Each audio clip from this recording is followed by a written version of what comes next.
Welcome back to the Stronger by Science podcast. I'm Greg. And I'm Lyndsey. And we have another excellent episode for you guys today. But before we get into it, I just wanted to express a bit of gratitude and thank everyone for the positive response to the last episode. We've obviously had a bit of a change in on-air talent.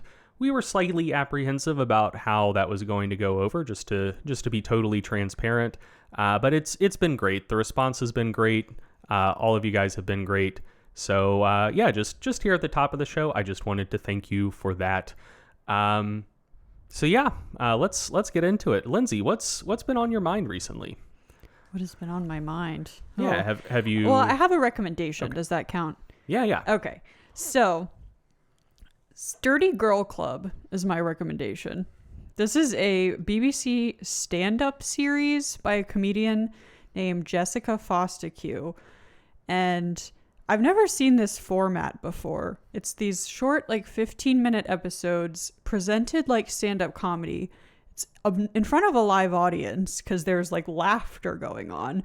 But it's kind of a little documentary style show about lifting. And she has 4 episodes about different types of lifting that she has tried. So the first one is strongman. That's how she got into lifting. And then there's a powerlifting one, an Olympic weightlifting one, and a bodybuilding one. And for all of those except for bodybuilding, she actually competes in those sports for the little episode.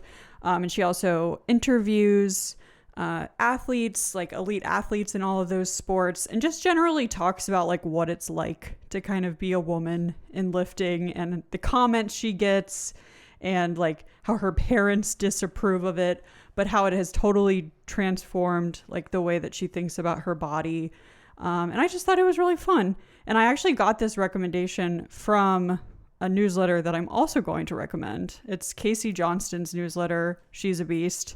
And I think I'm probably going to bring Casey up a lot on this podcast because her newsletter is great. She writes these really excellent essays about all types of everything you'd want to know about lifting and nutrition and about what's going on in the media. She's a journalist. But she also just really has her finger on the pulse of recommendations for all of those things. So if you just kind of want to know what other blogs are saying or what's going on TikTok or just funny memes about lifting, Casey has all of them. It's a great read. Nice. That sounds very fun, and I'm a little upset that you haven't told me about this before. I just found out this morning. I listened to it literally this morning. In that case, that scans, and our marriage is still on firm. Oh, thank God. Still on firm footing. Okay, Greg, what's been going on with you?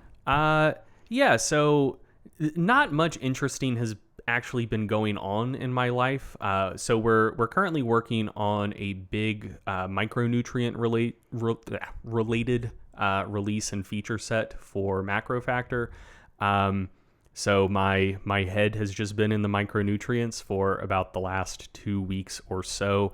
Micronutrients and also aspartame, which is the topic of this episode. Not too much interesting beyond that, but I also have a bit of a recommendation, a somewhat contextual recommendation, I guess, and that is that I've recently started using a pre-prepared meal company. I'm doing, what's it called? Factor? Yeah. Is it called Factor or Factor 75? I don't know. The website is Factor 75, but all the branding just says Factor. Yeah, I don't know. Whatever. Anyway, so it's...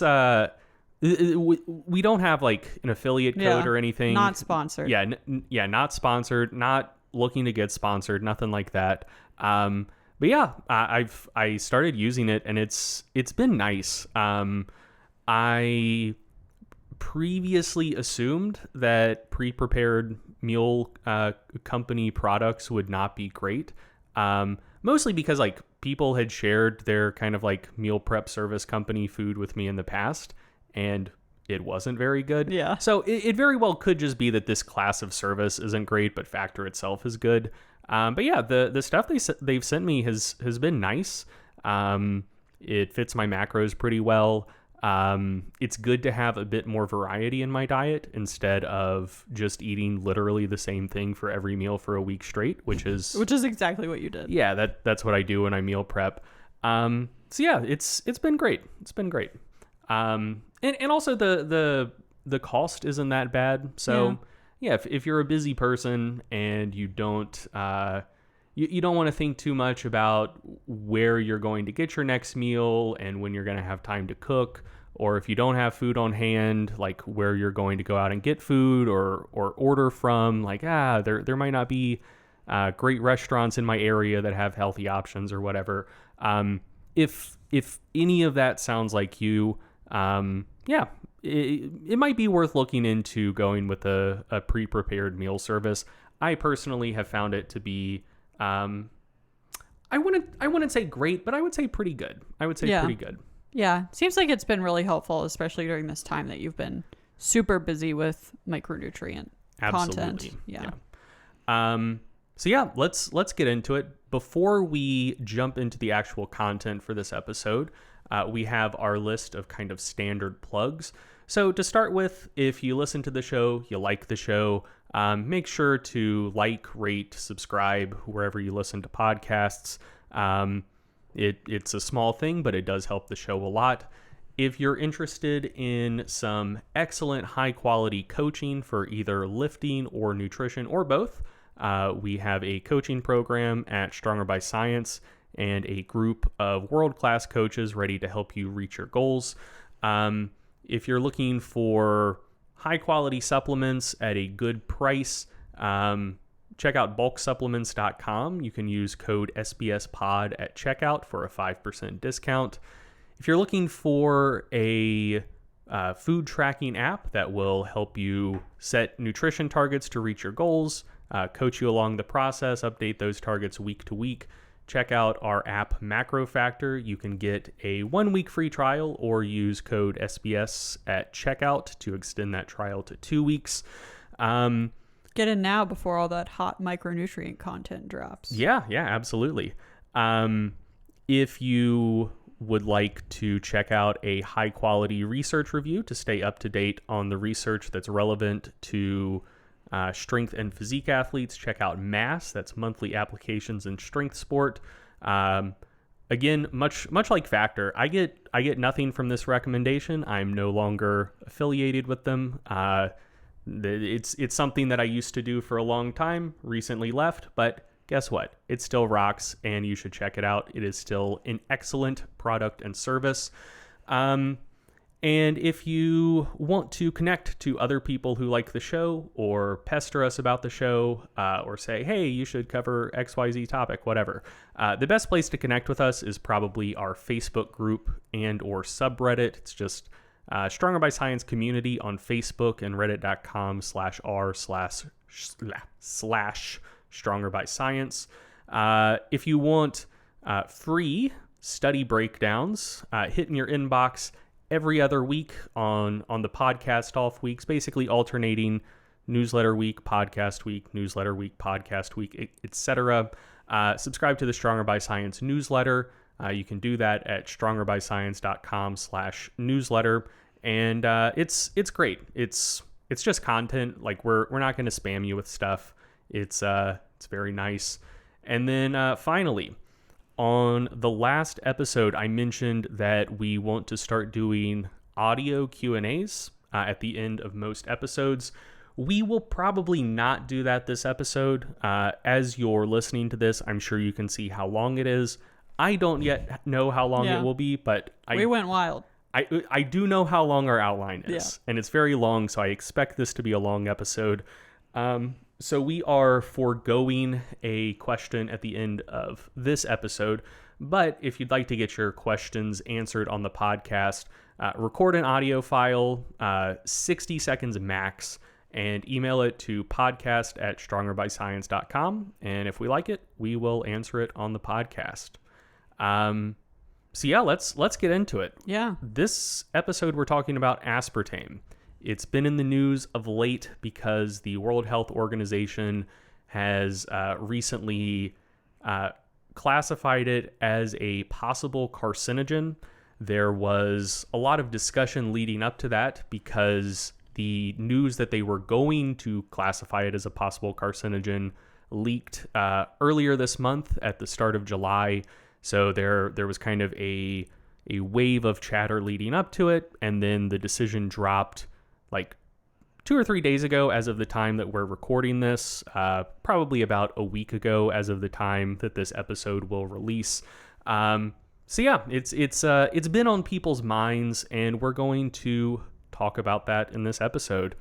So Linz, do you want to give people just a brief outline of what they can expect in this episode? Yeah, let's do that, because we are going to go through a lot. So I want you to just kind of have an idea of the journey that we're going to take you on, so that maybe if one thing doesn't interest you, you can wait around for the next thing. But we really are trying to tell you everything that you need to know about aspartame in this episode.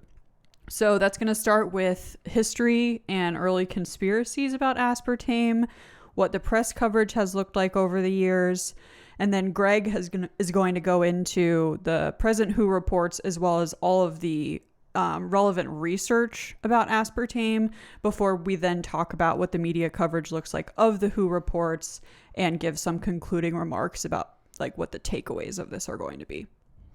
Absolutely. So do you want to lead us off and just briefly tell people what aspartame is? Yeah, just to make sure we're all kind of on the same page, I'm just going to give you this quick definition from examine.com. What a great website. Aspartame is a low-calorie artificial sweetener used as a sugar substitute in foods and beverages. It is 200 times sweeter than sucrose and is commonly found under the trade names NutraSweet and Equal. Those are the ones used in North America. Canderel in Europe, and Pal Sweet in Asia. So just as a few examples, aspartame is used in a lot of sodas like Diet Coke, Sprite Zero, Pepsi Zero Sugar, and Mountain Dew Zero Sugar. But it's also used in just a bunch of other random stuff. So like extra chewing gum, Snapple drinks, cough drops, and even some toothpastes have aspartame in them. So, Greg, do you want to tell us a little bit about how artificial sweeteners work? Sure, yeah. So you have cells on your tongue that are primarily responsible for taste sensations, the basic taste for the most part. So most of the complex flavors you get from food, that is mostly scent-based, which is why things don't taste like anything when you're super stuffy, because those volatile scent compounds aren't getting up deep into the back of your nose. So yeah, you're not picking up on that stuff. But actual taste itself, you got sweetness, you got sour, bitter, umami, and salty. Those are the basic tastes.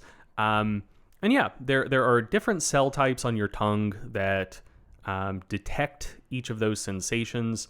And the cells that detect both sweet and umami, it's the same cell, and it's actually similar receptors on the same cell, and there are basically little binding regions in these receptors.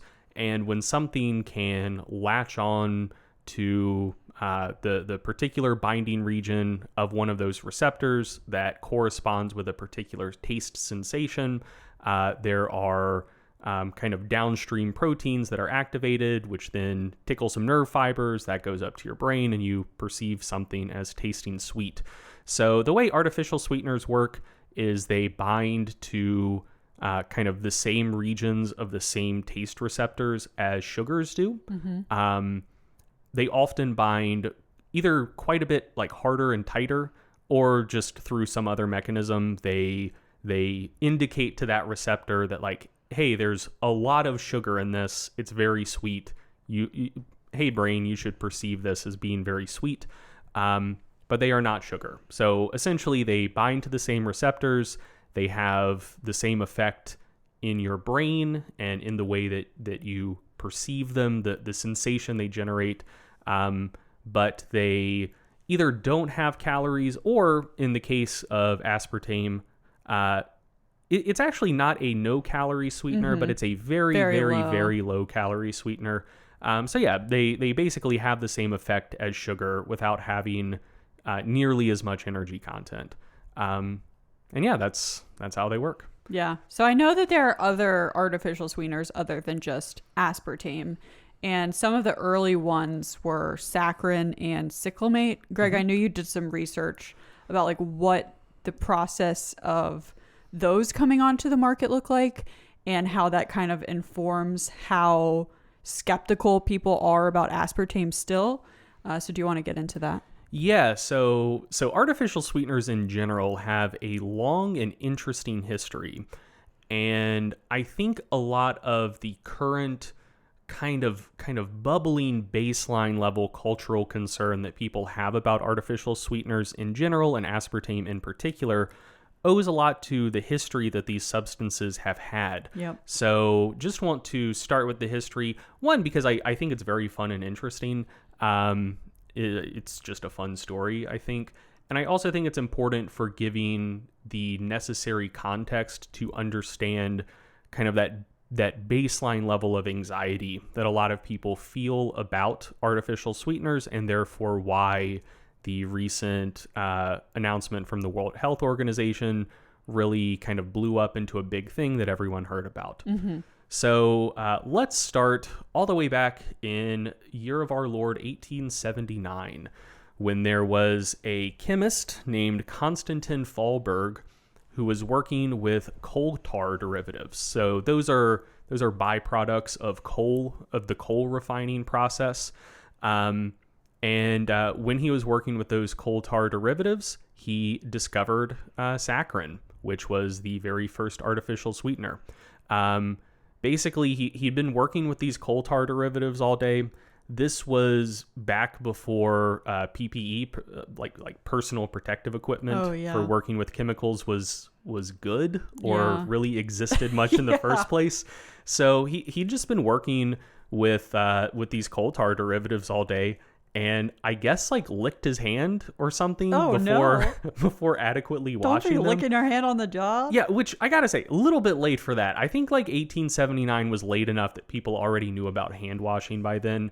But yeah, he just noticed his hand tasted sweet after working with these coal tar derivatives, and so he decided to poke around a little bit and figure out which one actually produced the sweet taste. And it was a chemical called benzosulfamide, which is what we now know as saccharin. So you look like you want to say something. Well, I mean, I'm just thinking coal tar. Yes. Sounds disgusting. Yes, you and a lot of other people. So it seems like that would not be a sweet thing to add to foods and beverages. Yes. So this is where a lot of the initial skepticism about artificial sweeteners came from in the first place. That makes sense. When people heard about this, like, hey, you want me to put this in my body and it's a coal tar derivative, like that sounds very bad.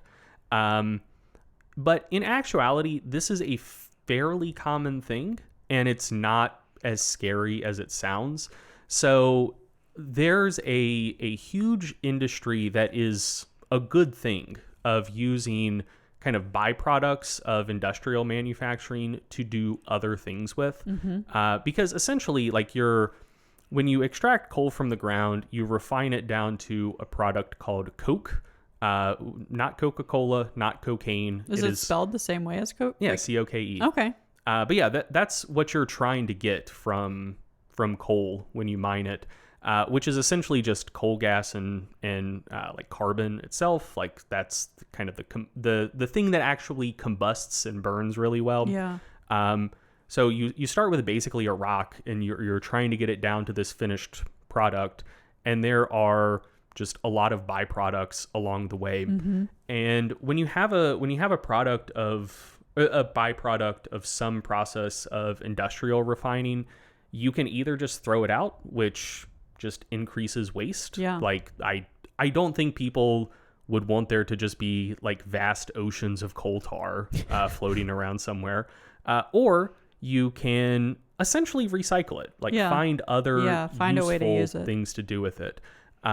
Which both decreases waste and also helps make something more profitable. So you're mining charcoal, and instead of just getting one finished product from it, that being the actual coke itself, you get other useful things from it.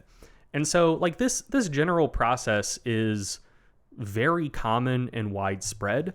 And I think an example that most people in the audience would be familiar with is whey protein. So whey protein is primarily a byproduct of the cheese making process. Most of the proteins in cheese are casein proteins.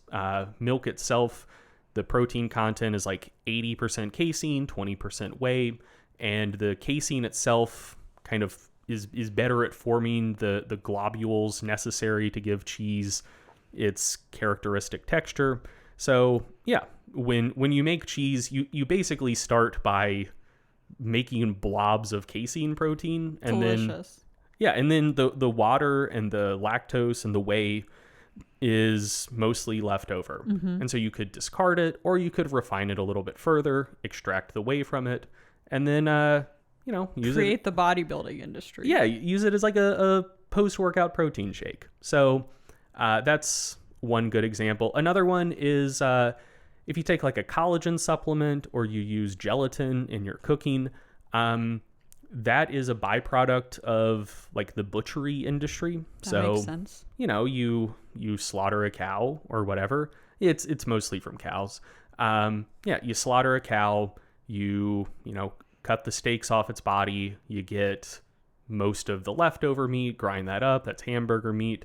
And then you have the skeleton left over, and this is getting gross. I mean, it's gross, but like I don't think people think that often about where their food actually comes from. No, of course but not. Yeah, this is where most of the collagen and gelatin you consume come from. Yeah, you have the bones of the cow, and you like the bones, the tendons, the ligaments, which are all collagen rich tissues. Right.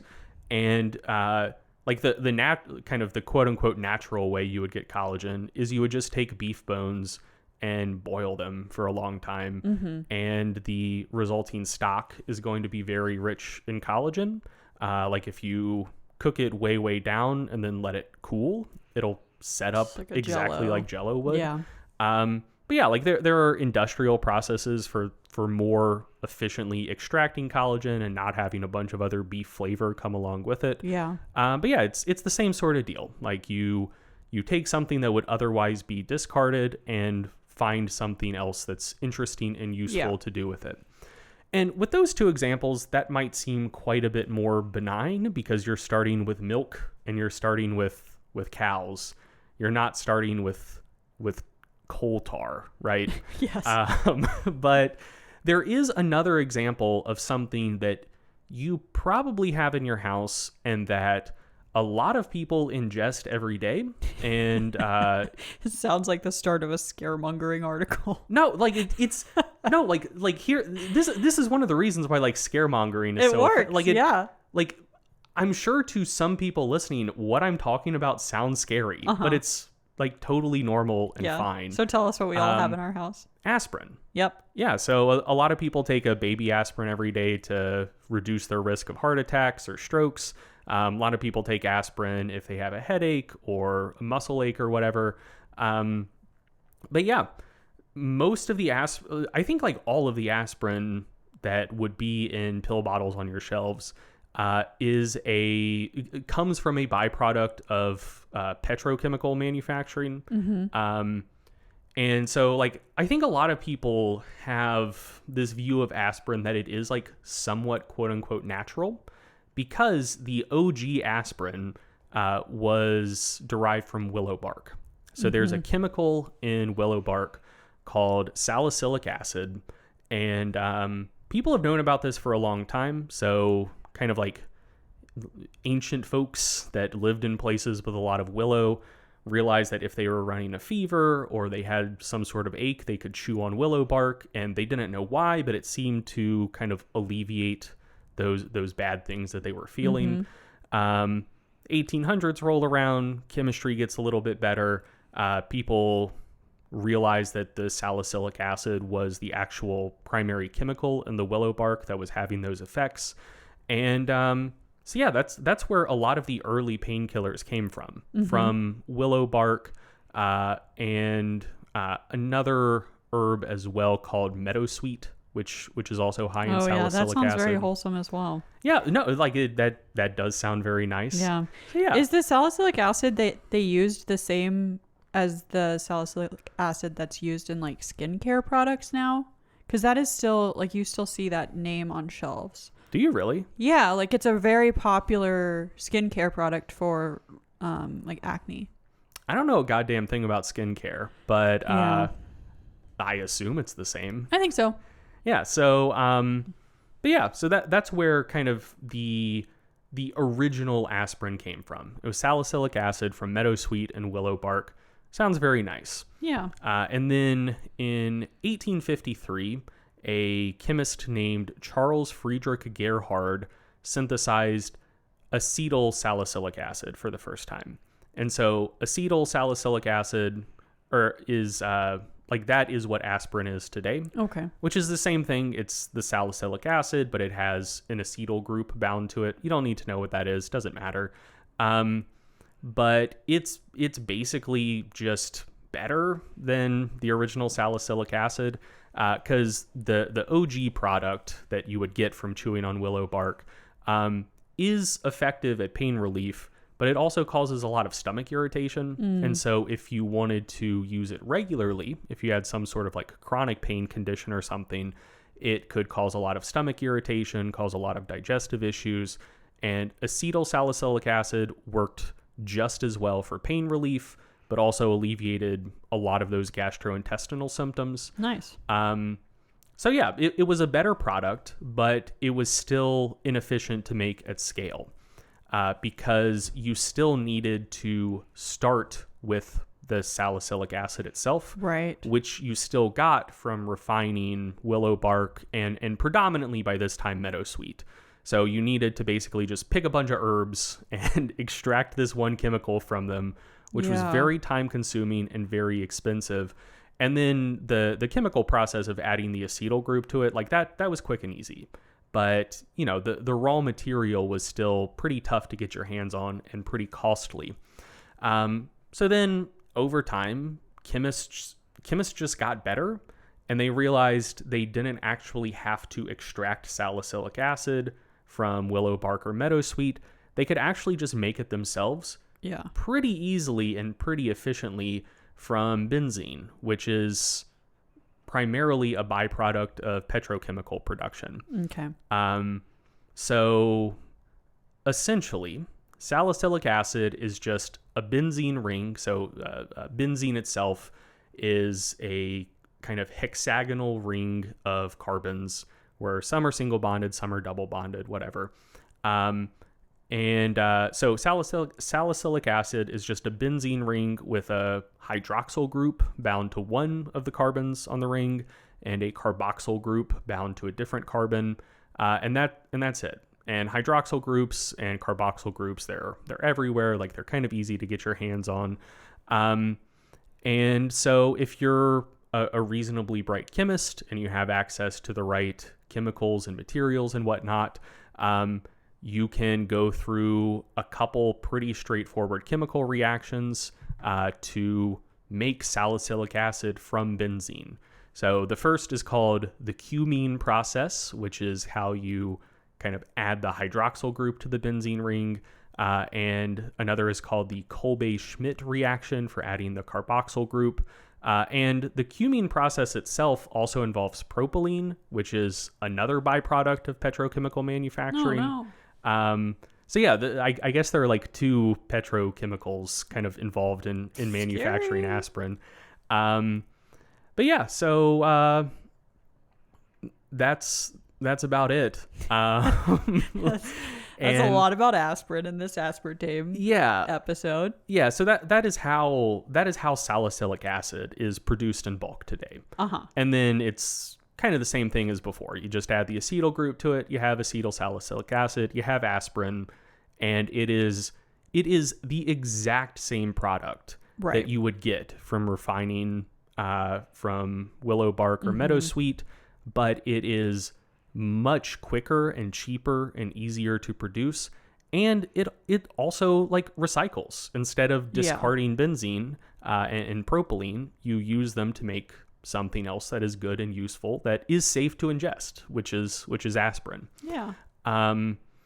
So yeah, just kind of like, I wanted to give that little detour because we start with, hey, saccharin came from coal tar, and that sounds very bad. Yeah. But the origin of a product doesn't necessarily imply that it's good or bad. Right. Most coal tar derivatives would probably kill you. Not good stuff. Much like most petrochemical byproducts would probably kill you. But not all of them do. And so, you don't want to jump to conclusions.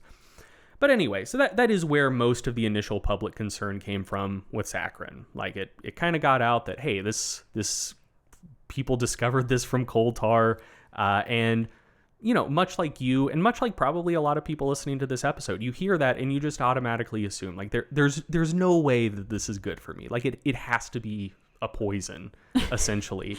And also the era when this came out in was relevant as well, because saccharin was able to hit the market before much safety testing had been done. So the late 1800s were like, that was the era of patent medicines, or like if you hear the phrase snake oil salesman, this was the era of snake oil salesmen. So what patent medicines were essentially just people going around from town to town with an elixir that they said like, this is going to cure all of your problems and make you feel good. Made you feel good because most of them were just cocaine and heroin. Like, and some other shit as well. But like the base of a lot of patent medicine was just cocaine and heroin, which I'm sure did make people feel very good. Zooted. But yeah, and you could like, you didn't really have to do much, if anything, to put a product on the market to sell for human consumption. Right. That's so scary. Yeah, and so that was the era when saccharin was introduced. Yep. So one, it did hit the market before it had safety testing done on it. And two, people were very rightly quite skeptical about a lot of new chemical products hitting the market, because folks who had kind of like a shred of skepticism, even in that era, understood that patent medicine was bullshit. They're like, I just kicked the coke habit. Do not get me hooked on something else. Yeah, like a lot of people understood that there were folks selling chemicals that they made claims about that sounded too good to be true. In this case, it tastes like sugar, but there's no energy. And a lot of the stuff people were selling under similar pretenses was very dangerous and bad. But that regulatory environment started changing in the U.S. in 1906 with the passage of the Pure Food and Drug Act of 1906. So people had started advocating for a similar law in the 1880s. But the thing that finally got it over the hump was the publication of Upton Sinclair's book, The Jungle. There was, so just for people who don't know what that is, Upton Sinclair was a journalist who wrote books to try to like expose the social ills in society and try to spur people to legislative action to change things. And he actually wrote The Jungle mostly to expose the industrial exploitation of immigrant workers in the meatpacking industry. Yeah. But in doing that, he also wrote a lot about how disgusting the meatpacking industry was in that era. And I should have put this in the outline, but he had a famous quote along the lines of, I aimed for the public's heart and I hit them in their stomach, because he was hoping The Jungle would lead to legislation to protect worker safety and reduce exploitation. But instead, the people read it and said, holy shit, the meatpacking industry is disgusting. Let's regulate that instead. So yeah, that's what got the Pure Food and Drug Act passed in 1906. And then in 1907, the head of the Bureau of Chemistry, which was the department that would eventually become the FDA. Okay. He started looking into saccharin. Pure Food and Drug Act had been passed. He had been empowered to go through a bunch of these chemicals that had been put on the market What a job. over the last 50 years or so. He had so much to do. Yeah, no, he had a lot on his hands. And yeah, so in 1907, one of the earlier things he decided to look into was saccharin. Okay. This guy's name was Harvey Wiley. And Teddy Roosevelt was the president at the time, and Teddy Roosevelt was a fan of saccharin. And Harvey Wiley basically told Teddy Roosevelt, like, hey, I'm going to look into this stuff. I think it might be sketchy. And Teddy Roosevelt was basically just like, no, fuck you. I like saccharin, and fired him. Oh, no. So...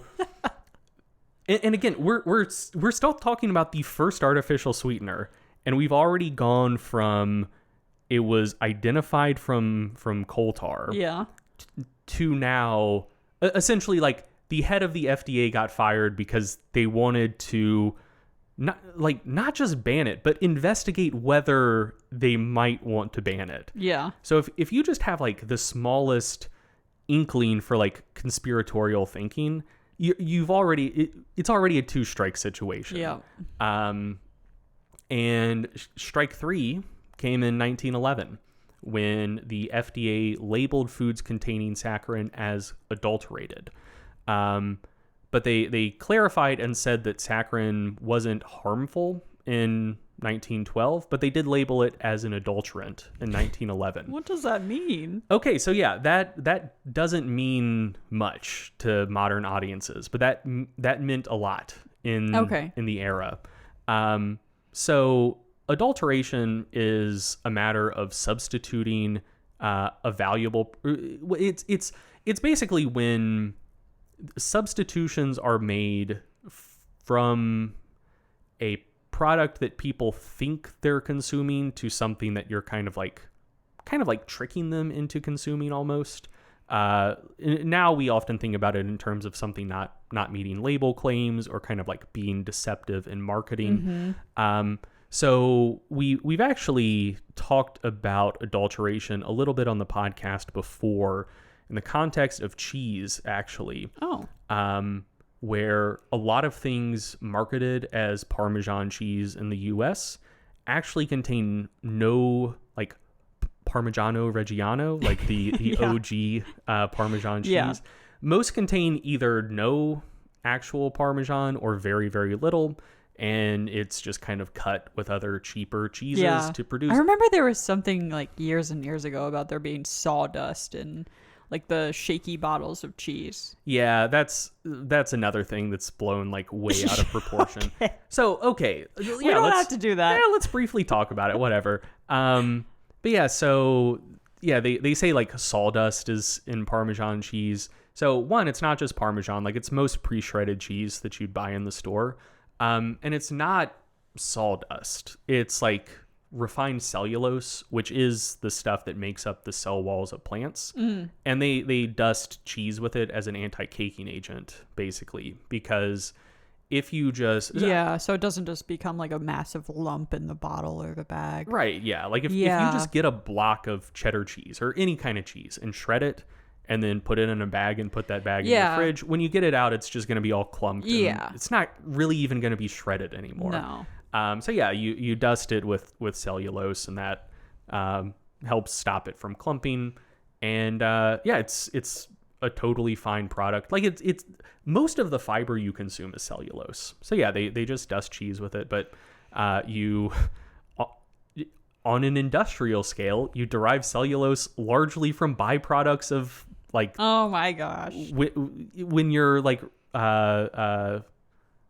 I don't know if refining is the right word, but you start with a tree and you get boards out of it, and you can make a lot of sawdust in the process. And a lot of that sawdust either turns into paper or kind of like industrially refined cellulose, and quite a few other products as well.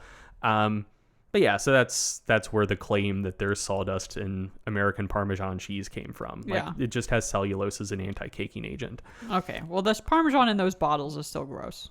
It's not great. So another product that I bet a lot of people listening to this have consumed that is adulterated regularly is olive oil. Oh. And So a lot of products on the U.S. market, I think it's regulated quite a bit more heavily elsewhere in the world. The Italians would riot. Yes, but a lot of things labeled as olive oil in the U.S. do contain olive oil, but it's kind of cut with cheaper oils. So, you put like some canola oil or like sunflower oil in it as well. Yeah. So like it still is going to kind of have the color of olive oil. You're still going to get like a bit of that bitterness that you expect. Mm-hmm. But it's just way, way cheaper to produce because pure olive oil is relatively expensive. Sunflower seed oil is very cheap. So yeah, if you adulterate your olive oil with sunflower oil, it's going to be a cheaper product. So is it adulterated if it's not labeled as being cut with other things, or is it still adulterated if like your olive oil bottle lists those other ingredients? Like it's not necessarily hiding it, it's just marketing it in a slightly confusing way. So the kind of like modern definition of adulterated, it would be, I think it's mostly if it's misleading. Yeah. So definitely if it doesn't match label claims, like if it says 100% pure olive oil, but it's cut with other oil, it's definitely adulterated. I think sometimes a product is considered adulterated if it just says like olive oil and everything about kind of like the big easy to read parts of the packaging would lead a consumer to believe that it's 100% olive oil, but it's actually like 40% olive oil. Even if it does list it kind of in the ingredients list, I think sometimes that counts as well. But yeah, like, so that's essentially what adulteration is. Yeah. But some adulterants are like actually very dangerous. And that was definitely the case in the early 1900s when saccharin was labeled an adulterant. What were they putting in there? Yeah, so if you're someone in the early 1900s and you hear that something is an adulterant, the first place your brain probably goes to is alcohol that makes you go blind. Perfect. Because a lot of ethanol products, which ethanol is the alcohol we drink and get fucked up from, and like if you drink a lot of it, it's not healthy in the long term, but like it's not going to acutely kill you unless you just drink way, way too much of it and give yourself alcohol poisoning. Right. But methanol, which is very similar, it's the same thing, but it's like one carbon shorter. That's something else you can get from sawdust actually. But yeah, it's often called wood alcohol. But a little bit of methanol is produced, I think, in pretty much any alcohol manufacturing. Like if you've ever heard of people discarding tips and tails in the distilling process, the tip is the methanol. Like as they're boiling stuff off, methanol has a lower boiling point than ethanol. So the first stuff that boils off is the methanol. You discard that. That's the tip. And then the tail is just like other shit. Whatever. So yeah, a lot of alcohol products meant for human consumption were adulterated with methanol back in the early 1900s. And so, yeah, like these days when we talk about adulterants, we're talking about like cheaper cheeses and Parmesan or cheaper oils and olive oil. Back in the early 1900s, when saccharin was labeled as an adulterant, you hear adulterant, you hear, oh, it might make me go blind, like drinking methanol would. Yikes. Or just like some bad shit. Like most adulterants were really bad news back then. So yeah, like by 1911, saccharin came from coal tar. Basically, the head of the FDA got fired over even wanting to investigate it, and then it got labeled as an adulterant. And so people were like extremely skeptical of it. Yep. And then the next artificial sweetener that hit the market was cyclamate.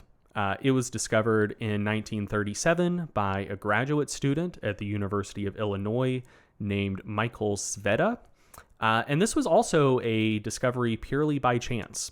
So he was working on a drug to help reduce fevers, and he sat his cigarette down on the lab bench, smoking in the lab. Yeah. And when he picked it back up and took another puff. He noticed that the butt of his cigarette tasted sweet. And the pile of dust that the butt of his cigarette, or like the little bit of dust that the butt of his cigarette had been sat down on, was cyclamate. And so that's how it was discovered. Just putting your cigarette in substances in the lab. Yeah, so we're already kind of like 2 for 2 with artificial sweeteners that wouldn't have been discovered if like ideas of either industrial or lab safety back in the day were what they are now. Yeah. Like, dude. So when I read about how cyclamate was discovered, I was like, that's crazy. Mm-hmm.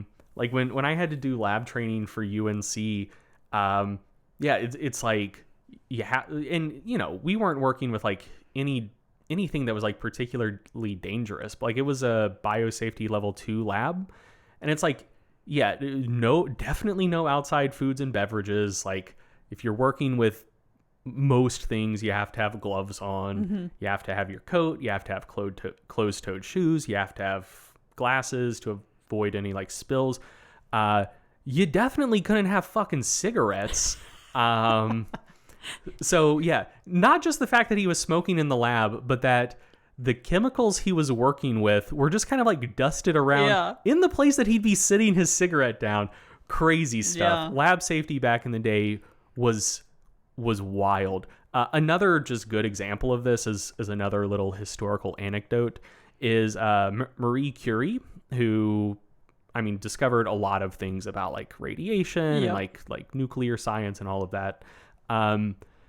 Like when she was doing that research, there were no conceptions of how dangerous that stuff was, but also just lab safety in general. Yeah. So now Marie Curie is entombed in a lead casket because her body is so radioactive that, like, the mausoleum that she's in, if she was just in a normal casket that was, say, surrounded by stone or whatever, and people wanted to go to where she was buried to pay their respects, it would give them a potentially dangerous dose of radiation. So they had to put her whole ass dead body in a lead casket because of how fucking radioactive she was. That's metal. That's so cool. It's something. I'll tell you that. It's not. It's cool that. Yeah. It sounds cool. It's not cool that she died of cancer. Correct. So yeah, we've come a long way in terms of lab safety. But yeah, so that is how cyclamate was discovered, and the patent for it was purchased by just all-time dirtbags DuPont Chemical, and sold to Abbott Laboratories. And then Abbott Laboratories were the folks who did the studies to show that cyclamate was safe, and it was approved for sale in 1958. And then not too long thereafter, 1969, a study was done on a 10-to-1 admixture of cyclamate and saccharin, testing its effects in lab rats, and it caused a shitload of bladder cancer. Oh no! And by this point, saccharin had already been like approved for sale for a long time. Like it was almost like grandfathered in as far as like chemical safety goes.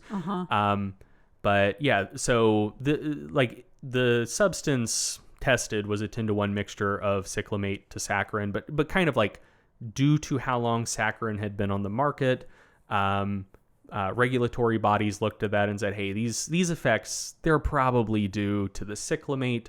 So very soon thereafter, cyclamate was banned for sale in the U.S. in 1970. Then, not long after that, so, you know, the 10-to-1 mixture of cyclamate and saccharin causing bladder cancer in rats, that's what got cyclamate pulled from the market. But then in the 70s, they did studies just on saccharin and found that saccharin also caused a shitload of bladder cancer in rats. And so the FDA attempted to ban saccharin in 1977, but it wasn't banned. And the primary reason it wasn't banned is because there was just so much public opposition to banning it But the primary reason there was so much public opposition to banning it was because of a very, very effective advertising and public interest campaign driven by Abbott Laboratories, or not Abbott Laboratories. They were the cyclamate folks, but the folks who were like manufacturing saccharin and the beverage industry more broadly ran like a very effective kind of like public lobbying campaign to say, hey, write your representatives and senators, tell them don't ban saccharin, and it worked. But that, very understandably smelled funny to a lot of folks. Yeah. Because saccharin probably would have been banned were it not for that campaign by the beverage industry. Right. And by law, it probably should have been banned in 1977. So in 1958, in the 1958 Food Additives Amendment to the 1938 Food, Drugs, and Cosmetic Act, what's called the Delaney Clause was added, named after the representative from New York that introduced it. And the Delaney Clause reads, "The Secretary of the Food and Drug Administration shall not approve for use in food any chemical additive found to induce cancer in man or, after test, found to induce cancer in animals." And so pretty clearly, saccharin had been found to cause bladder cancer in rats. Yeah. So by the letter of the law, like under the Delaney Clause of the 1938 Food, Drugs, and Cosmetic Act, it should have been pulled from the market in 1977. But it wasn't, again, just due to how much public pressure there was against banning it. So a compromise was struck where instead of banning saccharin, the FDA required all products with saccharin to bear a warning label that read, and I quote, "Use of this product may be hazardous to your health. The product contains saccharin, which has been determined to cause cancer in laboratory animals." So that label was put on all saccharin products in 1977 and stayed there until 2000. So you had, two and a half or 1.5, 2 generations of people where every time they consumed a saccharin product, that label hit them. So yeah, like I think that gives a lot of context for why there's just kind of like so much public trepidation about artificial sweeteners. Just because like there have been so many things like even before aspartame. And there are a lot for aspartame too that we're going to get to, that make people uncomfortable for very understandable reasons. But after I've said all of after I've gone through this history and given all of the reasons that people were, again, very understandably concerned about saccharin and cyclamate, I just want to note, so the warning label was taken off of saccharin in the U.S. in the year 2000. Saccharin and cyclamate are both allowed for sale, I think, almost everywhere but the U.S. Saccharin, I think, is legal to put in food almost globally. And cyclamate, I think the U.S. and South Korea are the only, are two of the only countries where it's banned. It's fine just about everywhere. Yeah. And the EU has generally stronger consumer protections than the U.S. does. And even the current scientific consensus in the U.S., Europe, elsewhere, is that neither saccharin or cyclamate cause cancer in humans. So yeah, after kind of going through why all of this sounds scary, let me tell you why it's not. Okay. So yes, both saccharin and cyclamate give rats and mice a bunch of bladder cancer, but the mechanism by which they do that is not relevant to humans because human physiology is way more similar to rodent physiology than I think a lot of us would like to think about, but it's not identical. Right. And the important discriminating factor here is the composition of our urine. So humans have, relative to a lot of other animals, fairly dilute urine. Rats have very concentrated urine. So they have way higher concentrations of protein and sodium in their urine than humans do. And under the right circumstances, you can get spontaneous reactions between chemicals in urine, like saccharin or cyclamate. You can get spontaneous reactions between those chemicals and the high concentrations of protein and sodium ions to form like little microscopic crystals. And those little microscopic crystals irritate the lining of the bladder. Yeah. And that leads to cell damage, elevated levels of inflammation, and eventually cancer. Okay. So it works. So even in mice and rats, saccharin and cyclamate aren't directly carcinogenic. Mm-hmm. The way that they induce bladder cancer is kind of similar to the way that like cancer risks just go up with age. Mm-hmm. So when you irritate tissues, it causes inflammation, it increases cell turnover, and kind of the more free radicals you have bouncing around just due to general inflammation, not even due to the direct effects of the chemicals themselves, that can cause some DNA damage. And just the more often cells have to turn over and replicate because they're getting damaged, like the risk of little transcription errors in DNA, like as it has to be replicated every time the cell divides, every time that transcription happens, there can be like errors in translation, which can just like change genes, increase risk of cancer, whatever. So basically, like that is how the cyclamate and saccharin cause bladder cancer in rats. It just irritated it. That increases cell turnover, and when cells replicate enough, the risk that they become cancerous increases. Yeah. So yeah, like saccharin and cyclamate aren't even like directly carcinogenic in rats and mice. Yeah. And the way that they cause bladder cancer in those species is not relevant to us, because those spontaneous reactions that cause the crystal formation to irritate the bladder lining, you need a sufficiently high concentration of protein and sodium in your urine for those reactions to occur.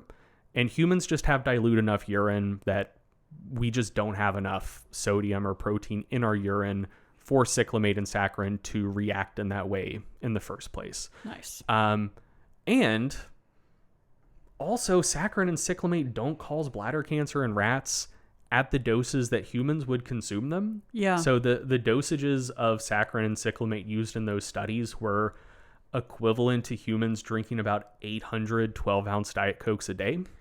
So yeah, basically, what I wanted to do with kind of this history of other artificial sweeteners is to lay the groundwork for why people may have been very understandably skeptical about aspartame or any other artificial sweetener hitting the market. Yeah. Because you basically had close to 100 years of history of two products that, as we now know, like all of the current scientific evidence suggests, like they're fine. Like they're not going to give you cancer.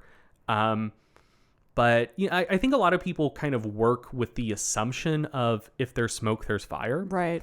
But where there's smoke, there is not always fire, which is the case here. But there's been a shitload of smoke. Yeah. And so, you had saccharin being discovered as a coal tar derivative. You had the head of the Bureau of Chemistry getting shit canned because he wanted to look into saccharin. You had saccharin being labeled as an adulterant in an era where something being labeled as an adulterant means you're gonna die. was like, that was very bad news back in the day. You have a DuPont tie-in, which like by the time saccharin is being introduced in the 80s, kind of the role of DuPont and like chemical manufacturers in general with like Agent Orange and all the shit that went down in Vietnam and Korea. Like people don't talk about Korea enough, but they fucking should. Yeah. So a DuPont tie-in automatically makes Alarm anything bells. else seem more skeptical. You had studies showing bladder cancer in mice and rats. You had cyclamate getting pulled from the market. You had saccharin probably should have been pulled from the market and wasn't, which again, like if you're somewhat conspiratorial, like they were probably violating the Delaney clause by keeping it on the market. Yeah. And the fact that it wasn't banned because of a public pressure campaign driven by the beverage industry. And then you had, like, by the time aspartame was being introduced, a scary warning label on saccharin packets. Like you have all of that context for why by the 80s people were again very understandably skeptical of and concerned about artificial sweeteners. Like, even though saccharin and cyclamate are fine, I am so sympathetic to people who would have assumed that they wouldn't be, you know. Yeah. Like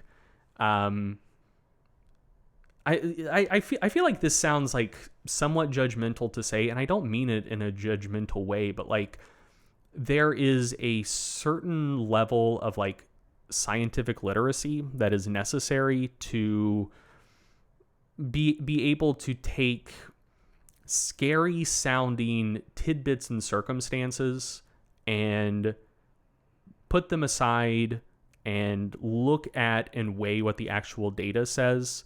And if the data says something's fine, being able to like realize and understand there's a lot of smoke here, but there's not a fire. Yeah. And a lot of people don't have that skill set. Mm-hmm. And most people don't fucking need that skill set almost ever in their lives. Right. And, I mean, people are busy. They have a lot going on. Yeah. Like looking into all of this stuff took me a lot of time. Yes. And it is my job to disseminate information about like health and fitness related stuff. Were it not my job, I wouldn't look into it that much, you know? So yeah, like the artificial sweeteners to the point that aspartame enters our story, we now know them to be safe for human consumption. Mm-hmm. They aren't carcinogenic. They don't cause cancer. But if people at the time just kind of knew anything about their history and thought and just like operated on the assumption like, yeah, this is probably going to give me cancer, I would not begrudge them that assumption at all. Like I definitely understand where that assumption and that trepidation comes from. So that continues. Yeah, continues with aspartame. We've now entered the 80s. So Lyndsey, tell me a little bit about the approval process of aspartame and why like skepticism of aspartame in general was very understandably built atop this foundation of skepticism for artificial sweeteners in general. Yeah. So just like a little bit of background or like tying together our segments here, there's also obviously kind of a gap in the market that somebody wants to try to take advantage of because people don't want to purchase saccharin products. Mm-hmm. So, and they couldn't purchase cyclamate, at least in the US. Right. Yeah. So yeah, I think that also is necessary context, just that the company who comes up with the next viable artificial sweetener is going to have dollar signs in their eyes. Mm-hmm. So aspartame was originally approved for use in dry foods by the FDA in 1974. And the company that makes aspartame is called GD Cyril and Company. So I'll just call it Cyril from now on. But they submitted 168 studies on aspartame for the FDA's review. And pretty soon after it was approved, people, mostly like anti-food additive type folks, which had started cropping up probably because of a lot of the cyclamate and saccharin stuff, started raising concerns about issues with the safety studies that had been submitted to the FDA. So those studies that Cyril submitted, people started being like, well, we're not sure that these are actually like representative. This company has a lot of vested interest in making sure that this product gets approved. So in December of 1975, the FDA placed a stay on aspartame approval, which prevented Cyril from marketing it, and a task force began investigating. The report from the task force found that the studies were, quote, poorly conceived, carelessly executed, or inaccurately analyzed or reported. Hell yeah. Yeah. Which, I mean, I have every reason to suspect that that's true. But two, like, this was the 1970s. Going back to what I was talking about with like lab safety from that, and like the like not too long before that, a lot of science back in the day did just suck. Like, Yeah, like, of course. I imagine those were bad studies, and it sounds like they were even worse than like the typical Right. study. They're at probably the time. comparing it against a typical study. Yeah, I have every reason to suspect that a lot of those studies were just stinkers. Yeah. You can read more about that if you're interested. Like, there's a lot of content out there about like what the specific issues with the studies were, but not going to get into that here because we have so much else to get through. But in response to the report from the task force, the FDA asked the Justice Department and U.S. Attorney Samuel Skinner to open a grand jury investigation. And here's where we get one of our first little conspiracy nuggets. Skinner, the attorney, recused himself from the case because he was considering a job offer from Cyril's Chicago-based law firm. So the company that makes aspartame is trying to hire the attorney who has been hired to investigate aspartame in a grand jury investigation. Hell yeah, that rocks. He took the job. That's a great move. Hell yeah. So the grand jury investigation was delayed, and eventually the statute of limitations on the charges against Cyril expired. So a grand jury was never convened. Yeah. So it should have been investigated. They had every intention of investigating it. And the lawyer who was tasked with pulling together the grand jury to investigate it got hired away by the company he was supposed to be investigating. And then no one else actually took up the mantle to investigate it. Yeah. Yep. So that definitely doesn't smell good. Yeah, so over the next couple years, conflicting information about aspartame continued to come out. It seems like the thing people were most concerned about at the time was a potential association between the use of aspartame and increased incidence of brain tumors. And that's a claim that we'll see pop up throughout. Like, that's one of the specific things that people kind of associate with aspartame is brain tumors and brain damage. So in early 1980... the FDA convened a 3-member public board of inquiry. So this is like another means that they have chosen to do for investigation since the grand jury investigation didn't work out. And that public inquiry concluded that aspartame did not cause brain damage, but that there is not sufficient evidence presented that aspartame did not cause brain tumors in rats. So as a result, they recommended against approval of aspartame and concluded that further study was needed. So then the FDA did another review, this time paid for by Cyril, the company that makes aspartame. That's crazy. It's as if they just really want to push their product through. I mean, I'm not even thinking about like aspartame specifically right now. Just, I didn't know that process could exist. I thought that government agencies were funded by tax money and that was it. A private company being able to pay a government agency to review their own product, and then theoretically that review to look like it has the stamp of approval from an independent taxpayer-funded government agency to support it, instead of it being the result of a process paid for by the industry funding source itself. Like that,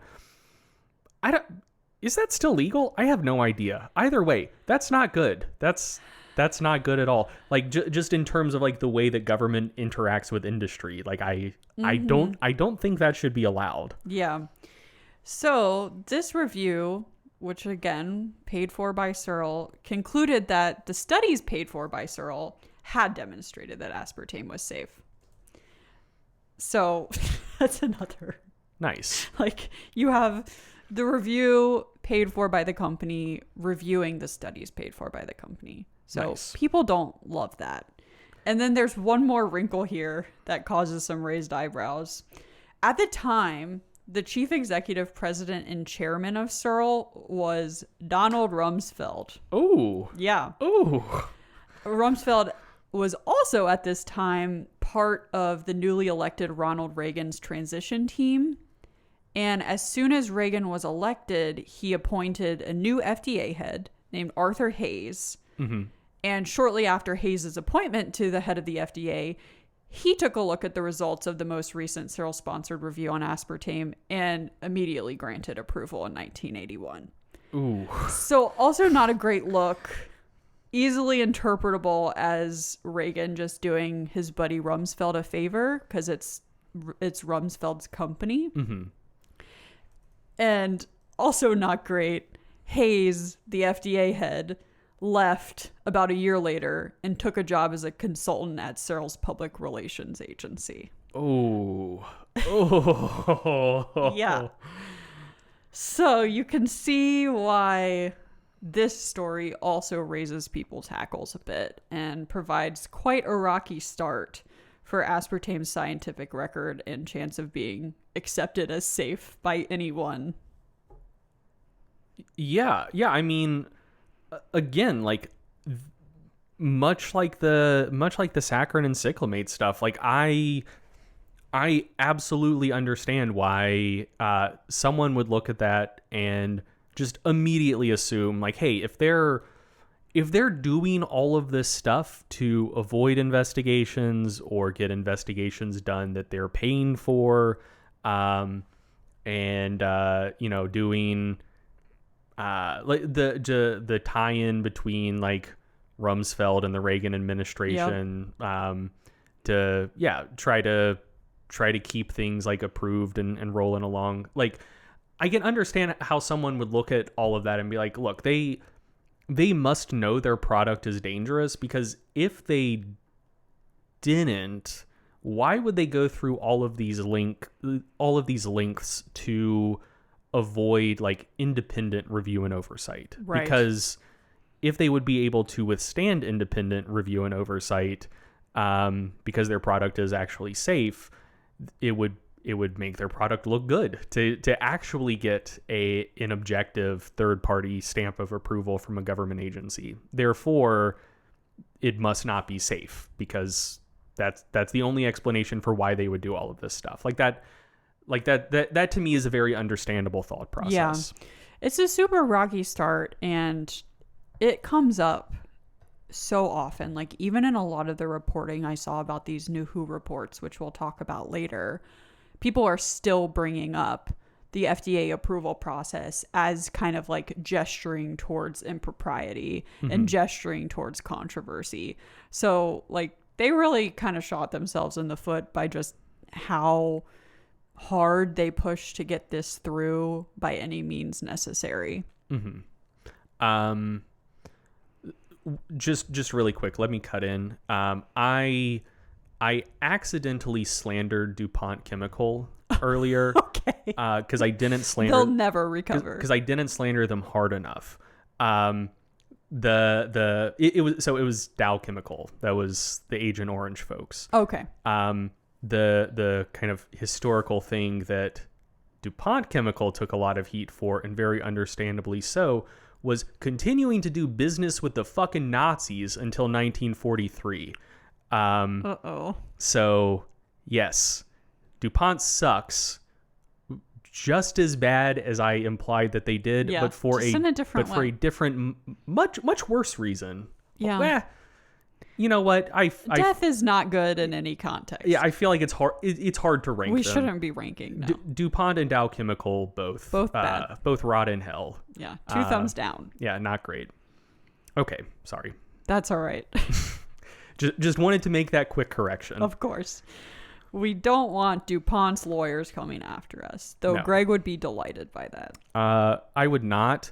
And also, I am making no claims about ongoing relationships between DuPont Chemical and any current Nazis, just that they were way too cozy with the Nazis from the 30s and 40s. So yes, don't sue us. But yeah, not a great chapter in your history, DuPont Chemical. Not good. Can I get back to aspartame? Yes, you can. Thank you. I apologize. That's all right. So, if you remember, aspartame has just been approved in a sketchy way. So, in the 80s and 90s, aspartame's initial introduction to the market was in 1981, and then approval widened to soft drinks in 83. In 1984, so after it had been approved for soft drinks, Searle sold $600 million worth of aspartame and held the exclusive patent. So they are just raking in the bucks, which is why they were so adamant about getting it approved. However, even as aspartame sweetened sodas became increasingly popular, and the FDA and CDC, the CDC had recently confirmed aspartame safety as well. They both tried to reassure critics that aspartame was safe, but the roots of conspiracy and distrust really had been planted with that messy FDA approval process, and aspartame remained pretty controversial. But most of the controversy was playing out in governmental and legal settings in the 80s and early to mid 90s. Like proposed bills from like senators and stuff who felt really strongly about this, and repeated attempts by a group called the Community Nutrition Institute to have judges overrule the FDA's ruling on the aspartame issue. None of this amounted to any substantive action, and the sale of aspartame sweetened products continued to just skyrocket. Like, people were really loving the new beverages sweetened with aspartame. The public aspartame controversy didn't spread widely into the mainstream until the late 90s, which is around the time that people started having an internet connection. And I think that that's not a coincidence. Like, a lot of the early controversy was being spread on blogs and like email chains, and the early internet, and people just not really knowing kind of how to navigate, how to check sources, was the perfect breeding ground for panic and misinformation about aspartame. So I think the most representative example of that was a hoax conspiracy theory disseminated via chain email in early blog websites in 1999. So just perfect encapsulation of how conspiracies used to be spread. I mean, people probably still send and receive chain emails, but it really had a moment there. I still get some chain emails from some older members in my family, and they do take me back to the halcyon days when I first got my first email account, and there was a bunch of just like wild chain emails going around. That's really died down. So instead of viewing it as something that's like scary and dangerous, I'm just like, dude, this takes me back to a happier, more innocent simpler time. Yeah. Yeah. Also, let me just say one thing real quick about the approval process before we get down to the email, like get into the email chain rabbit hole. You presented a lot of information about how sketchy the approval process was of aspartame. Yeah. Kind of the revolving door between government and industry, all of that stuff. And I put forth kind of the conspiratorial case for what that might imply. Like, they know their product is dangerous, which is why they're trying to avoid independent oversight. Yeah. Another very distinct possibility, and one that I think is probably the case here, and is often the case when kind of like government oversight and revolving door between government and industry and all of that stuff comes up. Like a not great but much more benign reason that stuff like that can happen is just that, like, independent oversight, even if your product is fine and safe, is still expensive and annoying and could be bad for your business. So if there was a grand jury investigation that did clear your product and say, hey, this is safe. Yeah. But it stretches out for 3 years and it stays in the news. Like aspartame cancer, aspartame cancer, aspartame cancer, just like right next to each other in headlines for 2 or 3 years. Even if the net result is like, hey, it's all good. Mm-hmm. That's not going to be good for aspartame sales. Yeah. Or the original studies were sketchy. Maybe they should have done more higher quality studies. But if that is what got ordered, one, that's going to be a cost. Like the government does oversight work, but what they essentially do is tell you as a company, like, hey, you need to do more research on your product, aka you need to pay to do more research on your product. Mm-hmm. Like the FDA is not giving you the money to do those studies. Right. So it's a cost, and it's also a time sink. Like if they said, hey, you need to do more stuff before we'll approve this or whatever, then, you could be making like millions or billions of dollars for 2 or 3 years, but instead you're just doing expensive research for 2 or 3 years. Yeah. And the net effect is like, product still gets approved, still hits the market. It's still safe for humans. It's fine, whatever. But like there's a time cost, there's a monetary cost. And in the case of like the grand jury thing, like if that was a process that like, I feel like grand jury stuff always just drags on for a long time. Yeah. There could be like a more direct economic cost if your product is already on the market, because people are just going to see aspartame and cancer next to each other in headlines for months or years. Mm-hmm. So even if it is, so like the way that a business would behave if they have a product that is safe, but they just don't want to have to jump through a bunch of hoops to keep it on the market, and the actions a company would take if they have a dangerous product that they don't want to get pulled from the market, are the same set of actions. Yeah. And I think that it is very easy to look at that set of actions and draw the most nefarious possible assumptions about it. Of course. And I certainly understand where that impulse comes from, because a lot of businesses have done a lot of really sketchy stuff and would take actions resembling those to cover up like actually dangerous shit. But that's not always the case. And yeah, like it's a single pattern of behavior can come from two very different underlying sets of facts. And I think it's important just to keep that in mind. Definitely. Yeah. Okay, let's get back to email threads. Okay. Chain emails. Yeah. So, the most representative hoax conspiracy theory was spread by this person who claimed to be an expert named Nancy Markle, who said she'd, quote, spent several days lecturing at the World Environmental Conference on aspartame. That's not a thing. Like, if you try to Google it, it's just like everything that comes up is about this conspiracy. I think she just straight up made it up. That's awesome. But the theory, like her theory that she presents was, of course, rooted in and explained by the circumstances surrounding the FDA approval. But she also just gets kind of wild with like all of the things she starts saying aspartame causes. So yeah, this email is kind of like created to make it seem like it comes from an expert, like somebody who is at this prestigious conference giving lectures about aspartame. In reality, it was likely just this lady from Georgia named Betty Martini, which is a great name. It really is. She wasn't a physician, but she was a prolific internet user.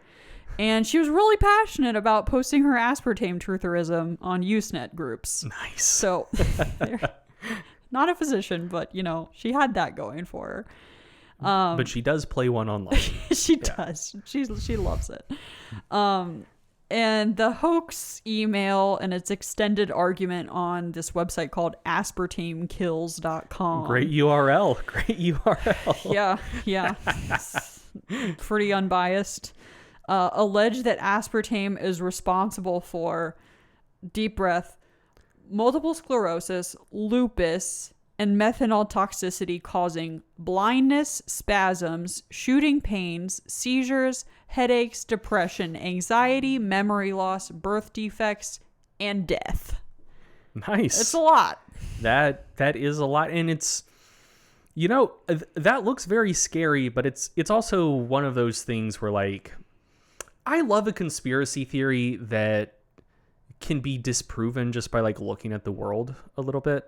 Because it's like, someone who drinks Diet Coke. Have they gone blind or had a seizure? Maybe they've had headaches. Maybe it's mostly the mild one. But if they keep at it, they're gonna, like, have memory loss and depression and whatnot and die. But yeah, I mean, this just feels like one of those things where you could go to any restaurant, look at how many people order Diet Coke, and be like, they look fine. Like, it's, but yeah, if something seems scary enough, it seems like there's a lot of people have the ability to just, like, shut off kind of those critical faculties of just, does this even pass the reality test? Yeah. And it's coming from somebody who seems credible. Yeah. Who's presenting about this at a conference. Yeah. Called the World Environmental Conference. Mm-hmm. She even claims that the ambassador of Uganda, and I don't know which ambassador it is, was in attendance at one of her lectures and told her that the sugar industry in Uganda had been adding aspartame and that he knew someone whose son could no longer walk due to aspartame consumption. So now she's just, like, straight up being like, I know the ambassador of Uganda and he knows this person who can't walk. That's also, I think, fourth-hand information, which is awesome.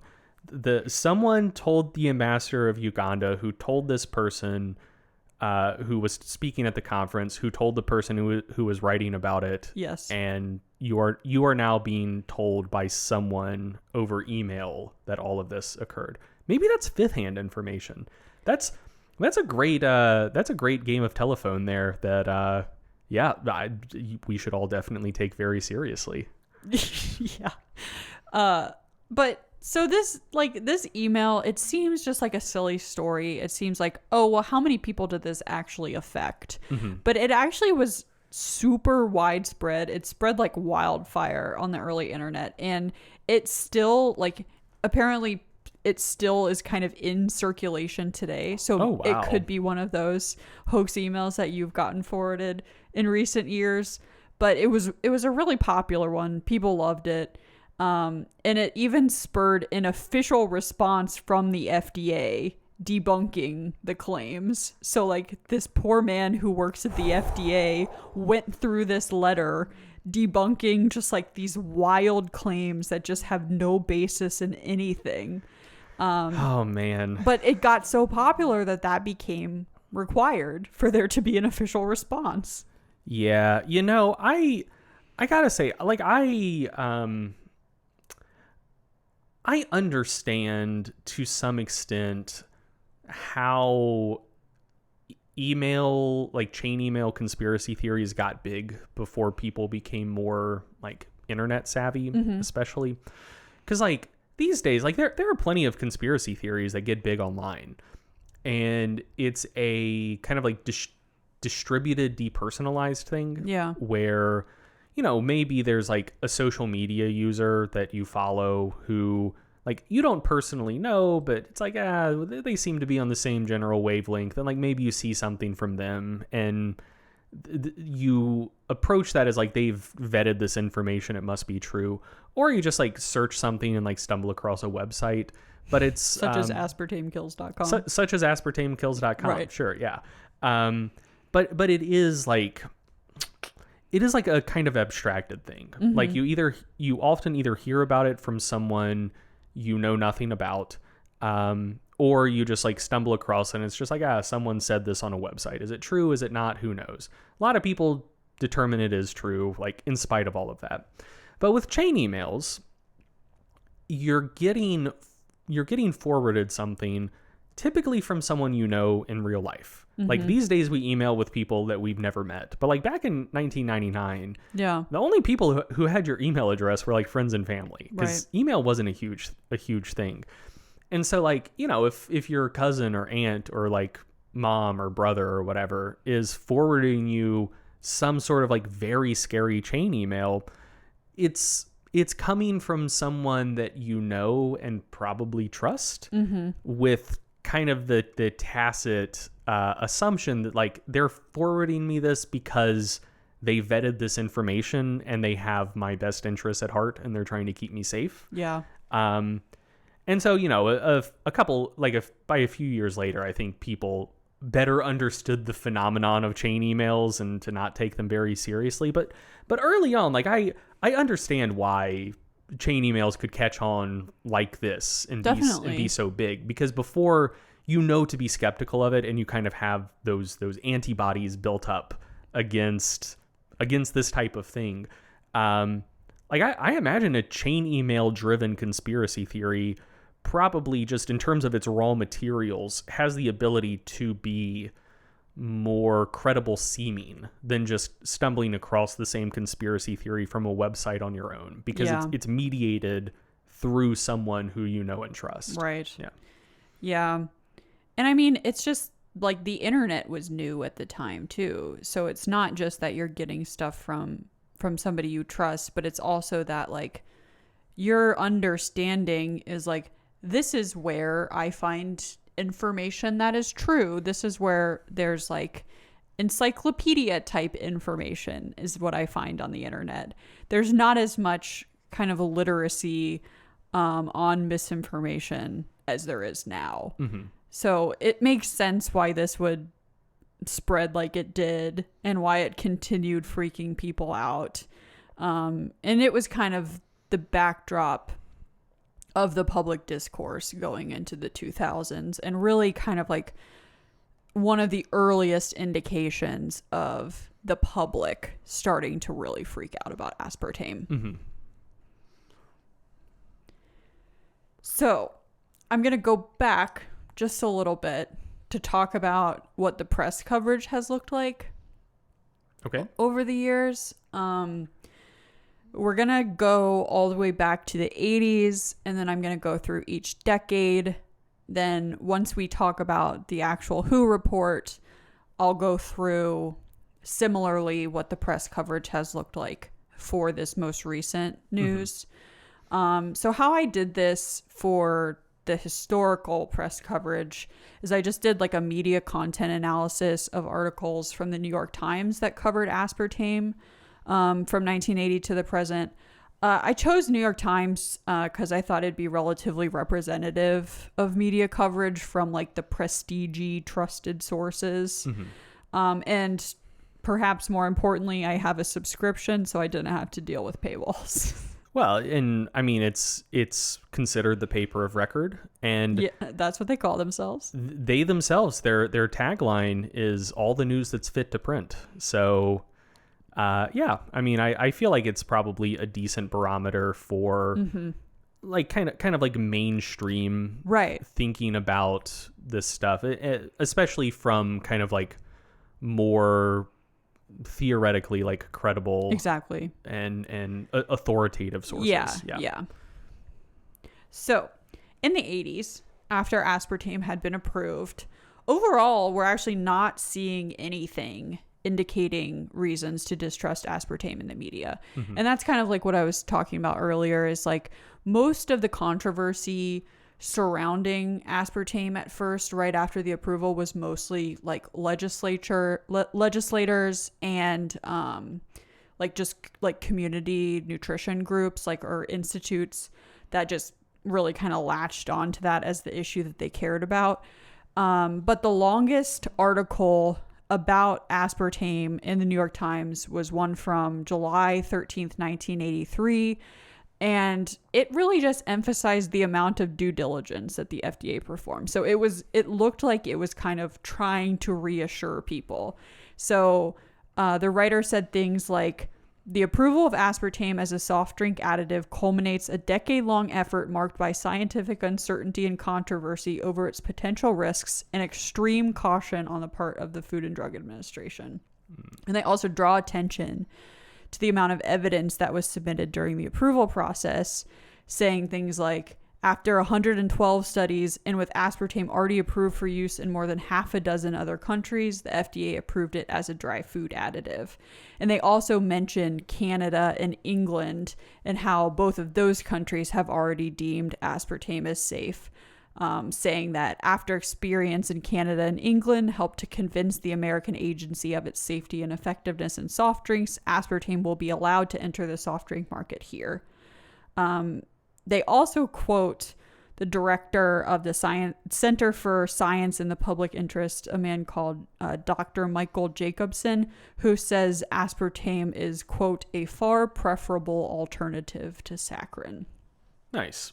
I do feel like the existence of this article does imply a lot of like societal trepidation about it, though, because like if that didn't exist, this wouldn't be newsworthy. Yeah. Like you don't get articles in the New York Times about every new food additive that is approved for the market, because most people don't even know that most of them exist, much less have concerns about their safety. Mm-hmm. Yeah, that's a good point. I wonder like how much of it was kind of directed at an individual consumer and how much of it was just kind of explaining, like, because there probably had been headlines about kind of just like the back and forth of the approval process. Mm-hmm. And this felt like it was saying like, look, it's approved, it's safe, they did their due diligence, everything is fine. Yeah. And then the rest of the 80s kind of, it's kind of a similar situation. Like it's pretty quiet. In 1986, later in 1986, in that first article, there's a short article that reports that some people are claiming to be allergic to aspartame, but the lead seems to set some context and let people know that it's a normal thing. So like the very first sentence of the article is, it's almost inevitable that when a new substance comes into widespread use, some people have adverse reactions to it. Mm-hmm. So to me, that's just kind of like, you might be hearing some things about allergies to aspartame or like some people having weird responses, but like this is all totally normal. Yeah. And then for the rest of the decade, we mostly see like run-of-the-mill news articles. There's a short article about the FDA rejecting a petition to ban NutraSweet. There's an article about one of the reports that found the FDA followed proper procedures in approving the sale of aspartame. And it kind of emphasizes that the FDA is conducting adequate follow-up studies to monitor the safety of aspartame. And then there's an article in 1989 about the patent expiring that doesn't mention anything about safety. Gotcha. Yeah, that does, like, that feels very similar to the first article as well, though. Yeah. It's kind of like in conversation with the conversation that's occurring. It's mm-hmm. like if there's not trepidation about some of this stuff, like why is this newsworthy? Because mm-hmm. there's a finite amount of space in a prestigious paper. So yeah, that's true. Yeah. The 90s were like completely quiet on aspartame though. All coverage until 99 was just about formulations of different sodas. So the 90s were when sucralose was introduced. And so there were some articles about like, oh, is Diet Coke going to replace aspartame with sucralose? Like, what are the formulas of the diet sodas going to be now that this new one is on the market? Mm-hmm. And then in 1999, we actually get a mention of the Markle hoax, the chain email that we just talked about. And this article was like I think one of the very first articles about internet misinformation, the title of it is Whales in the Minnesota River, which I guess was another just like little conspiracy that spread on the internet in the late 90s about how people thought there were whales in the Minnesota River and people were like traveling hundreds of miles to go see the whales. Oh no. That's very sweet. But in that article, back to like the Markle stuff, a librarian from Pennsylvania said a friend had sent her husband, his name's Ken, an article about the health risks of aspartame. And that's the Markle article. And Ken was diabetic and had recently suffered a mini stroke. And after reading the article, was worried that the numbness that he was feeling was being caused by the aspartame in diet sodas. You know, I wonder if the numbness may have been caused by the stroke. I think that's probably what it was. Yeah. Yeah, you know, so that, and then also the article about like people claiming allergies brings another thing to mind, and that is that like a lot of stuff happens that's just like kind of random. But I think there's like a natural human urge to try to have a causal explanation for everything that happens to you. Yeah. And so you're there's a tendency to just like attribute something that happened to something that has changed that immediately comes to mind. So it's like, yeah, like you have a worse allergy season than normal, and like maybe you recently switched from Coke to Diet Coke. So you're like, damn, it's the aspartame doing it to me. Yeah. Like, especially if you hear other people talking about that. Like it's kind of top of mind. You're looking around for a potential causal explanation, and that's where your brain goes. And I think that we do that all the time. Yeah. And it's, there's just trying to make meaning out of suffering. Yeah. Yeah. But yeah, I think that that's a normal, like, common thing people do. And I think that there's a tendency to be like way, way, way overconfident about it. Yeah. Like for another food related thing, something that comes to mind is like people claiming they have some sort of like bad response to MSG because they feel bad every time they eat at a Chinese buffet. And it's like, I mean, one, unless you regularly eat Chinese buffet food, there's like 30 uncontrolled variables here. Like there's a bunch of just different foods you're eating that you don't typically eat. And two, there's another potential explanation that's just like you don't feel good when you eat 17 plates of Chinese food. Fried food with a sweet sauce on it. Yeah, like that's maybe it's the MSG, maybe it's just a question of volume, you know? Yeah. But yeah, just as another example of like how that sort of dynamic can and frequently does play out. Like in the context of lifting, I see this a lot too, where like someone just gets some sort of like minor injury and they're immediately very, very confident that it's caused by whatever the most recent tweak they made to their training program was. Like, oh, I started training a little bit heavier, or like, oh, I moved my back training from like Tuesday to Thursday or whatever. Like it could be virtually anything, but it's like this thing occurred.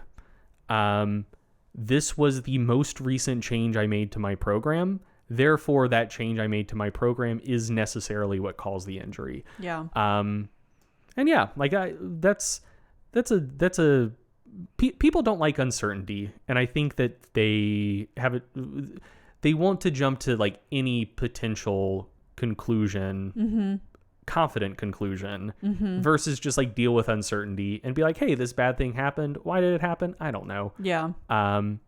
And I think it's like a protective thing, because it's like if you think you can identify a cause, then you can be like, oh, well, now I know how to avoid this in the future. Like you see how they get there. But yeah, I think that there is just like a tendency to like look around for any potential cause of any bad thing that happens, and there's like a bit of security you feel from like clinging to that cause very confidently, because then it gives you like a sense of control over, if I don't do this thing, then this bad thing won't happen. Right. Even if the connection you made was like completely spurious. Yeah. Yeah.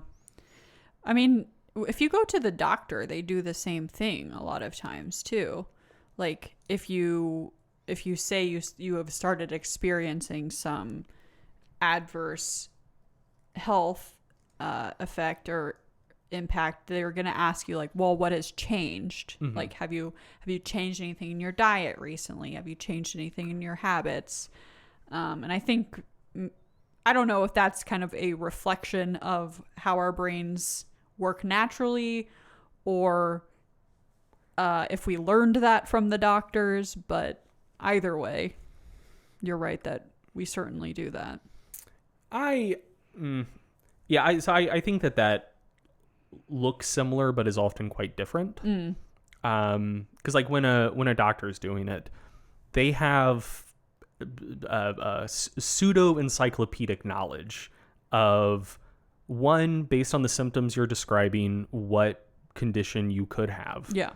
And then two, what sorts of things could cause those conditions, not based on vibes, but like based on science and actual medical training. I'm definitely not saying like that doctors shouldn't do it. I think for sure. It's just like, are we trying to just like diagnose ourselves? And right. Like we're just kind of, we've learned how to do it, or think we know how to do it because we've seen a doctor do it. Yeah. Like I'm just saying that like for actually getting at the truth, that is like a logical place to start. Yeah. Where it's like, hey, something changed. Maybe it's just random, or maybe that change was caused by something else that changed. And so trying to look at the other things that have changed is like a logical place to start in that line of inquiry. But it's a difference between like, is it a line of inquiry where there are a lot of possibilities and you try to weed it down, or, you know, you just have like enough background knowledge about what could cause something that like it can help you like prune off a lot of potentially bad options, versus I think kind of the more informal way of going about it, where it's just like, you experience this thing, oh, what has changed? Let's make a short list and then just pick one and be like, yes, that's what caused this negative thing. Yeah. So yeah, like it presents as similar, but it's very different. Yeah. But yeah, you're right. I mean, that it could be something that we learned from doctors, but I think it's more just like a natural human thing. Yeah. Yeah. Okay, so just to kind of summarize where we've been so far. So in the 80s and 90s, like I said, a lot of the actual coverage from the New York Times, we weren't seeing skepticism in the articles themselves. I think you're right that they probably were reacting to some skepticism, either in the public or just like some of these more like intellectual groups that had skepticism of aspartame. But I don't know. I wasn't alive. If somebody was an adult in the 80s and they want to tell me what it was like, I'd be interested to know. I don't know how to research that though. But in the 2000s, this is where the tide really starts to turn, and the topic of aspartame safety is really brought up quite a bit in articles, and you start seeing journalists kind of gesturing at impropriety, or like kind of citing sources, quoting people who are directly calling into question aspartame safety. There are about 3 times as many articles mentioning aspartame in the New York Times in the 2000s than there were in the decades prior. Oh, wow. That could be, I don't know exactly how their digitization process went. Like, I don't know if they've digitized everything that's been published in the 80s and 90s. So it could be that there's just not as many articles that have been digitized from that decade. But in the 2000s, there are a lot more like web native articles being published. But either way, it does seem like there are a lot more articles. There's a lot more just like general public interest in aspartame in the 2000s than there have been in decades prior. And a lot of that seems to be due to a study on rats that was published in 2006 from the European Ramazzini Foundation of Oncology and Environmental Sciences. So this is the Ramazzini study. I saw this everywhere in my research. Yeah. And I asked you, Greg, to look into this a little bit so that you can explain this study to us before I then tell you how the media was covering it. So can you go ahead and do that? Sure. Yeah. So, we've talked a lot about just kind of like the history of kind of skepticism around artificial sweeteners in general. But yeah, the Ramazzini studies were what have probably been more responsible than anything else for the specific concerns that people have about aspartame today. Yeah. So it wasn't just the Ramazzini study. There have been, I believe, 4 of them. I had studies in my notes, and I was like, I think it's just one study, and I went and changed it, but I was right the first time. You should have kept it. So they published 3 studies in the mid-2000s, I think 2005, 2006, 2007. Okay. There was a lot of criticism of those studies, so they published another study, I think just earlier this year, pushing back against, like, primarily one of the specific criticisms that people raised. They said they, like, reanalyzed their data. Yeah. So, not to jump too far ahead, but Sure. One of the concerns that people had with them was that they may have misidentified some of the cancers that they reported. Mm-hmm. Like, essentially, like, maybe they just saw kind of like generally inflamed tissue and just assumed that it was cancer. Mm-hmm. So they reanalyzed a lot of the like images and like procedures used to identify cancers and basically said like, there are some other criticisms, but the misidentifying cancers thing, like we think we did a pretty good job about it. Yeah.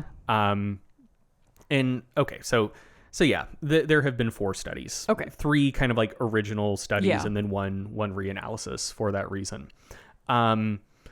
So yeah, there's a group called the Ramazzini Institute based in Italy. There's also something called the Ramazzinium, or the Ramazzini Collegium that's based in Italy as well. That sounds fancy.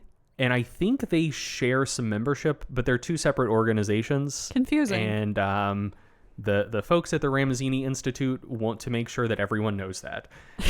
But yes, so they hate those other people. Yes, so just on the front end, we're talking institute, not collegium. But yeah, it's a group based in Italy, and they did a series of rodent studies in the mid 2000s, looking at the effects of aspartame on cancer rates, and essentially they got groups of, depending on the study, either rats or mice. Mm-hmm. So some, like, I think 1 study on mice, 2 on rats, or the other way around. And they gave them supplemental aspartame primarily in their water for their whole lives. And in one of the studies, at least, they started giving supplemental aspartame to the mothers of the rats that they would then be studying to kind of see if there were effects on like the fetus or early life. Yeah. I mean, the TLDR is that they found their conclusion was that aspartame just absolutely fucked these rats up. Oh no. Rats and mice. So here is a list of all of the different types of cancer that oh my god, aspartame allegedly caused in these lab rodents. We got hepatocellular carcinoma, hepatocellular adenoma, bronchioalveolar carcinoma, bronchioalveolar adenoma, lymphoblastic leukemia, monocytic leukemia, other myeloid tumors, malignant schwannoma, mammary gland carcinoma, renal pelvis papilloma, renal pelvis and ureter carcinoma, renal pelvis and ureter papilloma, mammary gland carcinoma, and histocystic sarcoma. Oh my god. So I'm so impressed that you know how to pronounce those words. I I don't know that I do. Well, you sounded confident. The one that I'm most skeptical about is myeloid. I think that's right, though. Also, schwannoma. That has to be the Schwann cells. Yeah, okay. It's gotta be. You know what? I do feel reasonably confident about my pronunciations there. Yeah. But if you saw this list in a paper or in an article about the paper, bad. It looks scary. Yes. So, like I said, these studies were published in the mid-2000s. Mm-hmm. Around the same time, actually slightly before, the National Toxicology Program, which is associated with one of the U.S. federal agencies, maybe Health and Human Services, whatever, doesn't matter. But yeah, like it's an official government agency. They had also done 3 studies on the effects of aspartame on cancer risk in mice, and they found that it doesn't increase cancer rates. So you have 6 total like rodent studies. Yeah. 3 of them finding aspartame is terrifying, mm-hmm. and 3 of them finding like, oh no, it's chill actually. And both of these sets of studies have been criticized, but the criticisms of the Ramzini studies are considerably more substantial, let's say. Yeah. So the criticisms of the studies from the National Toxicology Program were essentially that like they may have just been a little bit underpowered and like maybe not sensitive enough to detect effects if effects were present. Okay. Which like that's just kind of like normal stuff, I guess. Mm-hmm.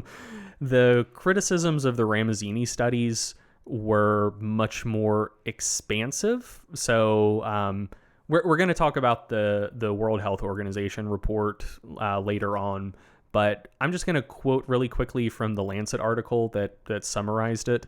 For the Ramzini studies, the working group considered the evidence for cancer in experimental animals to be, quote, limited because of questions about adequacy of the design, conduct, interpretation, and reporting of each of the studies. Damn, that's the whole study, though. Yeah, for example, the lack of adjustment for litter effects, which may have led to false positive results for incidence and trend. Yeah, like you said, that's everything. Yeah. I don't know. It's almost worse to list it out like that. Yeah, I can't think of any other parts of science, really. So, in terms of like specific stuff, I will admit I know about human research. Animal research is a completely different thing. Mm-hmm. I know the basics. I would not claim to be an expert on any of this stuff. Like the litter effects mentioned here. I read about it. It makes a lot of sense. It's not something that would have immediately come to mind for me as someone who hasn't done animal research and doesn't read a ton of animal research. But yeah, so like that specific criticism is that when you're doing rodent research, essentially you use strains of mice that are, you want them to be genetically identical, but they're not. Like some degree of just genetic drift happens, but they're very, very genetically similar. And you use like a whole population of them for whatever you're testing. Mm-hmm. And so they're going, one of the reasons they work as a good test animal, like these mice from very specific lineages that have very similar genomes, is that if you're testing something in humans, for instance, like a lot of us are very different in a lot of different ways. Yeah. And so if you see an effect, maybe it's due to the actual substance you're testing, or maybe it's just due to like randomization issues where you just had one group of people that through pure sheer chance, just intrinsic characteristics about them were more likely to make them have some deleterious outcome than the other group of people. Using mice goes a long way towards alleviating that concern, but not entirely. So like different litters of rats or mice with different parents, or potentially successive litters from the same parents, will be slightly different. And even if you're not dealing with issues of genetic drift over time, even if you're talking about successive livers from the same parent, the uterine environment will just be a little bit different because, hey, the mice are a little bit older now. Yeah. Or like the conditions in the lab could be very slightly different for litter 1 than litter 2. And so that could have an effect independent of whatever you're testing. So what you're supposed to do is, if you're using 4 litters of mice, you kind of take half the litter and put them in one group. You take the other half of the litters and put them in the other group. So basically in each litter, you randomize the individual mice or rats. And they didn't do that. It was basically just like, this litter will get aspartame, this litter won't get aspartame. So like a lot of the criticisms are kind of along those lines. Yeah. I would never think of that. Yeah. Where it's stuff that like, it makes a lot of sense to me, but it wouldn't immediately come to mind. So all of that's to say, I'm no expert on kind of like the details of rodent research. Yeah. Nor am I a cancer researcher, and a lot of also true. And a lot of the other criticisms were related to like how they actually identified tumors. Yes. Where people were saying like, the procedures you used, you could have been saying that some things were tumors that were actually just kind of like old and inflamed tissues because they were old and inflamed.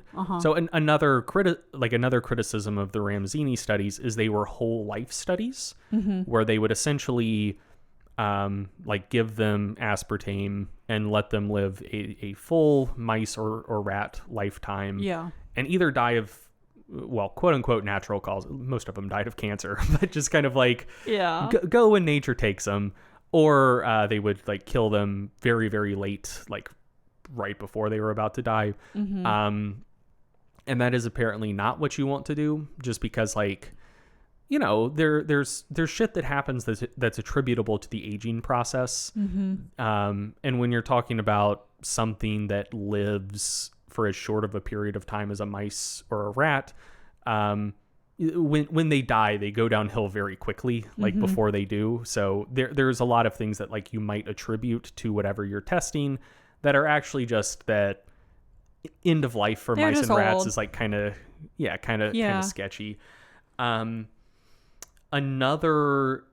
kind of like more substantive criticism that people have raised of these studies is that there was evidence in these studies, but then also other studies that have come out of the Ramsini Institute, that their rodents might just not be particularly healthy in the first place. Oh no. So in the studies they do, there's like more evidence of chronic infections affecting the animals than you see in rodent research from other labs.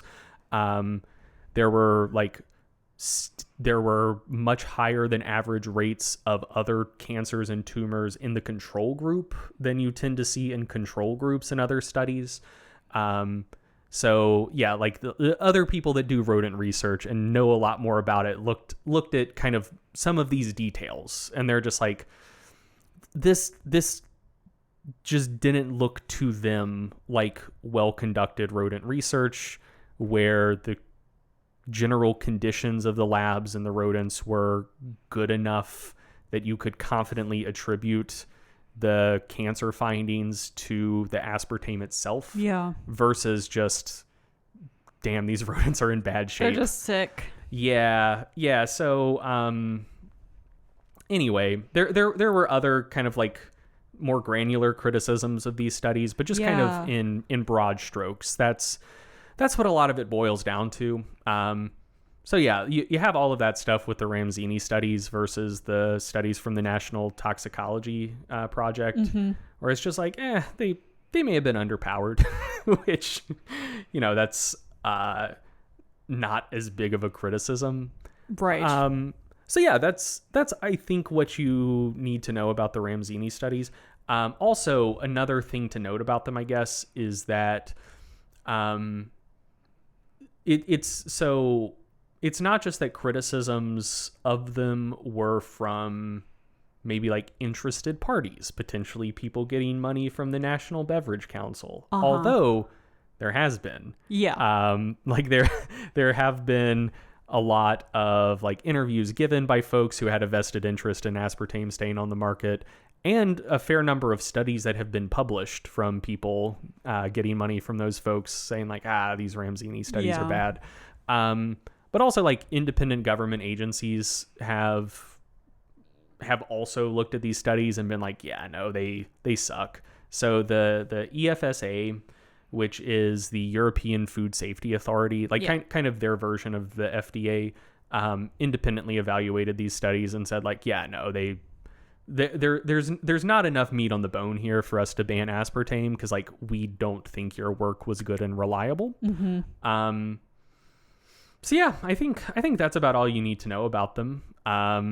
The kind of headline findings were aspartame gives mice and rats all of the cancers, and then as people dug into it, they said like, there's some things about these studies that don't quite smell right, and some reasons to suspect that maybe we shouldn't take that at face value. So most kind of independent scientific agencies don't take them at face value. Yeah. So none of those kind of criticisms or drawbacks of the studies were really mentioned very much in the media coverage. And the media response to these studies were pretty seismic. Probably because part of the Ramazzini group's strategy is to like create a big media response. So they held 5 press conferences and issued multiple press releases in the 11 months after their 2005 study came out. And this was before the data had been submitted to any actual like health authorities. People weren't able to like kind of dig into it themselves, but the researchers were really like going for the big media response, doing a lot of interviews, and there was a lot of journalism about it. I read an article from a journal called Risk Management, called Risk Communication, Media Amplification, and the Aspartame Scare, that talked a lot about kind of the media response to the Ramazzini studies and how they could have done better in terms of communicating the findings without like really freaking people out. Of course, that's the assumption that they didn't want to freak people out, but freaking people out might be a profitable business strategy. Exactly. But something that journal article noted is that a lot of at least the first Ramazzini paper, the 2005 one, was not published in a peer-reviewed journal. It was published in their in-house journal. And so they said journalists do not generally distinguish between non-peer review and real peer review. Although the aspartame research findings were initially speculative and published in an in-house journal, they were reported as more or less state-of-the-art peer-review science. The Ramazzini study may thus have received more credence than warranted. So they published it in their own journal. They held like conferences and like gave themselves research awards for their research. And then they also were doing like all these press releases and press conferences and stuff talking about like how important this research is and, you know, how scary it is and how like it should kind of be paradigm shifting, while simultaneously not sharing their data with the EFSA for them to be able to evaluate it to potentially change recommendations. Just really quick. I think that it was published in a peer-reviewed journal. Maybe not at first. Yeah, I think that this was during a period when I think they may have just been kind of like sitting on it for a time. Yes, they did. Just wanted to note that like I think the study has been published now. Like when I searched the main author on PubMed, the 3 studies that I had tabbed in my mind as the Ramzini studies on rodents from the mid 2000s, I see where they're published, and they're all like real studies, or they're all in real journals. Right. So yeah. So this quote did say initially published in an in-house journal. So gotcha. I did note that. Gotcha.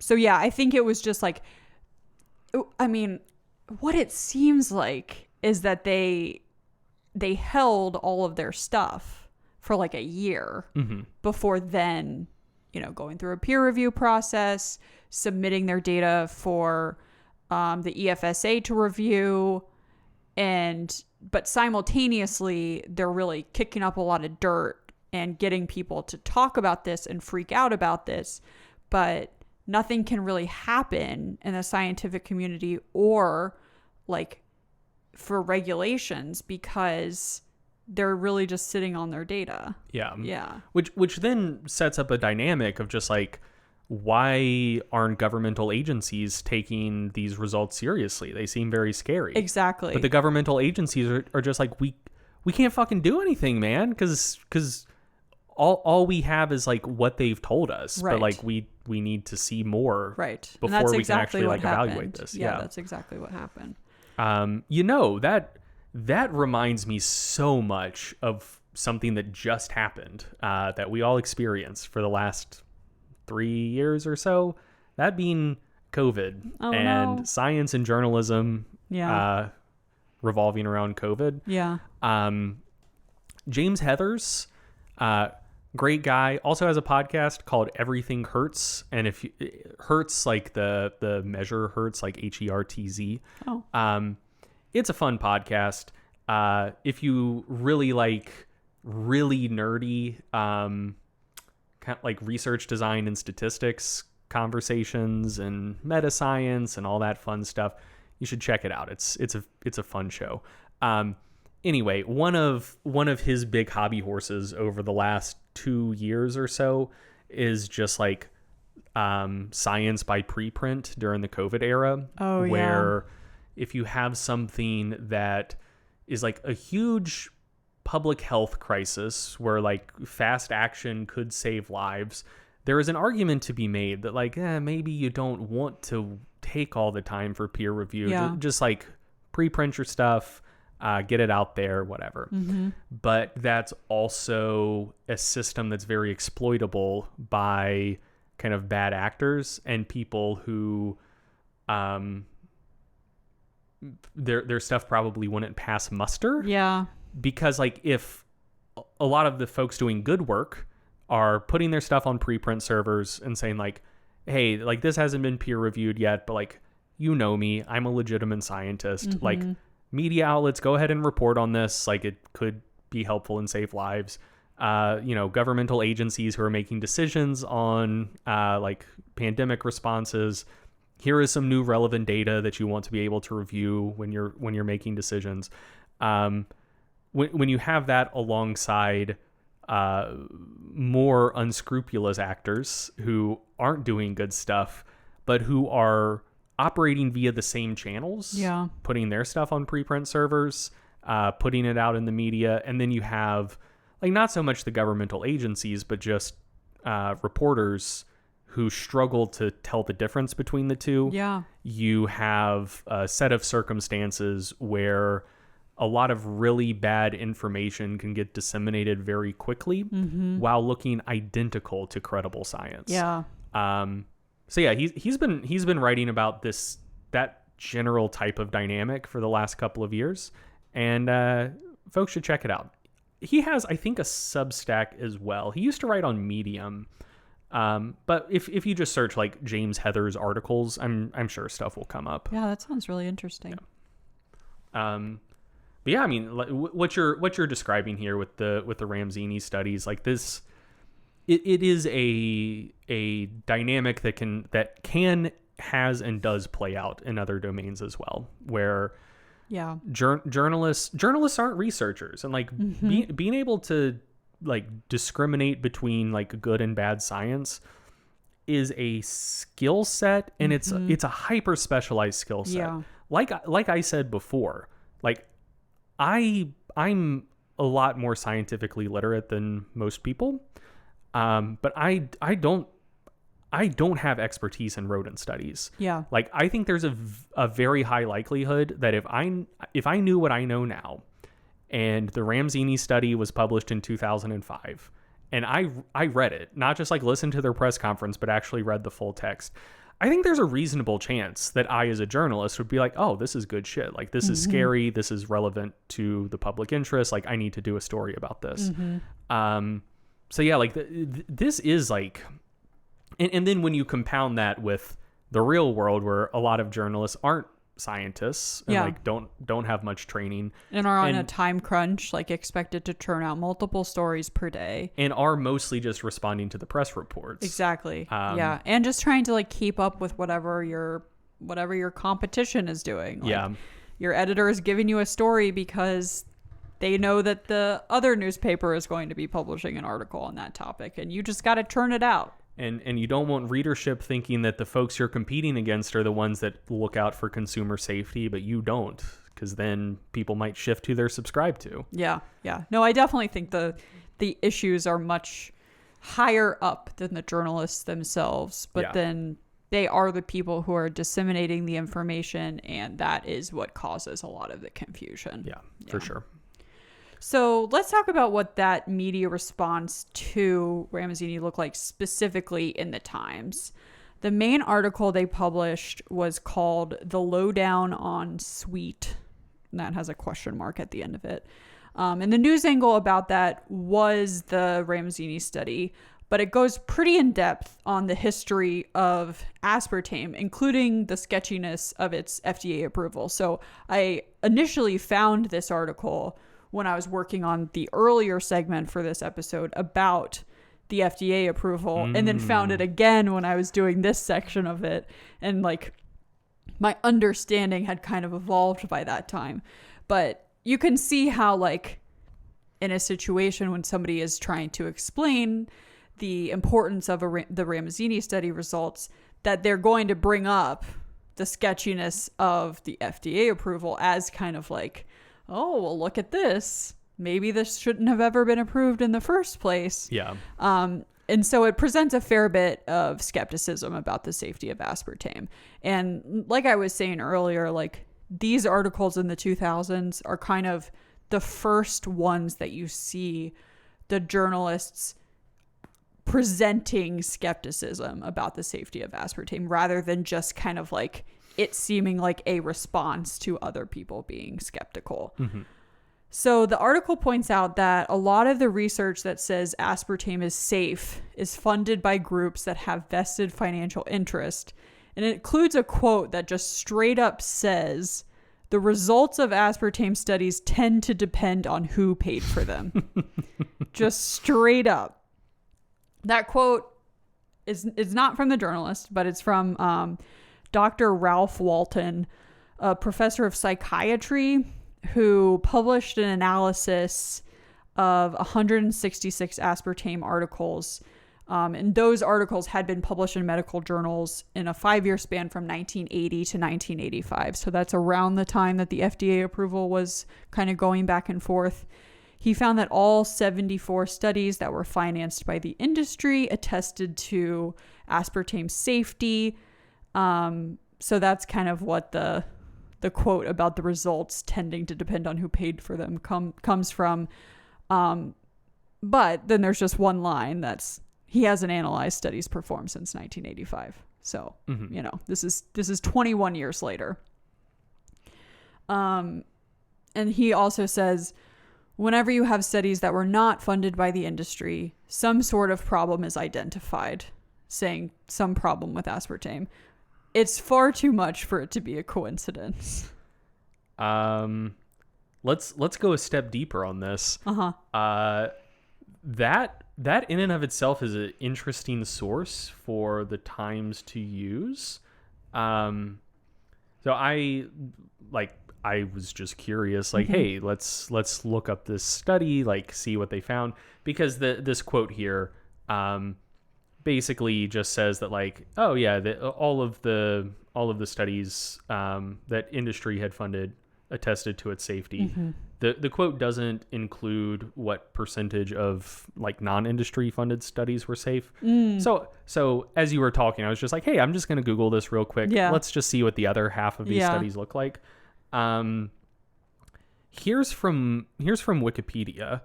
Ralph G. Walton, a psychiatrist at Northeastern Ohio University School of Medicine, stated in a self-published 1996 analysis of aspartame research that industry-funded studies found no safety concerns, while 84 of 92 independent studies did identify safety concerns.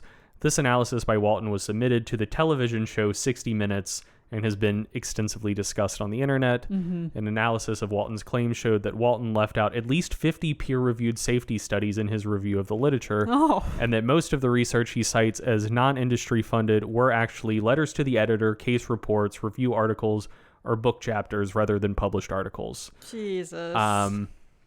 So yeah, it's basically a bunch of industry-funded actual studies saying it's safe, and a bunch of just letters to the editor and like not primary research saying we think it's bad though. Yeah. And he seems to be treating both of those things equally. Yeah. Which they're not. And as far as I can tell, this wasn't actually published in a journal anywhere. He just did it and just sold it to 60 Minutes and said, "Hey, aspartame's scary. Do a segment on this."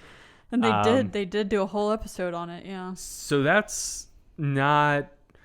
I mean, like I'm sure that by the mid 2000s there were actually like systematic reviews and stuff, which if you did a little bit of legwork, you could look at the citation list, look at funding sources, and kind of like redo that analysis in a kind of objective way. But bringing a guy on who, one, his analysis was a decade old by this point. Yep. And two, it wasn't actually published anywhere. Yeah. And three, by the time that this article in the Times came out, like Walton's analysis had already been heavily criticized for like missing at least 50 studies that should have been included. Yeah. That makes me think that he probably wasn't the best source for the journalist to lean on for this study. And this is what... Or for the article. Yeah, this is what drives me crazy that I saw so often is like, if you don't know these things, if you don't know about the person that a journalist is citing for a quote, and they just kind of have these like words that seem impressive. You know, this guy's a professor of psychiatry. He published this analysis of 166 articles. Like, the average reader is going to see that and be like, oh, this is a trustworthy, credible source who's giving an unbiased opinion about aspartame. But it's like, of course it's not. Like, the person that is throwing themselves at a journalist to get quoted in an article, they have an opinion. They have a point that they're trying to make. And like, this guy doesn't seem like a credible source to be like saying things as bold as the results of aspartame studies tend to depend on who paid for them in an article in the New York Times. Yeah, that's... Yeah. I mean, one, that's not good. Two, like, I mean, I myself, as you were reading that, my first thought wasn't, this guy seems like a crank. My thought was like, oh, there's another half of this analysis. Right. This journalist is reporting on the industry funded studies and all of them seem safe. What proportion of the non-industry funded studies made aspartame seem either safe or dangerous? Like I was purely just on a fact finding mission. I just wanted to know, what does the other half of this analysis look like?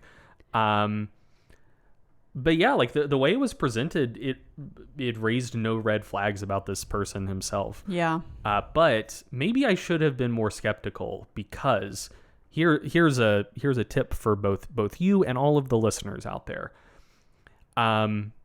There are plenty of good scientists who do great work, and they're public intellectuals, and they give quotes to journalism or to journalists and all of that stuff. Like, like, I don't want to paint with too broad of a brush here, but if you know the name of a specific researcher, the probability that they're a little bit sketchy is way, way higher. Because the thing is, most scientists, you're never going to hear their names. Yeah. Because they're in a lab somewhere doing good fucking research and publishing it in journals that no one outside of their field actually reads. And if a journalist does want to do a story on whatever they do research on, like, maybe they'll give like one quote and then you just never hear from them ever again. Mm-hmm. Or much more likely, they're fucking busy because they're a full-time researcher and they probably also have like students they're mentoring. They might also have classes they're teaching. Someone contacts them for comment. They just say, talk to the university press office. Yeah. So like, yeah, folks who are giving quotes to the New York Times, and especially folks who are kind of like out there in the media a lot. Yeah. They're still, I think most of them are still good rather than bad. Mm-hmm. But that is a big, it's a bit of a red flag. It's a red flag for sure. Mm-hmm. Like if you know the name of like 99.9% of researchers are like legit and they do good work. But I think that once you start talking about folks who flirt more with the media and you're more likely to know their name, I think then instead of like a 99% thing, you're talking more like a 70% thing. Yeah. Like the number of stinkers goes way up. Yeah. Whew. Okay. So let me tell you a little bit more about this article. It also contains just a fair bit of fanfare over the credibility of the Ramazzini Cancer Lab. So they say, quote, while Dr. Sofridi, I think that's how you say his name, that's like the lead researcher, while his methods have drawn some criticism, which that's as far as they go in terms of criticism, if I remember correctly. Nice. The Ramazzini Cancer Lab has earned considerable credibility since it was founded in 1971 for its pioneering research on chemicals. So it's like, it's drawn some criticism, but, they've earned considerable credibility. Mm-hmm. And the net result of this article is to plant many, many seeds of doubt about aspartame's safety and the intentions of the regulatory board and the scientists who have said it's safe, all on the back of this study that at the time may have not even been published in a peer-reviewed journal yet. Mm-hmm. And it's just completely propped up without criticism. Ooh, yeah. The sentiment that the article leaves the reader with is an ending quotation from Dr. Michael Jacobson, who is the same guy I mentioned several minutes ago. From CSPI? Yeah. Who said that aspartame is far preferable to saccharin in the 80s. So he said, and like I said, this is the ending quote of the article, for a chemical that is used by hundreds of millions of people around the world, it should be absolutely safe. There should be no doubt. And that's true, technically. But, I mean, can we ever truly have zero doubt about something like this? Like, proving a negative isn't really a thing. Yeah, no. And I don't think the Ramazzini paper was strong enough to justify the kind of doubt that the average reader is going to walk away from this article with. Yeah. No, for sure. I mean, I agree with that wholeheartedly. That is not a reasonable bar to hold anything to. Mm-hmm. I'll circle back when we talk a little bit about when we talk more about how aspartame's like new classification by the World Health Organization works. But yeah, there are currently that statement for a chemical that is used by hundreds of millions of people around the world, it should be absolutely safe. There should be no doubt.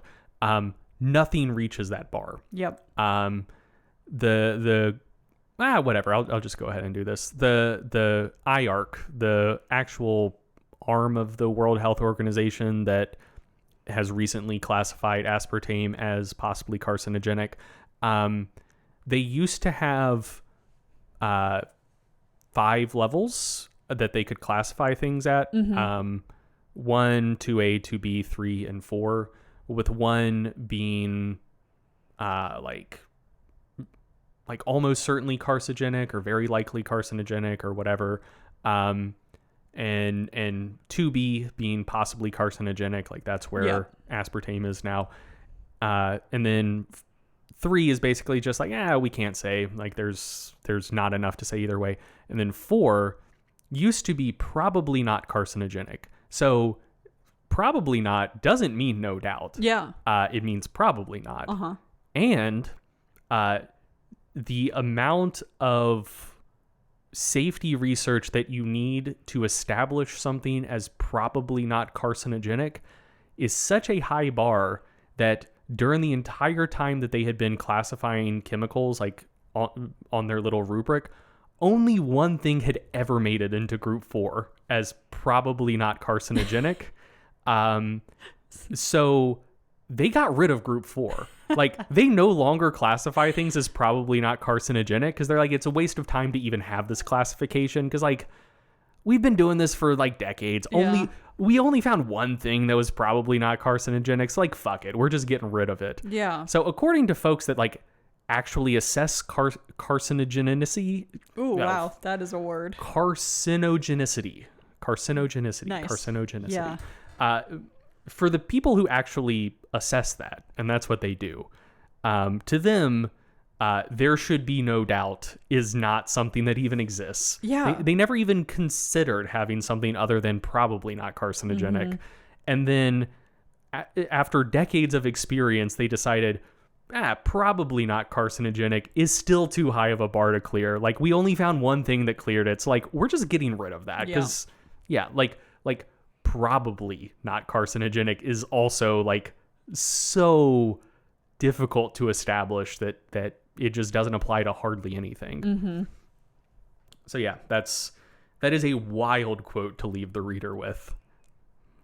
It gives people a very unrealistic understanding of the ability of science to establish something as, like, definitely safe. Like, that's not a realistic thing for people to expect. Yeah.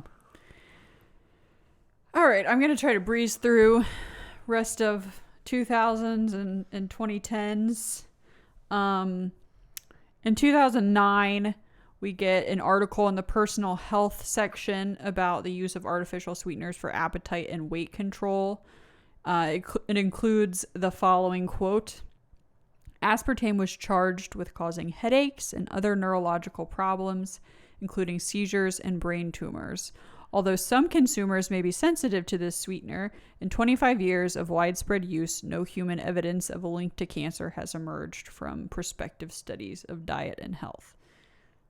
So that's good. Yeah. We get a little reality check there. And then in 2009, an article in the dining section about different types of artificial sweeteners and which ones consumers prefer. There's a line saying the biggest cloud of doubt hangs over aspartame, which is the target of vigorous concern among holistic health practitioners and many health bloggers. Nice. Yeah. Which is like, okay, like, is that our standard for when we're saying something is unsafe? You know what? As a health blogger, I approve of this. I definitely think that my concerns and opinions should be more heavily reflected in the New York Times, and so I salute them for this article. Okay, 2010s.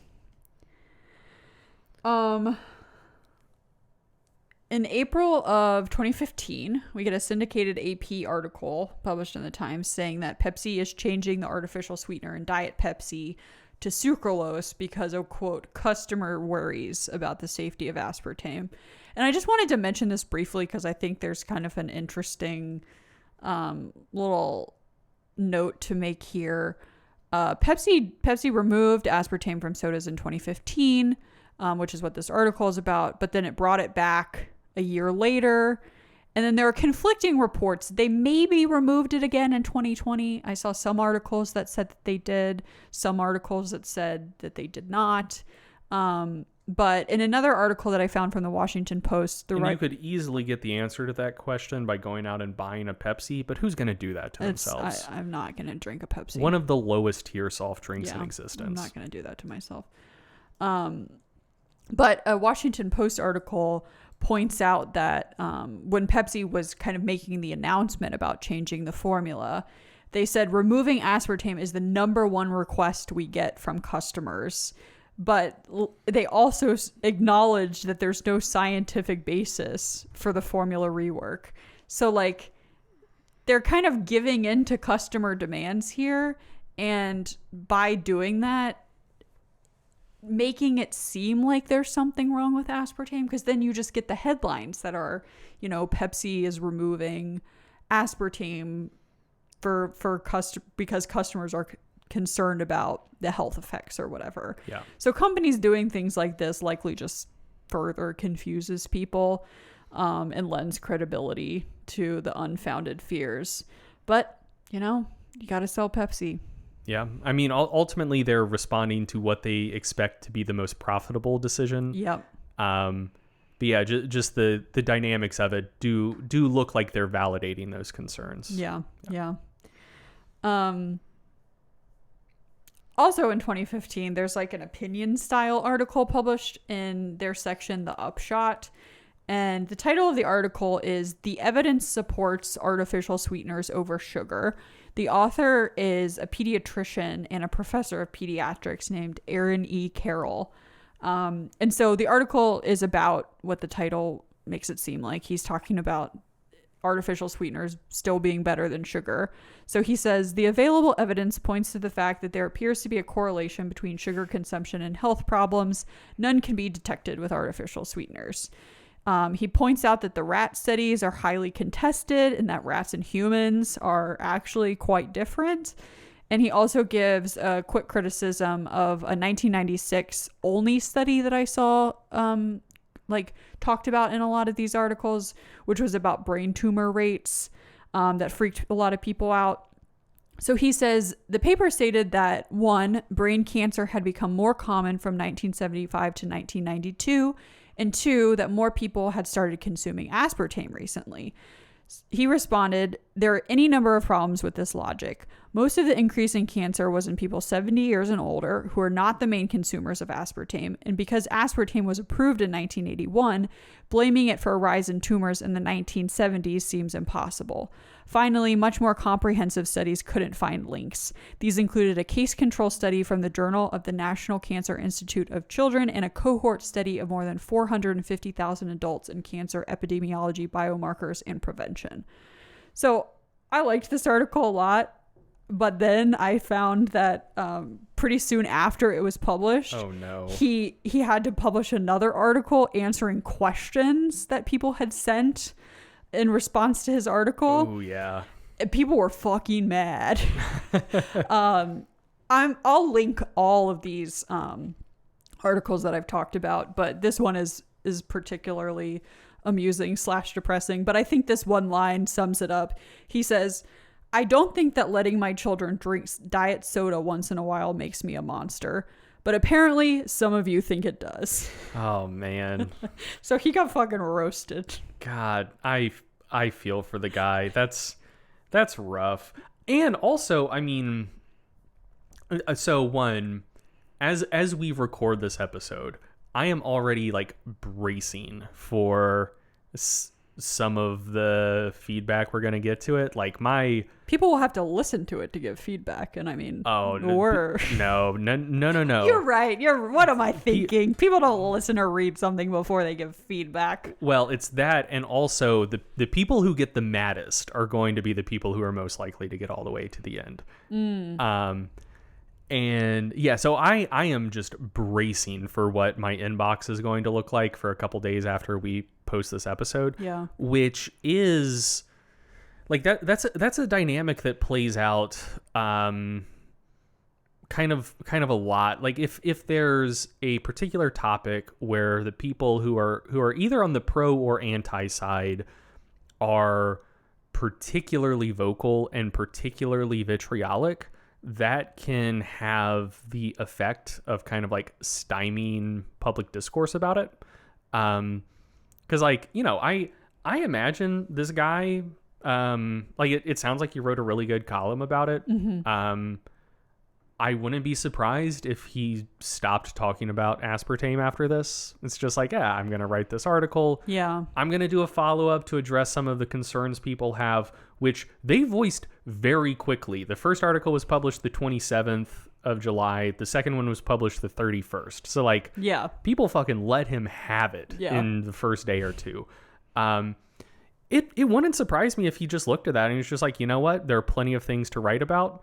I think aspartame is safe and fine, but I'm just not going to write about this anymore because it's not worth it. And I think a lot of other people, like especially on social media, can see what topics you discuss that get you dogpiled and just kind of learn, like, I don't want to get dogpiled. Yeah. And so, yeah, like I don't know, like it's, like the safety of aspartame is a topic where people who are anti-aspartame and like anti-artificial sweeteners are very anti-artificial sweeteners. Yeah. And it makes sense that they would be. Like if you think that it's going to kill people and give them brain tumors and all of this shit, like, yeah, like you're going to get worked up about it if someone says, I think this is safe and fine. Yeah.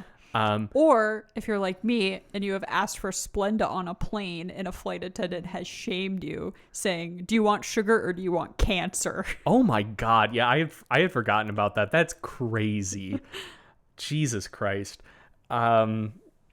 And then like on the opposite side of the topic, people like, I don't know that many people who consider themselves like a pro aspartame. Like, yeah, I like artificially sweetened beverages, but you know, like I wouldn't say I'm like pro artificial sweeteners. Like I think they're safe and fine, and I enjoy plenty of products that have them, but it's not something I'm going to get that worked up about. Like when I see people say artificial sweeteners are dangerous, the thought never occurs to me that like I should write them a 300-word angry email to say, no, fuck you, they're fine. They're fine.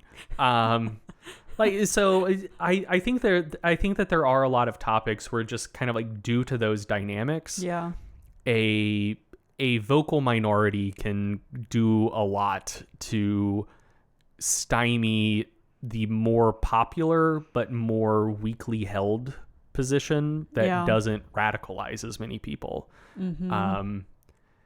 And yeah, you know what? I have plenty of examples of that in mind, and I'm not even going to bring them up because this don't want people to say that to you. Yeah, this dynamic exists, and you know, for all of the examples I would bring up, I know the vocal minority would assume that I have the kind of more mainstream view that they would get mad about, and then they'll fucking get mad at me and just make my inbox a shithole for a while. And you know, one of these days on some of those topics, I might be like, you know what? I'm fine. I can take the heat. Yeah. But when I'm already going to be taking a bunch of heat for this aspartame episode, I don't want to catch strays for other shit as well. That makes sense. Yeah. But yeah, like I do think that this is like a pretty common dynamic where a radicalized minority that feels strongly about something can very easily create the set of conditions that make the majority that has a much more like a position they feel much less emotionally invested in, not want to discuss it because they don't want to pay the price that would come along with discussing it. So after that, there's an article in 2019. So we're jumping a couple years ahead here, but a 2019 article with the title "Death by Diet Soda?" ? So just that title alone, not great. Not good. Likely to cause a bit of panic. So this article is talking about a new study that apparently found consumers of artificially sweetened drinks were 26% more likely to die prematurely than those who rarely drink sugar-free beverages. So they say that. And And then they also say this study is not a one-off. So implying that like this has been found other places and like you are going to die actually if you drink diet soda. Like everyone's saying it. Yeah.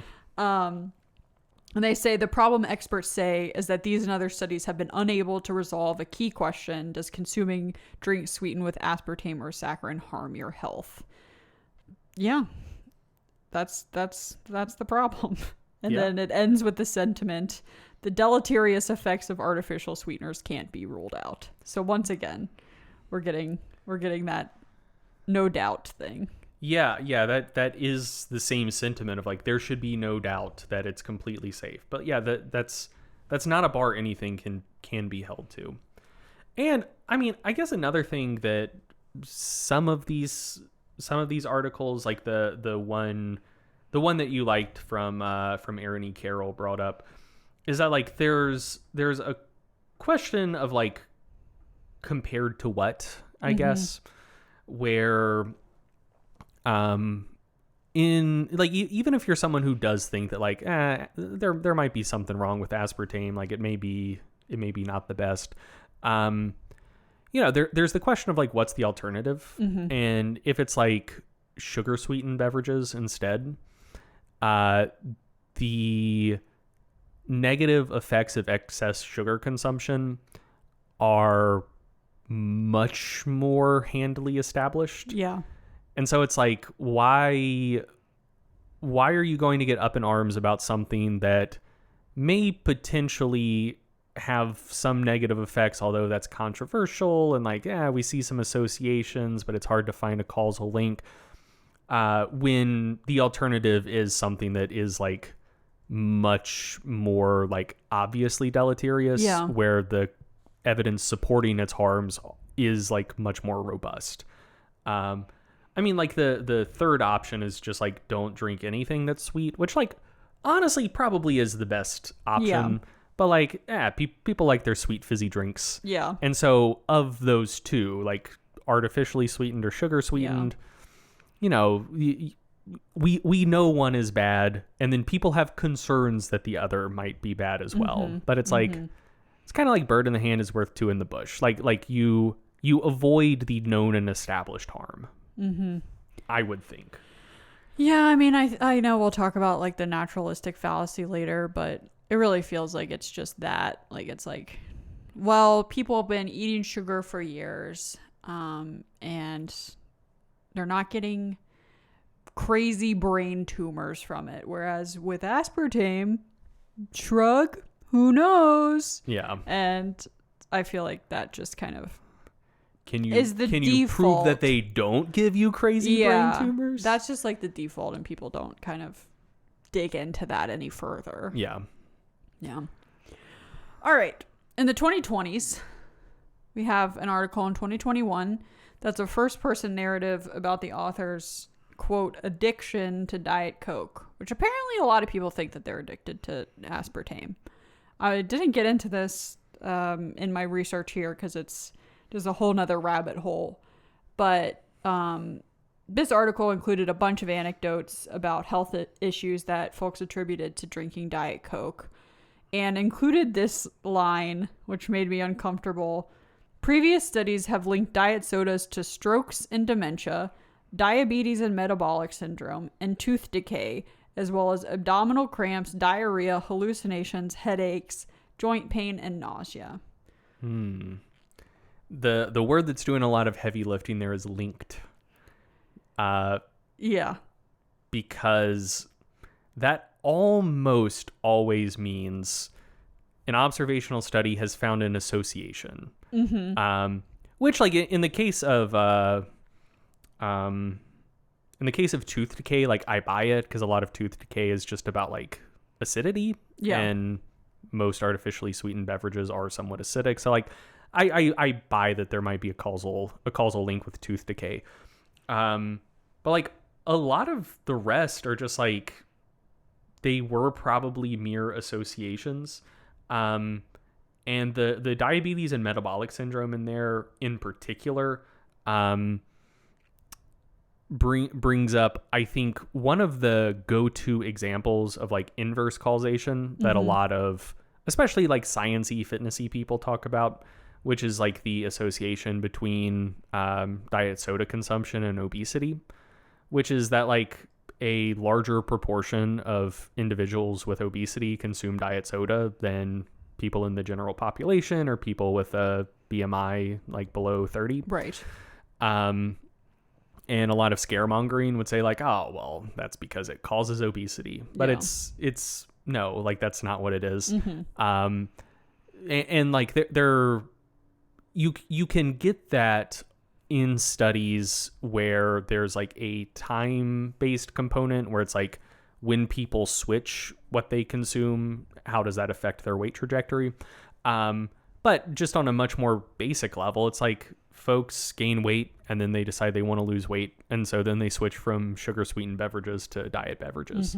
And so, yeah, like for a lot of these, like I suspect that's what's going on. And especially the diabetes and metabolic syndrome. It's like you have issues with regulating your blood glucose. And so your doctor says, stop eating and drinking as much sugar. Yeah. And so you do, and you switch to diet beverages. Yeah. And then that shows up in some epidemiological study. And then some fucking asshole says, oh, and now aspartame has been linked to diabetes and metabolic syndrome. Yeah. You know? Yeah.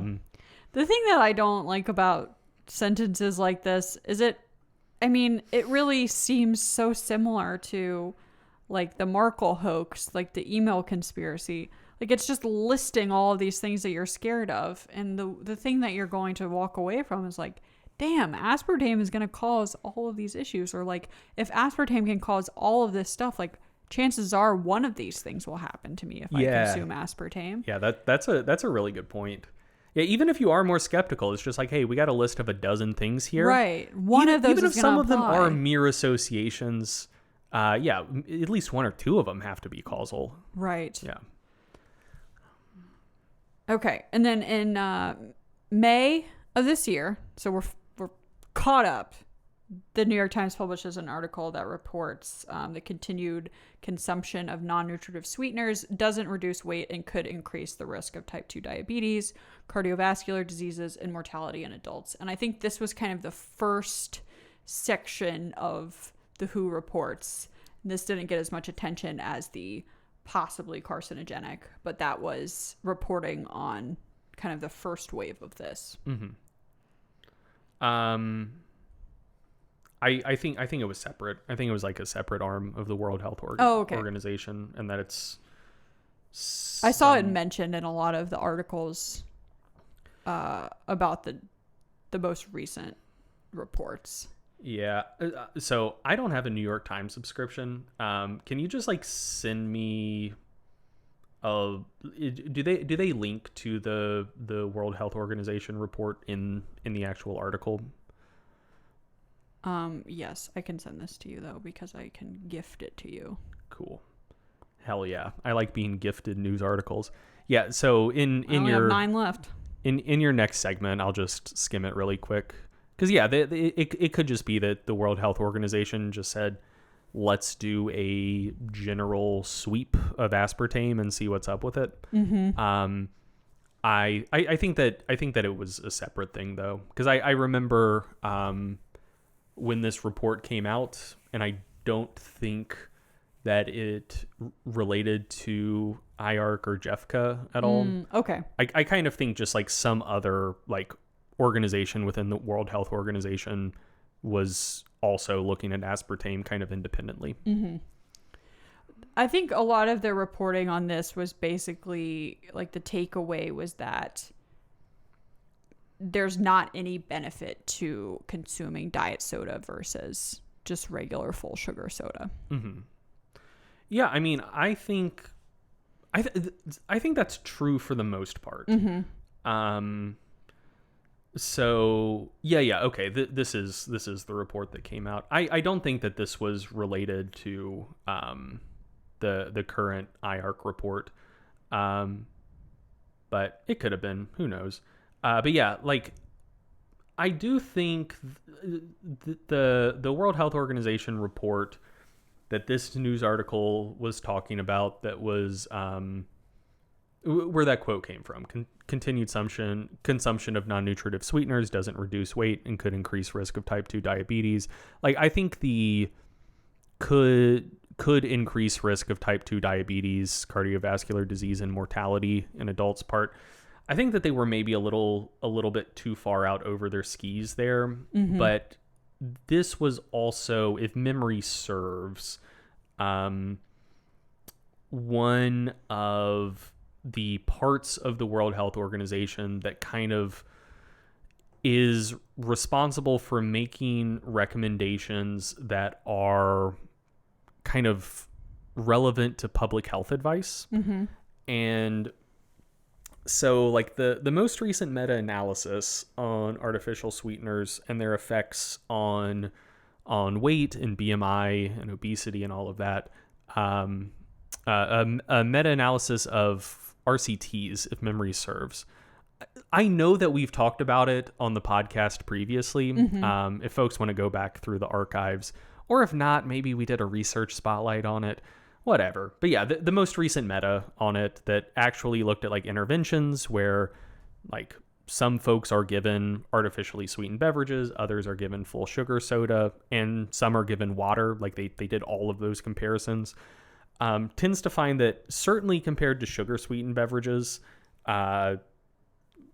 consuming artificially sweetened beverages tends to have a negative effect on weight trajectory. Like you either gain less weight or lose more weight.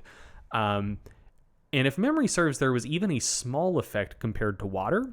Like people consuming artificially sweetened beverages either gained a little less weight or lost a little more weight than people consuming water instead.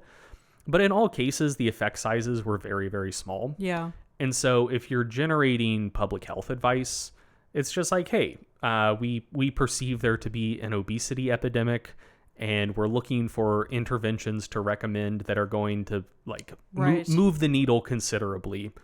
And like the evidence on artificial sweeteners does indicate that like, maybe they'll help you lose a little bit of weight or slow down your rate of weight gain. But like the effect isn't large enough to like meaningfully change those trajectories like in a big way long term. And so yeah, if memory serves for this particular World Health Organization report, like that's basically what it came down to. It's just like, hey, when we look at this stuff, we're not seeing evidence that it is going to like dramatically reduce rates of obesity or like probability of weight gain, which like does comport with the research really well. And I think people interpreted that instead as it does nothing or will make you gain weight. Yeah. Which is not an accurate interpretation. Anyway, sorry for derailing us a little bit there. That's okay. I think before we move on completely from what the media landscape looked like leading up to these new reports, we should briefly touch on the Nutrinet Santé study, which was published last year.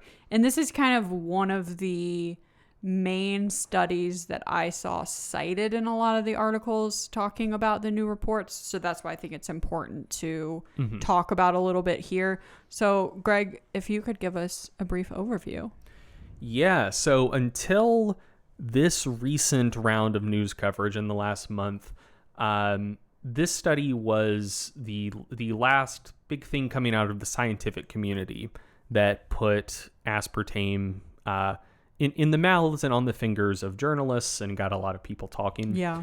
So, like you said, it was published last year. The title of the paper was Artificial Sweeteners and Cancer Risks, results from the Nutrinet Santé population-based cohort study.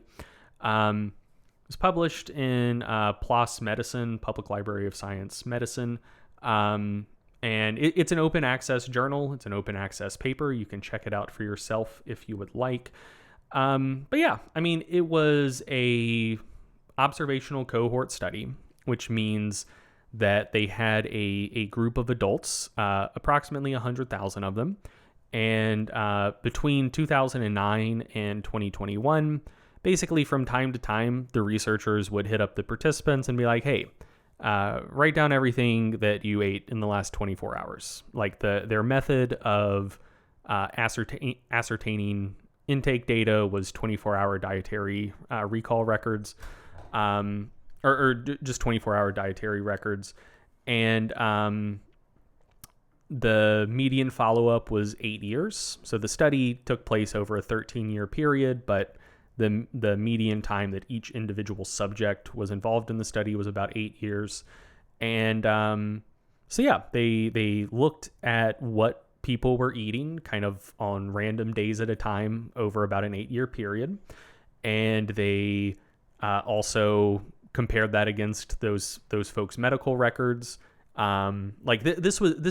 So, okay, just to back up a little bit more. Okay. This was not this was a individual paper on aspartame, but this is a more extensive, longitudinal cohort study. Yeah. Where they're collecting data on these folks for 8 to 10 years, and it's a lot of shit. Mm-hmm. So it's like health records, how you're exercising, like employment status, do you smoke, do you drink, if you exercise, what kind, how much, like all of that stuff. Nice. So essentially it's just one of those things where they started analyzing their data and they realized like, hey, there are some associations between aspartame and cancer, but it wasn't like they were just looking at artificial sweetener intake and cancer. Mm-hmm. It was basically just like an expansive series of snapshots about these people's lives for this period. And just then on the back end, they're going to be able to look to see like what sorts of general associations exist there. Like, so the Nutrinet Santé cohort, anticipate to see a lot more research published from this over time, because it wasn't just like looking at aspartame or artificial sweeteners.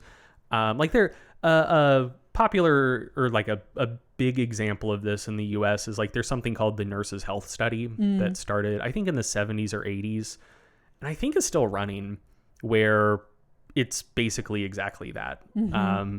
They just had a group of, I think, like 40,000 nurses. And it's just like, we're going to follow you and collect all of the data about you that you're willing to give us for the next like 30 or 40 years, like until all of you die. and then we can use that to kind of like see what sorts of behaviors or risks are associated with different outcomes. Mm-hmm. So yeah, like that's the research approach taken here. And so yeah, just to talk about the results. Yeah. They stratified people by artificial sweetener intake, where most of the people in the cohort, like I think close to 70%, consumed no artificial sweeteners, or at least there weren't any products with artificial sweeteners in them that were included in any of their dietary records in the database. And then of the other approximately 30% of people, they just split them into low consumers and high consumers of artificial sweeteners, and they looked at cancer rates. And so compared to non-consumers, consumers of artificial sweeteners in general, and aspartame and asulfame potassium in particular, did have higher rates of cancer than the non-consumers did. So they found that association with cancer generally, breast cancer, and obesity-related cancers. They also looked at prostate cancer, but didn't really find associations there. But yeah, so and the magnitude of the like different rates of cancer incidence were like in the 10 to 20% range. So they weren't finding that people who consumed artificial sweeteners had 3 times the cancer risk of people that didn't. Mm-hmm. But yeah, so like kind of moderate differences in around the 10 to 20% range, depending on the sweetener they looked at, the specific type of cancer, high consumers versus low consumers, etc. just so you have a general lay of the land. And I'll note, like, I don't have anything bad to say about the study itself. This seems to be a very high quality population cohort study. They collected data on most of the easily collectible variables that you could collect data on that might influence cancer risk. In their statistical analysis, they adjusted for all of the appropriate covariates that you would want them to adjust for. And they also did plenty of sensitivity analyses to make sure their results were robust. They reported all of those clearly. There's a very, very extensive supplemental material section that you can download and look at all of those like secondary analyses yourself to see all of the stuff that they kind of like prodded around with, which like there are two different reasons you might want to kind of like prod around in your data. One is to try to find spurious associations to find just like false positives to report on. Yeah. And the other is if your like pre-planned analysis does find significant stuff, you want to poke around on that to see if it's robust, to like avoid false positives. And this is like the second good type of prodding your data. So yeah, like the study was as far as I can tell, very, very well done. But there are still reasons to be skeptical of the results themselves. And like, I think that's like a common disconnect. Like oftentimes good studies can still get like dodgy results, especially in epidemiological work. So like I do have skepticism of the results of the study, but I just wanted to say like it is not owing to the fact that I think the study was poorly done or poorly analyzed. Right. So yeah, the biggest issue and like my biggest cause for skepticism is that there was a general lack of a dose response relationship. So most things that actually like cause cancer tend to have a positive dose response relationship, and it's the basic principle of like exposure increasing risk. So if I hope everyone listening to this can agree that like smoking cigarettes causes or at least like massively increases your risk of lung cancer. But if you smoke one cigarette ever in your life, is that going to increase your lung cancer risk? Theoretically, probably, but like to such an imperceptibly small degree that for all intents and purposes, no, it doesn't. Right. But if you smoke a pack a day for a decade, is your risk of lung cancer a lot higher? Yes, absolutely. So typically in things that actually are like causally related to cancer, you tend to see that positive dose response relationship where increased exposure increases risk. And that is not what we see in this study. So the non-consumers obviously consumed no aspartame. The low consumers consumed an average of 3.24 milligrams per day, which is like almost nothing. Yeah. Like I think there's like 30 milligrams in a Diet Coke.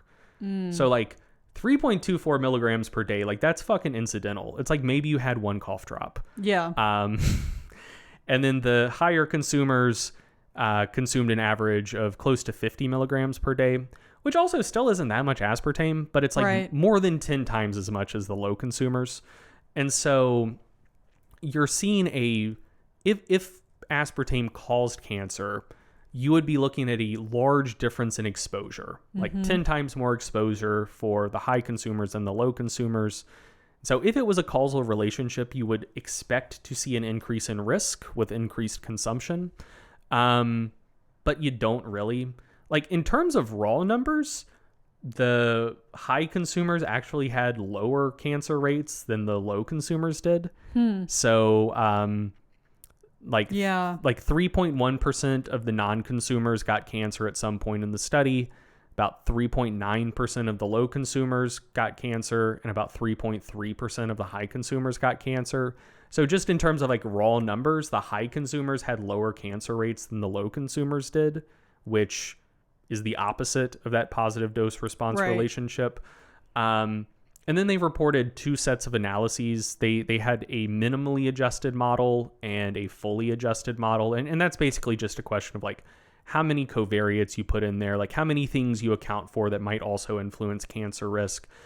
And basically in the fully adjusted model, you did see a positive relationship between aspartame consumption and cancer risk, but like it was like a 12% higher risk than the non-consumers in the low consumers and a 15% higher risk in the high consumers.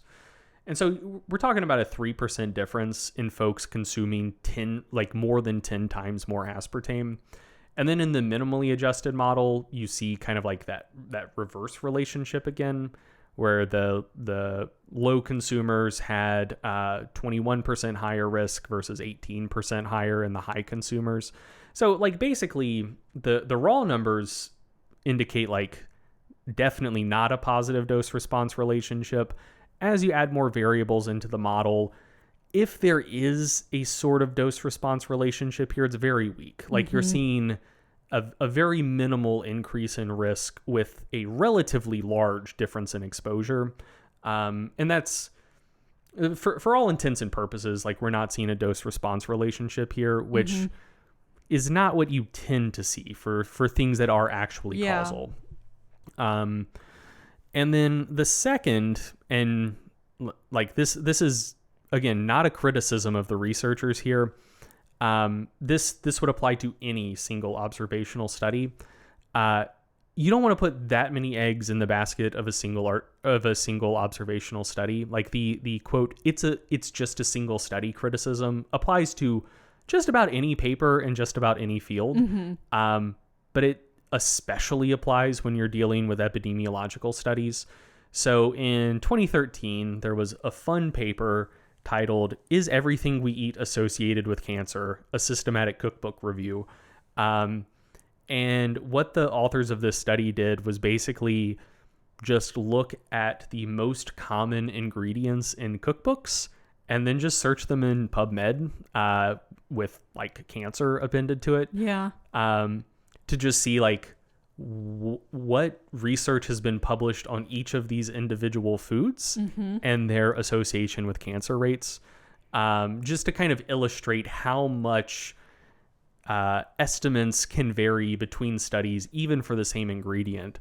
So, for instance, I think probably the one of the wildest ones here, or like one of the ones with the biggest spread, is coffee, where there were 1, 2, 3, 4, close to 10 studies done on coffee, with the most extremely positive one finding that coffee intake decreased cancer risk by more than 50%, and the most negative one indicating that coffee intake like roughly tripled cancer risk.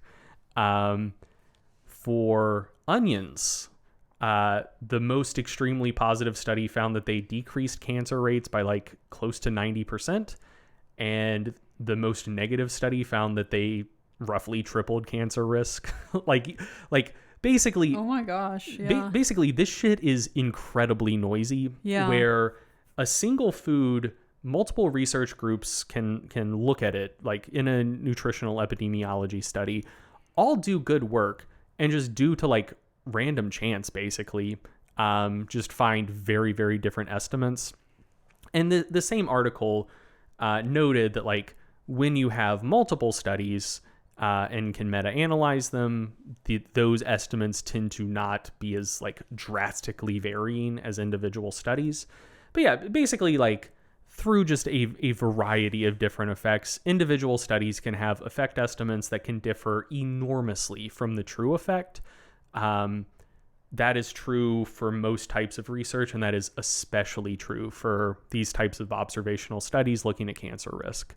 So yeah, even if the dose response thing, like even if that criticism wasn't present, it's basically just, you don't want to freak out too much about any single study that says, X, Y, and Z was linked to cancer. Because like the study, very well may have found that whatever was linked to cancer, but how much stock do you want to put in that? Not much, because another study could come out next year finding that like, no, it actually doesn't increase risk, it decreases risk. And there very well could be nothing wrong with either of those studies. It's just that like, this is a type of research that is inherently very noisy. Yeah. And so you don't want to put too much credence in any single study. Yeah. So Thank you for explaining that. Yeah. No problem. So what did the news have to say about it? Yeah, there are a couple that I really think did a great job, including the Reuters article that broke the news about the IARC report. So I'm just kind of looking through this now again after you just explained stuff. And I like that they say people who consumed larger amounts of artificial sweeteners, including aspartame, had a slightly higher cancer risk. But then they say it could not prove that aspartame caused the increased cancer risk, however. I think that's a very fair assessment. The Guardian Australia also published an opinion piece by an epidemiologist that kind of broke it down. And this was also an article that was published in response to the IARC report and just kind of adding stuff about the Nutrinet Santé for context. But they tried to put some of those numbers in terms of the increased cancer risk into perspective. And so he says going from having absolutely no aspartame to drinking a can of Coke Zero a day for a decade would raise your risk of cancer from 3.1% to 3.3%. He notes that that risk is meaningful at a population level, of course, but says for individuals, the risk from aspartame really isn't something that is likely to impact your life. So I think that that's really good context. But looking at these numbers now, aren't those like it's leaving out the low consumer number that was actually higher? Mm-hmm. So like this is great that he writes this, but there's actually even like a wrinkle further that you just explained about it being 3.1 and then 3.9 for low consumers, and then 3.3 again for high consumers. Well, and I mean, like that is those were the raw numbers. Like I don't fault him for doing this. I'm just saying, like, I do think it's interesting. Like, even the worst case, saying you go from 3.1 to 3.3, which is like not a straight line. Yeah. I mean, another thing I didn't even mention is just that, like, the association with low consumers, like, almost strains credulity.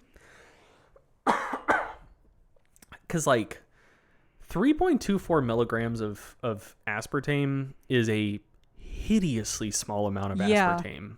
Like, and that was associated with a 12% increase in cancer risk. Mm-hmm. Like, that's if that were a causal relationship. Yeah. If 3.24 milligrams of aspartame caused your risk of cancer to increase by 12%, it would be one of the most toxic substances on the planet. Like, it's like that like I said, that's almost nothing. So, like, yeah, between that fact, the fact that the dose response relationship just isn't there. Like, right. Yeah, like the lack of dose response relationship, I think, is something that probably should have been noted, but that I suspect most journalists wouldn't know to look for. Mm-hmm. And then just to kind of highlight the difference in like what number you decide, there is a Medical News Today article that was titled "Artificial Sweeteners Linked with a 13% Higher Risk of Cancer," which like you had that number in your notes, like you mentioned that, but stripped of context, that sounds way scarier than it actually is. The old classic relative versus absolute risk. Yeah, that'll come back to bite you. Greg, we are all caught up on the history and the environment that these WHO reports landed in. Finally. All right. So it's finally time to actually talk about the subject of this episode.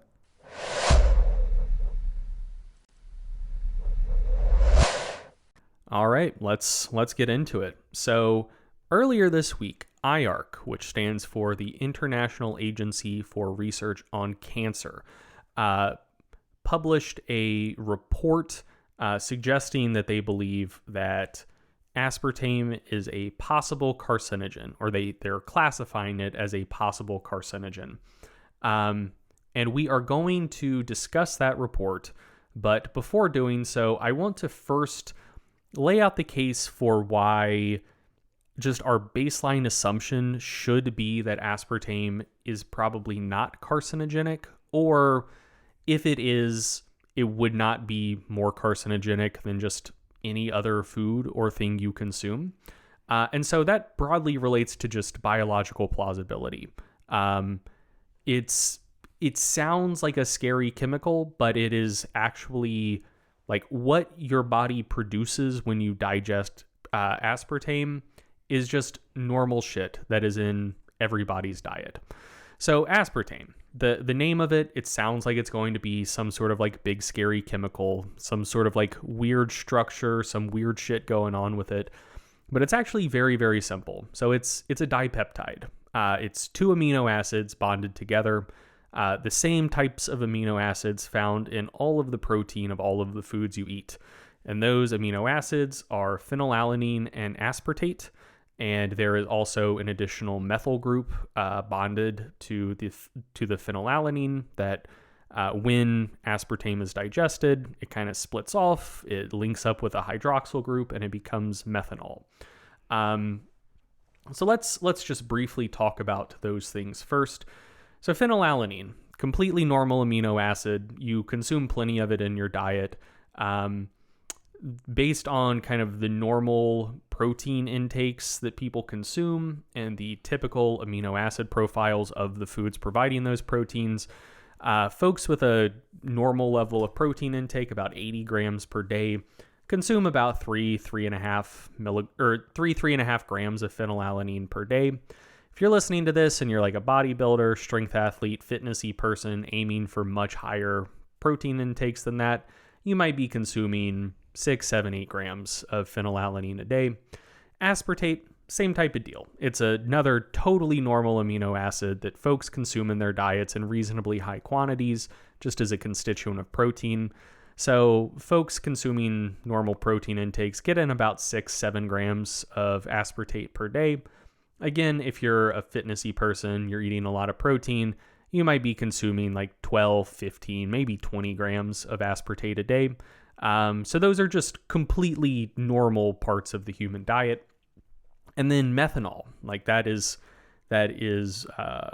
some methanol is generated from the methyl group that is split off of the phenylalanine. And methanol itself can definitely be dangerous. So I mentioned this before when we were talking about adulterants approximately 5 hours ago, where it's structurally very similar to ethanol, but and ethanol itself is toxic, but methanol is way more toxic. Mm-hmm. It can kill you in much lower quantities than ethanol can. Lower intakes than that can cause blindness. Like it'll just like deteriorate your optic nerve. It's nasty stuff if consumed in adequate quantities. But the human diet does contain just like some normal amount of ethanol. So I found a study that looked at just like food intake in the German and Turkish diet, and like just grabbed a bunch of foods off the shelf in Germany and also Turkey, and just lab tested them for methanol content, and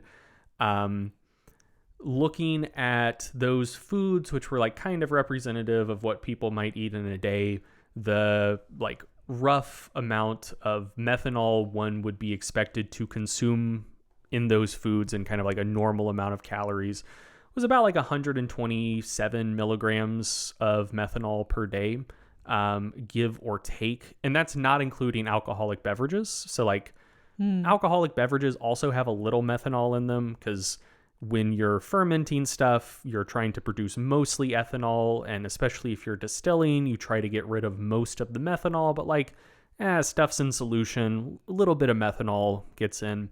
So not counting alcoholic beverages, somewhere around like 150 milligrams per day of methanol is like a normal intake of methanol. But that's actually not where most methanol in your body comes from. So as you're digesting food, there's going to be other stuff that just has methyl groups attached to it that are also split off and become methanol as you're digesting it. And also certain like soluble fibers, when they make it to your large intestine and they're fermented and broken down by the bacteria in your gut, they'll release some methanol from that as well. And so in total, it seems like the normal human amount of methanol produced in the body is about a gram a day, about 1,000 milligrams, mostly from like the fermentation of the fruits and vegetables you eat. Nice. So yeah, about a gram of methanol per day, about 1,000 milligrams is just kind of like the normal, like endogenous production of methanol. Yeah. And then you add another 150 milligrams from just other foods you consume. And maybe another 150 milligrams from alcoholic beverages if you consume alcohol. So like somewhere in the range of like half a gram to like 1.5 grams of methanol per day. Like that seems to be roughly the normal methanol intake / production in the human body. So if you consumed the maximum amount of aspartame that the current guidelines allow for, which is 40 milligrams per kilogram of aspartame, how much of each one of those products would you end up consuming and actually absorbing from the aspartame? What it turns out to be is about 1.68 grams of phenylalanine, about 1.36 grams of aspartate, and about 163 milligrams of methanol. So that is, less than half of the phenylalanine that most people just typically consume in a normal diet, less than a quarter of the amount of aspartate that you would consume from like protein sources, and approximately the same amount of methanol that you would get in a normal diet as well, and a much, much smaller amount of methanol than your body produces itself just from digesting fruits and vegetables. Yeah. So like basically if aspartame is carcinogenic, just the human diet is carcinogenic because when aspartame enters your body, like before it actually enters any of your cells, enters your bloodstream, anything like that, it is broken down entirely to phenylalanine, aspartate, methanol. Yeah. And so the degree to which it is carcinogenic is constrained by the degree to which those three things are carcinogenic. Right. And the amount that you would get from aspartame if you consumed 40 milligrams per kilogram, which again is the maximum allowable amount, is less than what you get just from the other foods you eat. And also like that was using the 40 milligrams per kilogram as kind of the point of comparison, which I should have. Lyndsey, can you just Google really quick, like roughly how many soft drinks the maximum amount of aspartame corresponds to? I think it's like 20 diet sodas or something. Like it's kind of a lot, but the typical aspartame consumption in aspartame consumers is only about 1/10 of the maximum allowable amount. It's about 4 milligrams per kilogram, give or take. So the breakdown products of that would be like 16 milligrams of methanol, which is nothing, about 136 milligrams of aspartate, which is nothing, and about 168 milligrams of phenylalanine, which is once again nothing. Like that is 5% of the normal intake of phenylalanine, about 2% of the normal intake of aspartate, and only about 1.6% as much methanol as your body produces every day anyways. Do you have that number? Yeah, so this says an adult weighing 70 kilograms or 154 pounds would have to drink 9 to 14 cans of aspartame containing soda. Yeah. Okay. So yeah, that's kind of a lot. It's a lot. Yeah. So even at the maximum aspartame consumption, you're still dealing with less phenylalanine, aspartate, and methanol than people consume in a normal diet. And of those three, like really methanol is the only one that's scary in isolation. Yeah. I saw something that said that orange juice has like twice as much methanol as like a can of Diet Coke. Yeah. So fruit juices have kind of a lot of methanol in them. Like, again, not enough to be scared of. Like, not like I'm not trying to freak anyone out. Juice. But it's part of a balanced breakfast. Tomato juice is, I think, the somewhat commonly consumed product. Commonly consumed on a plane if you are over 60. Yeah, or like as a hangover cure type of deal. Yeah. Like I know people, I know some people into boozing who like to have some tomato juice in the morning. I've never had tomato juice. It's not terrible. That's what a ringing endorsement. That's all I can say. You know, some of the V8s that are like half tomato juice, but you got some like apple V8 juice Splash. And grape juice. Yeah. Hell yeah. V8 Splash is not bad. It's really good. I drank that a ton as a kid. Well, anyways, tomato juice has like a 6 times greater methanol concentration than what you would derive from aspartame from diet sodas. So basically just when we consider biological plausibility of like, should we expect this thing to be carcinogenic? We shouldn't expect it to be more carcinogenic than any other protein because the amount of the 2 amino acids it's composed of, we consume higher amounts of those every day, comfortably more.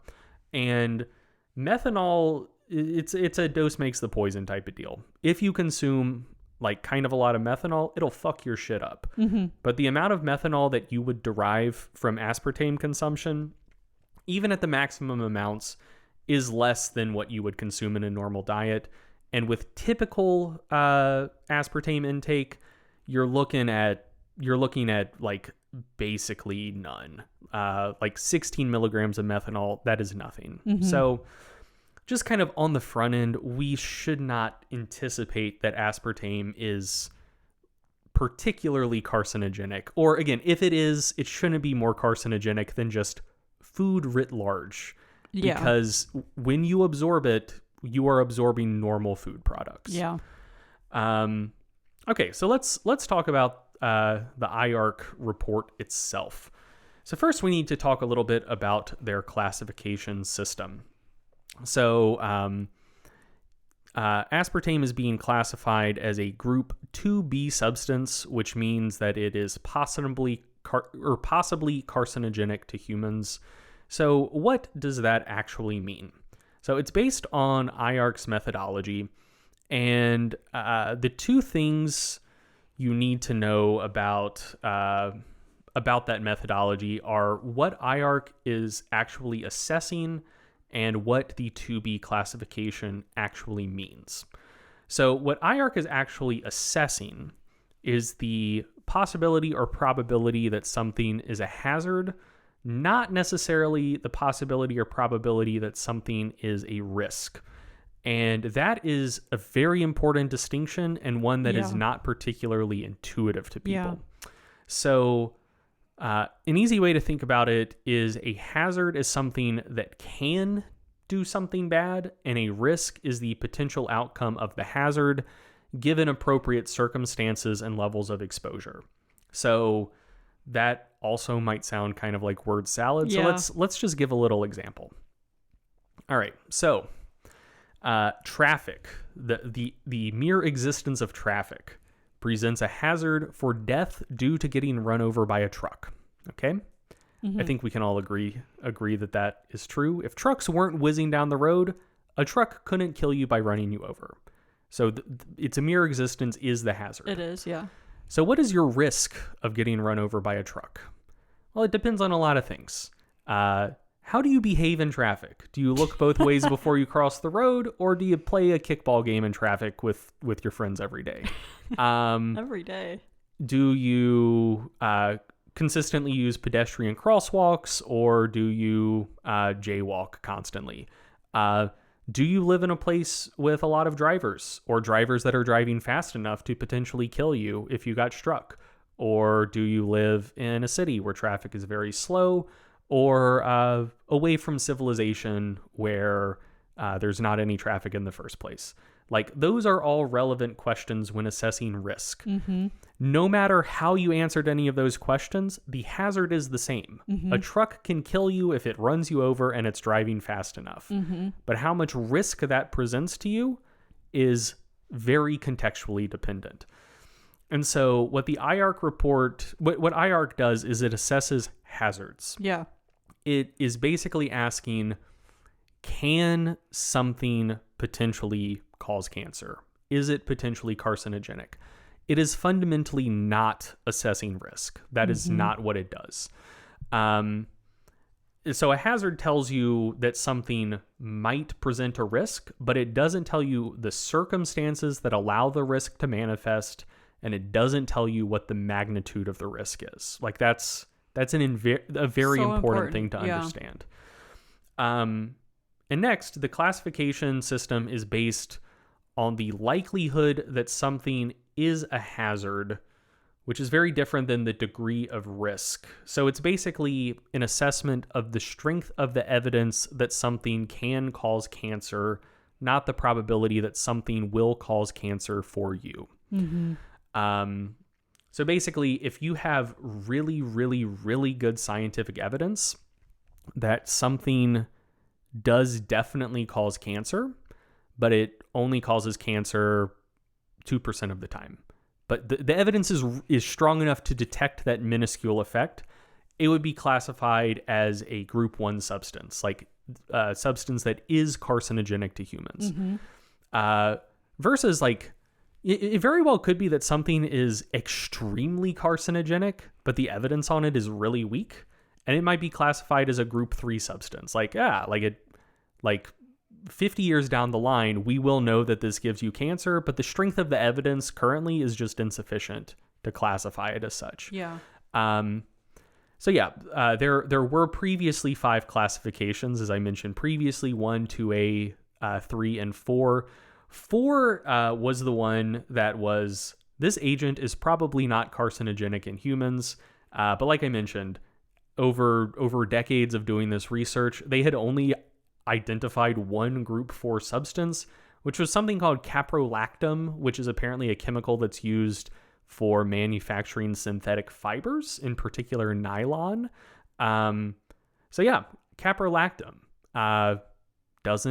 probably doesn't give you cancer. Great. I was concerned. Yes. Everything else they've looked at, it was put in one of the other 4 groups. Yeah. In 2020, they just scrapped group 4 altogether. They're like, it's not a group if it only has one thing in it. Right. They're like, we so rarely find that something probably doesn't cause cancer that like, just fuck it. We're getting rid of group 4. So now there are only 4 groups, which are 1, 2A, 2B, and 3. Did they move that other thing into another group, or is it just doesn't have a group I think anymore? it's just hanging out with every other substance. Yeah, we'll call it like group 4 emeritus. Oh, yeah. Yeah. It was once in group 4. I think it's just not classified anymore. Yeah, that makes sense. Group 1 is the agent is carcinogenic in humans. And so to get in group 1, a substance either needs, most of the time you need strong evidence that something causes cancer in humans.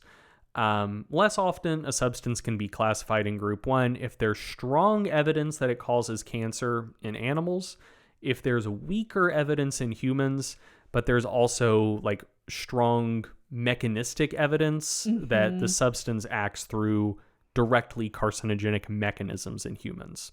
So like if something has just hit the product or it has just hit the shelves 2 years ago or whatever, and like maybe it causes cancer, but it's going to take 10 years to actually cause cancer in humans, but we know it causes cancer in animals. We know exactly how it causes cancer in animals. And you can do research on humans to see like, mechanistically it's doing the same stuff in humans. Yeah. You can be pretty damn confident that it causes humans. So like that's kind of the secondary way that something can get in group 1. That makes sense. But for the most part, something is labeled as carcinogenic in humans if there's sufficient direct evidence in humans. Group 2A, that is the agent is probably carcinogenic in humans. So most of the time if something's put in group A, that means that there's strong evidence in animals, but there's weaker evidence in humans. So for example, you might have RCTs in animals showing that something does cause cancer, but in humans, you might just have some limited epidemiological evidence. So it's like, this does look like it probably causes cancer, but like we can't be super confident about it yet in humans. Less often, something can be put in 2A if there's strong evidence in animals, strong evidence that it acts through a similar carcinogenic mechanism in humans, but no direct evidence in humans. But yeah, most of the time it's just like strong evidence in animals, weaker evidence in humans. Like that's 2A. 2B, this is where aspartame is being classified. Right. That is, the agent is possibly carcinogenic in humans. And basically, Group 2B is the dumping ground for any substance where there's any evidence that it's carcinogenic in any in any circumstances. Yeah. So yeah, if there's quote limited evidence of carcinogenicity in humans and quote less than sufficient evidence in experimental animals, that's usually how something winds up in 2A, which like those are two very guarded statements. If there is inadequate evidence in humans, but sufficient evidence in experimental animals, but not direct evidence that it works through similar carcinogenic means in humans. Yeah. I'm just throwing myself. It's a hard word. I don't want to say it. Carcinogenic and carcinogenicity. Okay. Like that's a tongue twist. The fact that you say the middle syllables different. Like that's the thing that's really fucking me up. But yeah, occasionally something can be placed in Group 2B if there's inadequate evidence in humans, less than sufficient evidence in animals, but there is supporting evidence of carcinogenicity from mechanistic and other relevant data. So like basically we know that it does cancer-like things in a petri dish, but like do we have good evidence in anything that's actually alive? Not really. Like that's another way something can wind up in 2B. And finally, if there is strong evidence purely from like mechanistic data, but there's no evidence at all in any living things, something could still be put in Group 2B. Like if you expose a cell to it and like it switches on like certain oncogenes or whatever, causes like DNA damage in a way that would tend to predispose something to cancer. It's like, it's possibly carcinogenic. Like, yeah. But yeah, like the possibly there allows you to cast a very wide net. It feels like there's so many subgroups in there. Yeah. Like to end it saying strong evidence from mechanistic and other relevant data, that's just like, it could be, like you said, petri dish. And then for that to also be limited evidence in humans and less than sufficient evidence in experimental animals. Like for those to both be in the same group. Yeah. Is kind of wild. That feels like extremely different. Right. Yeah, like substances can get in Group 2B for a wide variety of different reasons. Yeah. Like I said, it's just kind of the dumping ground that like if something is potentially carcinogenic, I keep wanting to say go with the pronunciation of like carcinogenicity. Yeah. God damn it. I'm just confusing myself now. We've been recording for so long. But yeah, if there's like any like inkling of evidence that something might be carcinogenic in humans, it's in 2B. And then Group 3 is like the true dumping ground. So that is the agent is not classifiable as to its carcinogenicity in humans. And so yeah, basically like if there's just like not good evidence on something, period, it just winds up in Group 3. So some ways that something could wind up in Group 3. The evidence is inadequate in humans and inadequate or limited in experimental animals. So like you don't have good evidence in humans, you don't have good evidence in animals, but like there's an inkling, it's hard to say. Like, there's nothing that would make anyone particularly nervous, but we also can't really rule it out.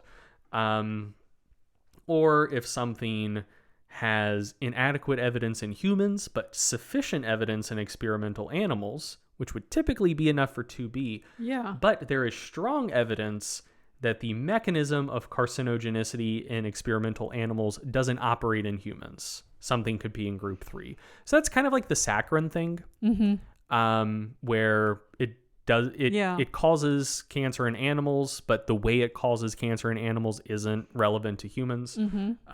Like that sort of thing could land something in group 3. So like those are the groups.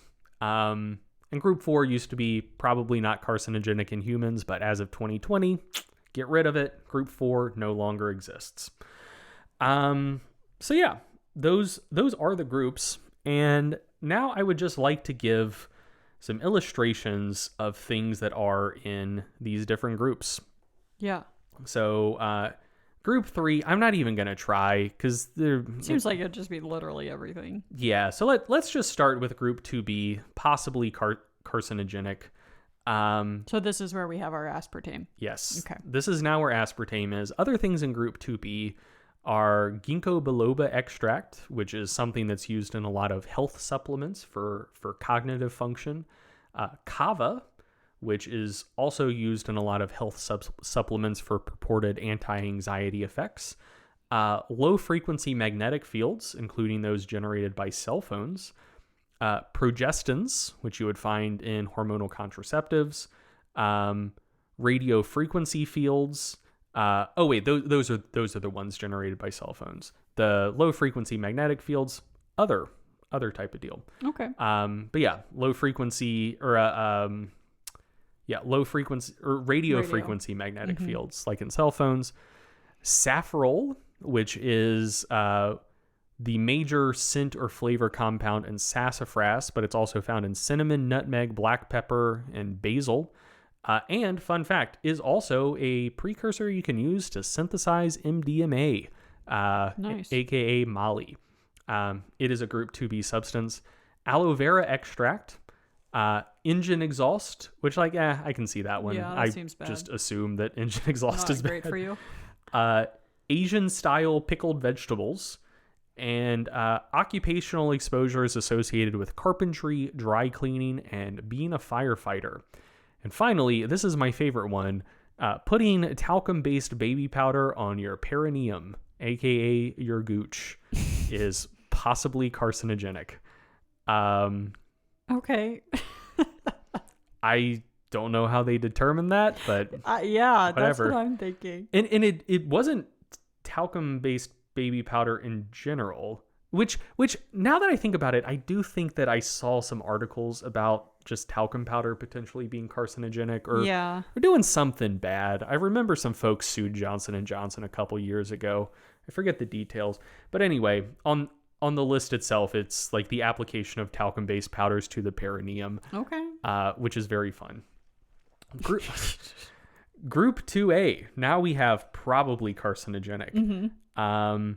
So this is allegedly a fitness podcast. So we're going to lead off with a heavy hitter, which is anabolic steroids. Probably carcinogenic. Nitrates and nitrites, like for curing foods. Yeah. Emissions from high temperature frying. Red meat, just period. And hot mate, which is a traditional South American herbal beverage. Night shift work, which that's not great for me sometimes. And this is probably my favorite one in group 2A, hot beverages above 65 degrees Celsius or 149 Fahrenheit. So if you like particularly hot coffee in the morning, hate to break it to you. Most coffee is going to be hotter than that. Not mine. Well, you are a freak. I like room temperature coffee. That is the best coffee temperature. It's disgusting. Let's get into group 1. So what was the exact wording for that again? Group 1. The agent is carcinogenic in humans. Like strong evidence that it is carcinogenic. Number 1, the Epstein-Barr virus.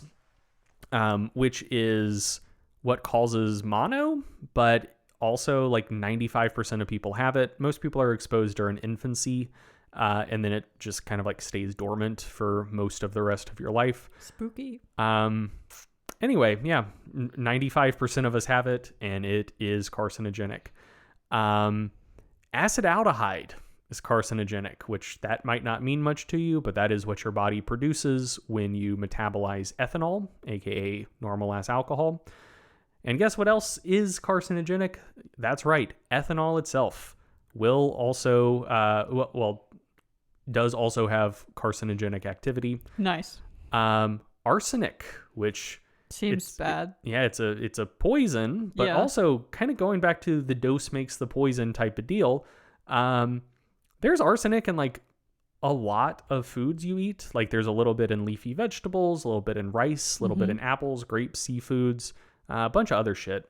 But that it is carcinogenic, which again, like kind of going into the hazard versus risk distinction. Yeah.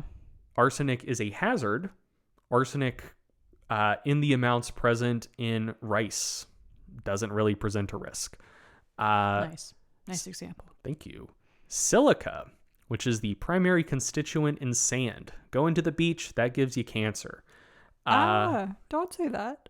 Like eating sand or just like being around it? I mean, also hazard. It's a hazard. Hazard doesn't consider mode of ingestion or type of exposure. I gotta know. So silica itself just the is carcinogenic. Of sand. So yeah, just be careful when you go to the beach. Just watch out for the sand. Yeah. Also, while you're at the beach, watch out for the sun. UV rays. Oh man. Carcinogenic in humans. Watch out, Diesel exhaust, which like, okay, yeah, I buy that. But also, if you live around people, you probably inhale some diesel exhaust every day. Estrogen, either in combined oral contraceptives or in menopausal or postmenopausal estrogen therapy, that is carcinogenic. Processed meat, Chinese-style salted fish, soot, and this is the one that hurt my soul the most. Wood dust.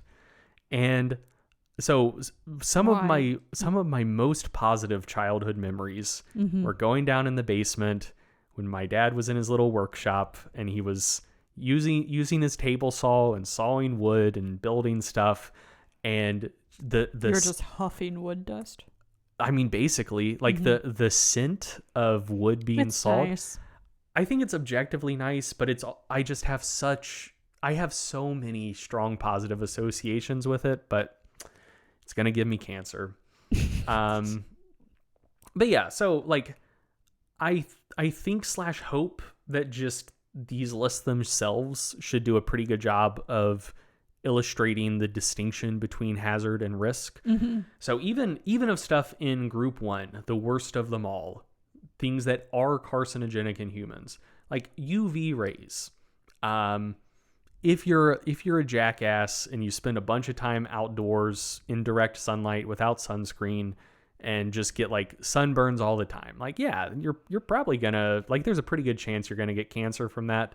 But just like going outside sometimes, like, is that gonna give you skin cancer? Nah, probably not. Like processed meat. You know, if you have a diet that's heavily based on processed meat, yeah, there's a decent chance that's going to give you like stomach cancer or colon cancer.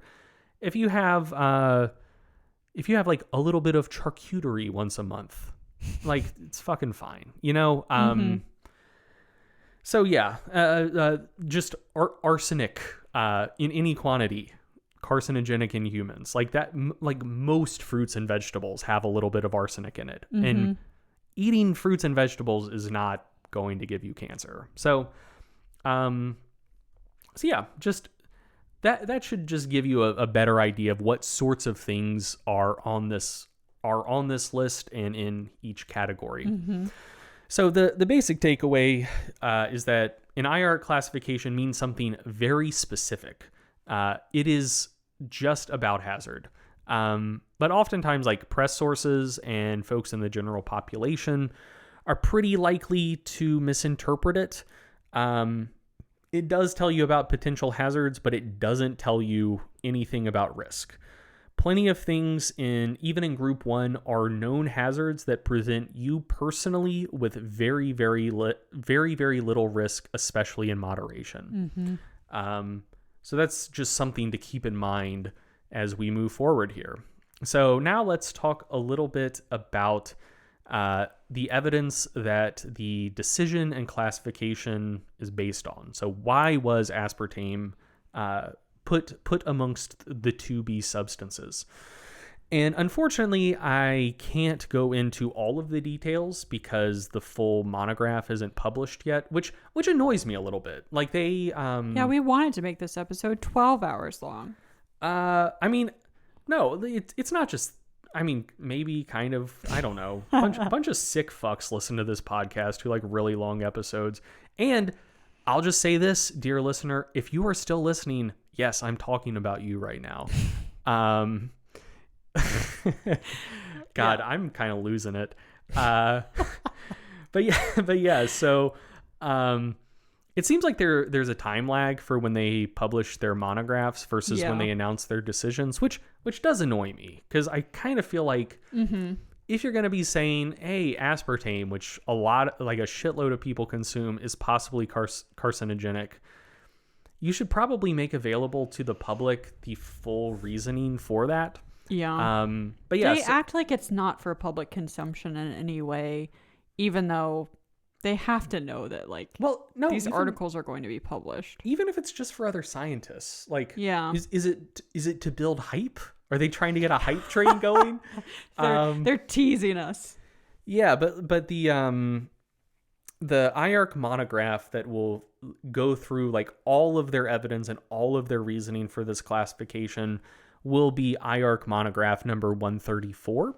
And when I checked on the website, they've only published up to 131 currently. Mm-hmm. So they're like 3 issues behind. Embarrassing. So whatever shit they said was maybe or possibly or definitely carcinogenic in issues 132 and 133. Oh my God. Those also aren't published. So there's at least a bit of a time lag on these. But the summary of their decision and their reasoning for their decision was published day of in Lancet Oncology. And that summary is available for free to anyone who wants to read it. But, and this was weird, you have to log in. That's not a model I'd seen before. Generally, either stuff is just fully paywalled, where you either need a university access or you need to pay per article, or it's just completely open access. But this was kind of like, I don't know, like a social media platform almost. Yeah. Where like I've seen some publications start to do that, like news publications. Yeah. They're just gonna start sending you pitches to sign up. Maybe. I don't know. But anyway, you need to create a free account with the Lancet Oncology. Okay. But that's good to know though. Yeah. You can access it for free. Yeah. If you're willing to provide your email. Right. So if you hit the page and you think it's paywalled, it's not actually paywalled, but you do need to create an account. So yeah. Basically it was classified as a 2A substance because at all 3 levels they identified limited evidence. So limited evidence for a specific type of cancer in humans, limited evidence from animal studies, and limited evidence of a mechanistic link to carcinogenicity. So let's start by very briefly talking about the animal studies, because I've already talked about the animal studies. They primarily were considering the Ramazzini studies and the National Toxicology Program studies. So yeah, they basically said like, look, the Ramazzini studies, like they have these like pretty serious drawbacks. But the National Toxicology Program studies were probably not adequately powered to be sensitive enough to detect things if an effect was there. So they rated that as limited evidence of carcinogenicity in animals. For humans, there were 3 studies that they were drawing upon in particular. And they were also primarily looking at a particular type of liver cancer. So like I kind of assumed that they'd be looking at the Nutrinet Santé study and that was going to be part of the reason for their classification. Yeah. But they viewed like as far as human evidence goes, they rated it as like insufficient for basically all cancer types. including the specific cancers that the Nutrinet Santé study looked at, that being like breast and prostate. Yeah. But they did find 3 studies in particular on a particular type of liver cancer called hepatocellular carcinoma.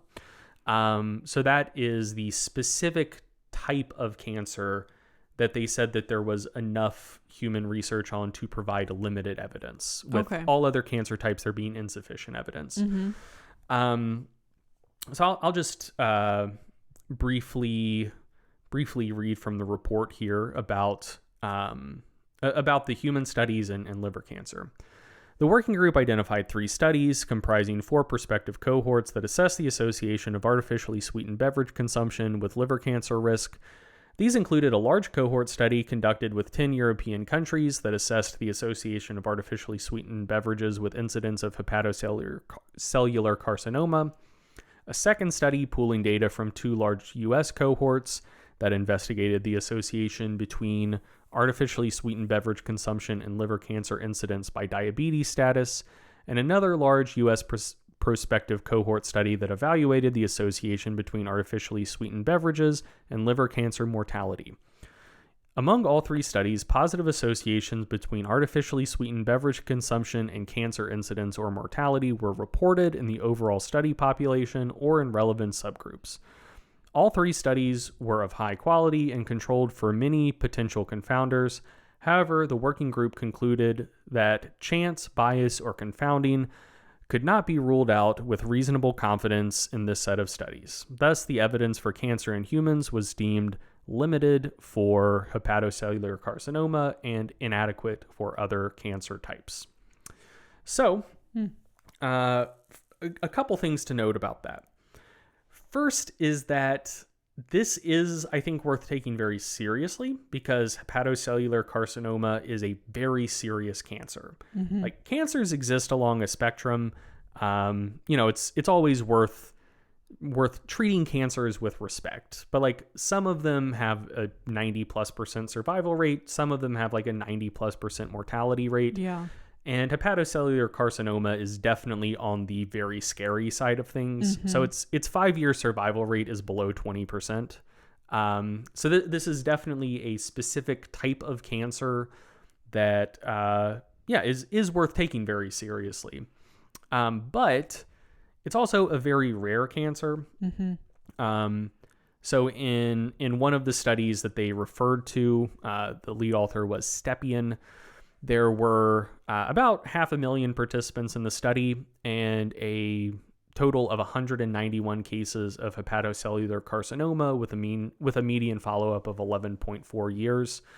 So that means that 0.04% of the subjects in their study got hepatocellular carcinoma over the 11 years that the study took place.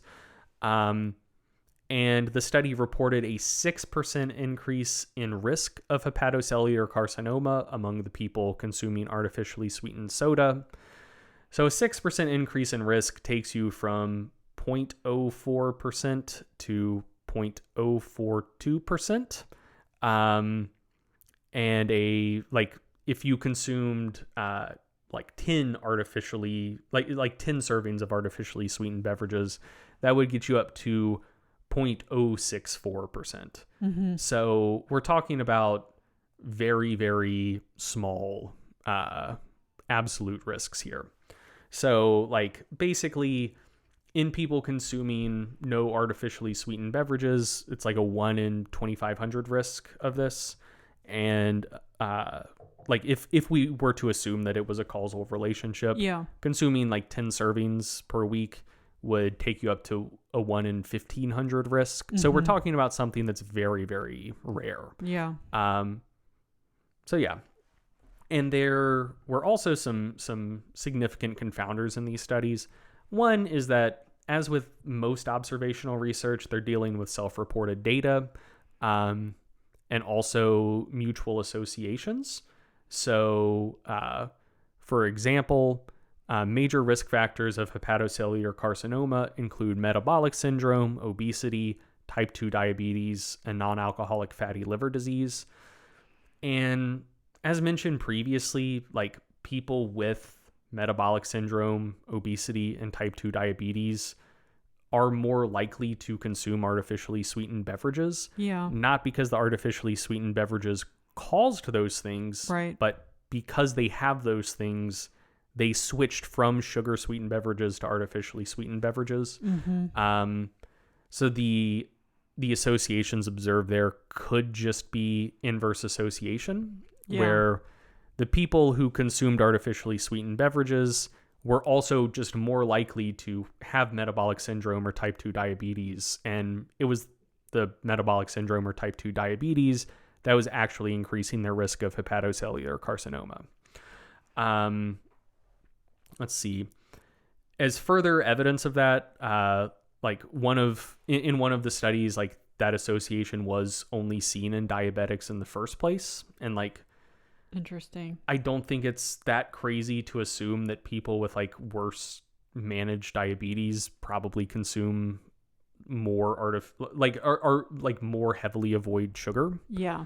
And then in one of the other studies by McCullough, the associations between sugar sweetened beverage consumption, artificially sweetened beverage consumption, and most cancers went away after adjusting for BMI.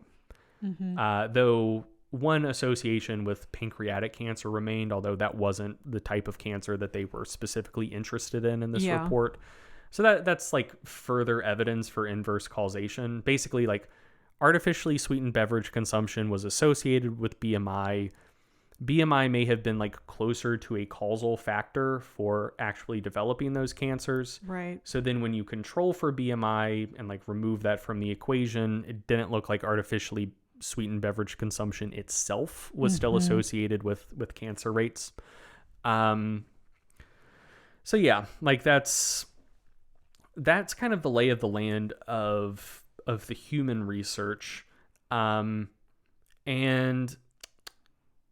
even just like in general, I think that what we might be looking at is like for the things that do still find associations after adjusting for relevant covariates, like the Nutrinet Sante study I talked about previously. I think we might be looking at a case of something called residual confounding. And so basically what that is when you have something that is associated with a bunch of other shit that is associated with a particular negative outcome, but you don't have data on all of the other shit. Once you account for the stuff that you do have data on, the thing that is still only merely associated with everything will still look like it is independently related to the bad thing that you're worried about. And I realize that might sound like a bunch of word salad, but I'm going to give an example that might still sound like word salad, but will be like a little bit more explicit.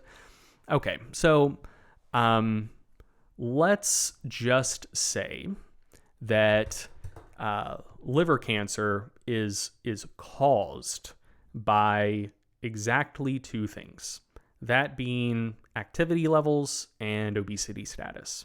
Like that's not true, but like we're using a simplified illustration.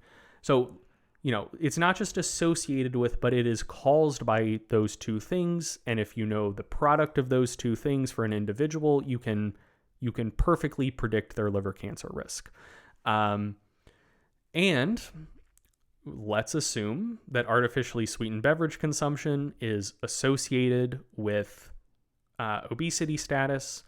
Obesity status is negatively associated with activity levels, and therefore there's a negative association as well between artificially sweetened beverage consumption and activity levels. And let's say you're doing a study and you're looking to see if there is an association between artificially sweetened beverage consumption and liver cancer rates. And so you have data on liver cancer, artificially sweetened beverage consumption, and subject BMIs, but you don't have data on their activity levels. Okay. So first you might just look at associations with the raw data, like just artificially sweetened beverage consumption and liver cancer rates. And you might find that in that just like completely naive, like 2-variable model, artificially sweetened beverage consumption is associated with a 10% increase in liver cancer risk. But then you also have BMI, and you think that that's causally related. So you say, I'm going to put this in my model as a covariate. We're going to account for BMI status. And then when you include that in your model, you might find that artificially sweetened beverage consumption is now only associated with a 5% increase in liver cancer risk. And if that's all of the data you have, that's where you'd leave it. You'd say, we see this association even after controlling for this relevant covariate. But if it's also causally related to activity and you don't have activity data to also include in your model, it still looks like that association exists for artificially sweetened beverages when it would go away if you could include activity data. Like in this example, if you could include both BMI status and activity levels as covariates, there would no longer be any association between artificially sweetened beverage consumption and liver cancer.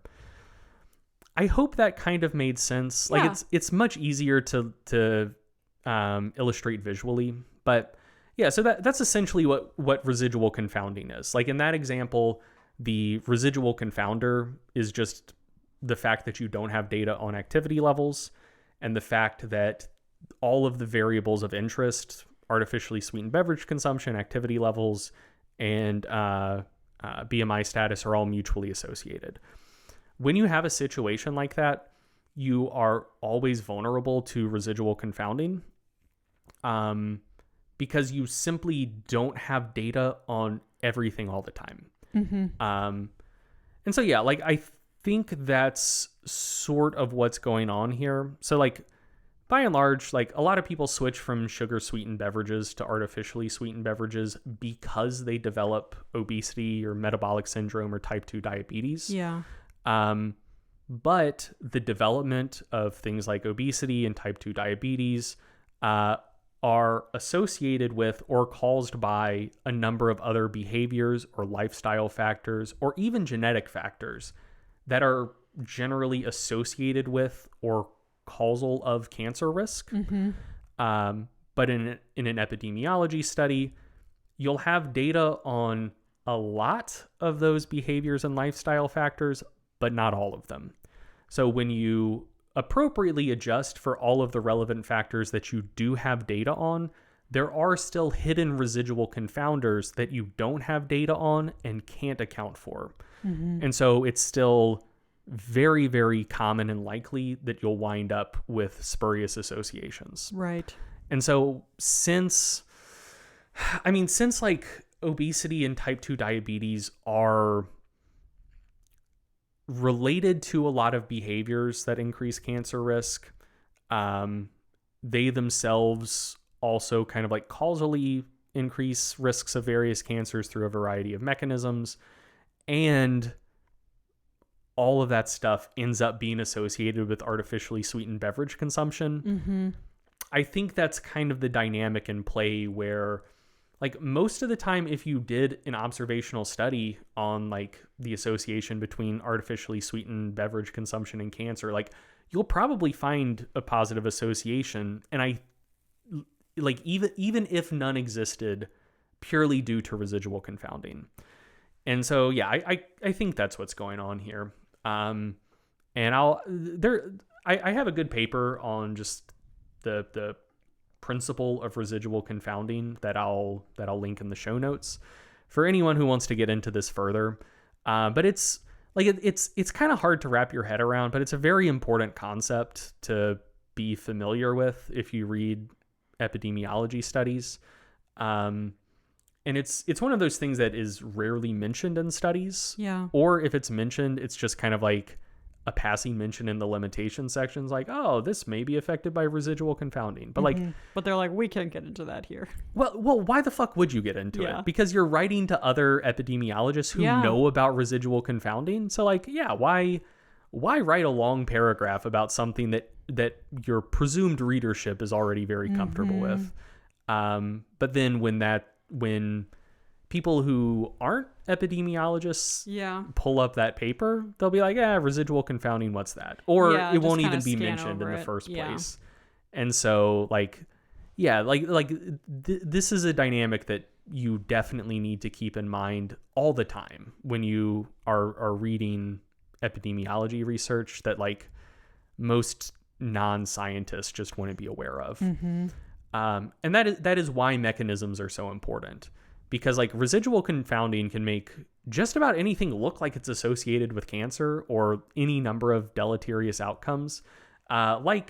Like that 2013 paper I talked about before, which showed that like, oh, hey, every food is associated with cancer risk. Like you can find associations with just about anything, which is why mechanisms are so important. Like if you see an association and there is also a direct mechanistic link as well, then you have pretty decent evidence that like, oh, okay, this may not just be a mere association, it might actually be causal. Whereas if it is just a mere association, or if it is just an association without good evidence of mechanisms, there's a decent chance that you're just dealing with residual confounding or some other bullshit along those lines. So let's talk about evidence of carcinogenicity, because that was the last thing. Limited evidence in animals, humans, and limited evidence of direct carcinogenicity. So, to talk about this, and this will be quick, I need to briefly talk about like what causes cancer in the first place. And I mean very briefly, because getting into it is one, way above my pay grade, and two, would take like hours or days. But just very briefly, there are by and large three kind of broad categories of things that cause cancer. One is things that directly damage DNA. So you accumulate mutations in your DNA, and like some of them are going to predispose you to developing cancer. So like that's why UV rays are carcinogenic. They cause DNA damage. Most of that damage is just like kind of benign, but when you have thousands of little errors accumulating over years and years and years, some of them will be bad and you wind up with like melanoma. So that's one of the things that causes cancer. Another is things that directly affect the expression of genes that either cause cancer or suppress the development of cancer. So, like cancer cells are weird little guys in a variety of different ways. It's if you've watched The Matrix, like Agent Smith's speech of like humans are like a cancer, like is kind of related to this. But yeah, like most of the time your cells aren't kind of autonomous. They don't have their own ways to like preserve their own life. Like they aren't by and large in control of their own blood supply, their own supply of nutrients, stuff like that. And they're also not fully in control of their own death.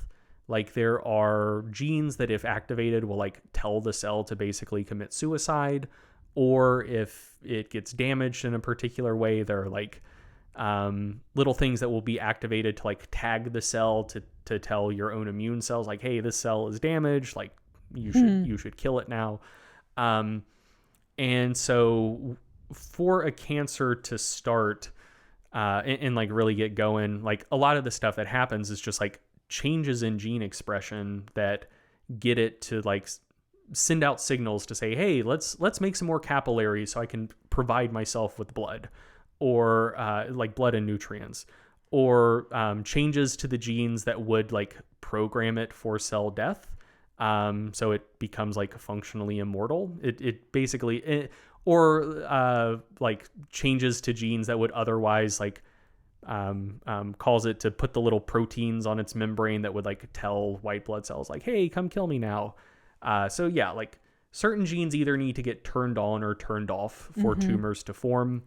And so some things that cause cancer directly affect the expression of those genes, like either turn on genes that are kind of a step down the road towards cancer, or turn off genes that would be associated with like programmed cell death or whatever.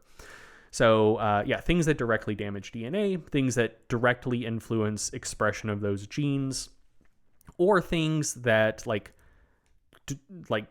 do stuff to cause big changes in cell turnover. So this is like the saccharin and cyclamate stuff with bladder cancer in rats. Yeah. Because basically, the more time your cells have to replicate, the more like you every time your DNA replicates, because one cell is splitting into another, there is a risk that there might be small little transcription errors in the DNA. And the more times your cells have to replicate, the more of those little errors will occur over time.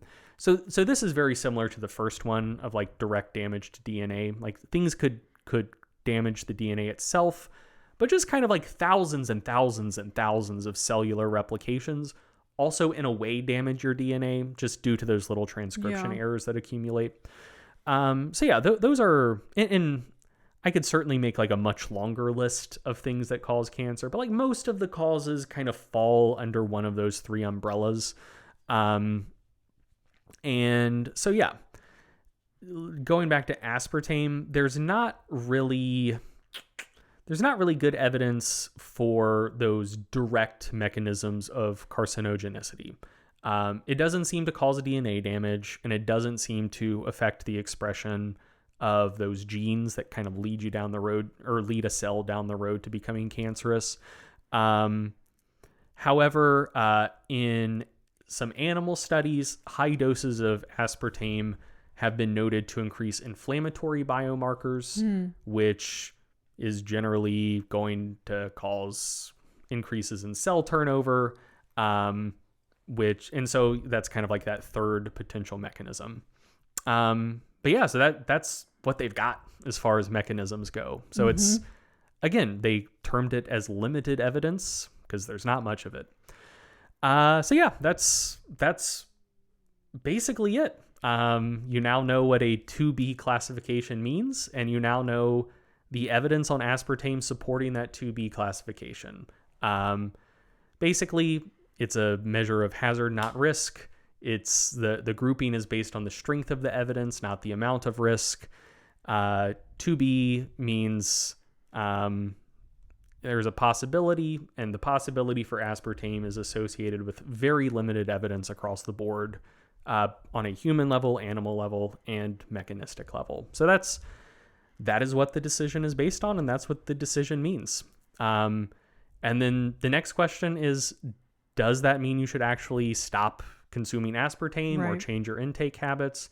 And another arm of the World Health Organization, JECFA, which stands for Joint Expert Committee on Food Additives, their answer was no. So they've released a report in conjunction with and on the same day as the IARC report, basically just reiterating their prior recommendation of saying, hey, up to 40 milligrams per kilogram is still fine. Like, we're not changing our recommendation on the basis of this classification. And like that is what you should pay attention to more than the IARC classification, because JECFA, like, their mandate is to actually make recommendations based on weighing risk and dosage, not just discerning whether something is a hazard. They looked at the same evidence as IARC, and IARC said, this is a possible carcinogen. And JECFA said, we believe you. And also, you're not really showing us evidence of greater risk than we assumed there was already. So are we changing our recommendations? No, absolutely not. 40 milligrams per kilogram is still fine. Probably don't go over that, but not because there's clear evidence that bad things happen when you go over that, but just like, we don't really know what happens when you go higher than that. So yeah, just keep a cap at 40 milligrams per kilogram and you should be okay. So the actual recommendations for how much you could consume, also from the World Health Organization, have not changed.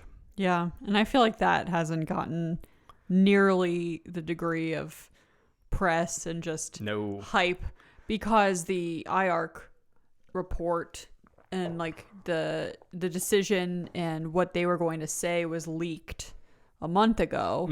And then, you know, the actual report didn't come out till July 14th, and that's when the JECFA report came out. And, you know, people don't understand, which very understandably, like what the difference between these two groups is. Like that IARC is just for assessing hazard, and it's mainly for scientists to see and then do additional research. And JECFA is the one that it's more like public facing. Yeah, it's the one that actual like consumers should pay attention to in terms of recommendations. But that's just gotten completely lost and caused a lot of confusion, I think. Well, which one makes a better headline? Aspartame is a possible carcinogen, or World Health Organization doesn't change its aspartame recommendations. Exactly. Because those are the two things that happened, and one is going to generate more clicks. Yes, definitely. So yeah, we can get into the media coverage now. Let's do it. So since I used the New York Times as my representative media source earlier, we can start by talking about how they covered this. And then I have a couple other news organizations that I just wanted to point out and go through like a couple other ways that people covered this story. But we'll start with the New York Times. So their article was aspartame is a possible cause of cancer in humans, a WHO agency says. And then the print version's headline was aspartame could cause cancer. Hell yeah. Which, I mean, yeah, that's pretty rough. It's shorter, I'm sure, because they needed it to be shorter to fit in the space that they had in the layout for the print version. But that could be scary. Yeah. And I'll just say, like, if I read this article cold, not as the freak that I am who spent like 12 to 14 hours reading about aspartame over the last week, I'd come away from this article pretty spooked by aspartame, pretty convinced. So here's a quote from the article. The IARC said it based its conclusion that aspartame was a possible carcinogen on evidence from studies that linked consumption of artificially sweetened beverages to an increase in cases of liver cancer at levels far below a dozen cans a day. So kind of up to this point, if you had been reading the coverage of aspartame and kind of trying to maintain like a reasonable position on it, you might say like, oh yeah, I think aspartame probably has a chance of causing cancer, but only if you drink like a ton of cans of Diet Coke per day or something like that. So starting off this article just by saying like linked to cancer at levels far below a dozen cans a day, then it starts to kind of like freak out just like, you know, your normal consumer who's like, oh, I drink a can of Coke with my lunch every day. Like, is that me? Like, am I going to get liver cancer? And there's very little about the different levels of classifications in this article and what they actually mean. We talked about how important that was, like, just to kind of take some of the scariness out of it, to kind of say like, okay, well, aspartame is on the same level as the apples, like apples that have arsenic in them, or pickled vegetables. You know what I mean? Yeah. And there's nothing about this. Well, those are higher. Arsenic is group 1. Aspartame is 2B. You're right. Yes. I'm sorry. I already forgot what was in the different levels. The pickled vegetables, that was 2B though. Okay, that's great. a good example. Okay, pickled vegetables. There's nothing about that.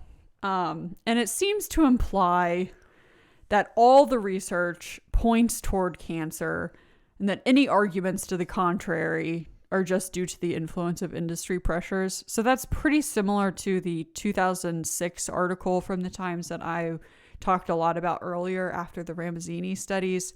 But why I say that is this quote from the article: aspartame is only the latest battleground for multinational companies to push back against new studies or potential links to health risks. So it just sounds like it's saying like the only reason it sounds like it's saying all the science is against these multinational companies, and multinational companies are the ones pushing back against it. Yeah. There's much, much more about the IARC assessment than the JECFA assessment, like we were talking about just a second ago. So, you know, a lot more about it being a possible carcinogen than the guidelines for consumption being completely unaffected. And when they do bring up more on the JECFA committee, they do so by citing the interim president of the American Beverage Association. Like, they downplay it by talking about the JECFA committee's ruling, by putting it in the mouth of a guy who obviously has a vested interest. Yeah, that's brutal. Like, yeah, if they say, hey, the head of this independent committee from the World Health Organization said our intake guidelines haven't changed.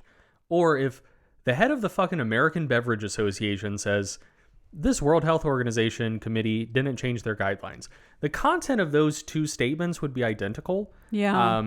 But yeah, by making it the American Beverage Association guy, the exact same information is going to be viewed much more skeptically by the reader than if you got one of the people on the committee to say the exact same thing. Yeah. Yeah.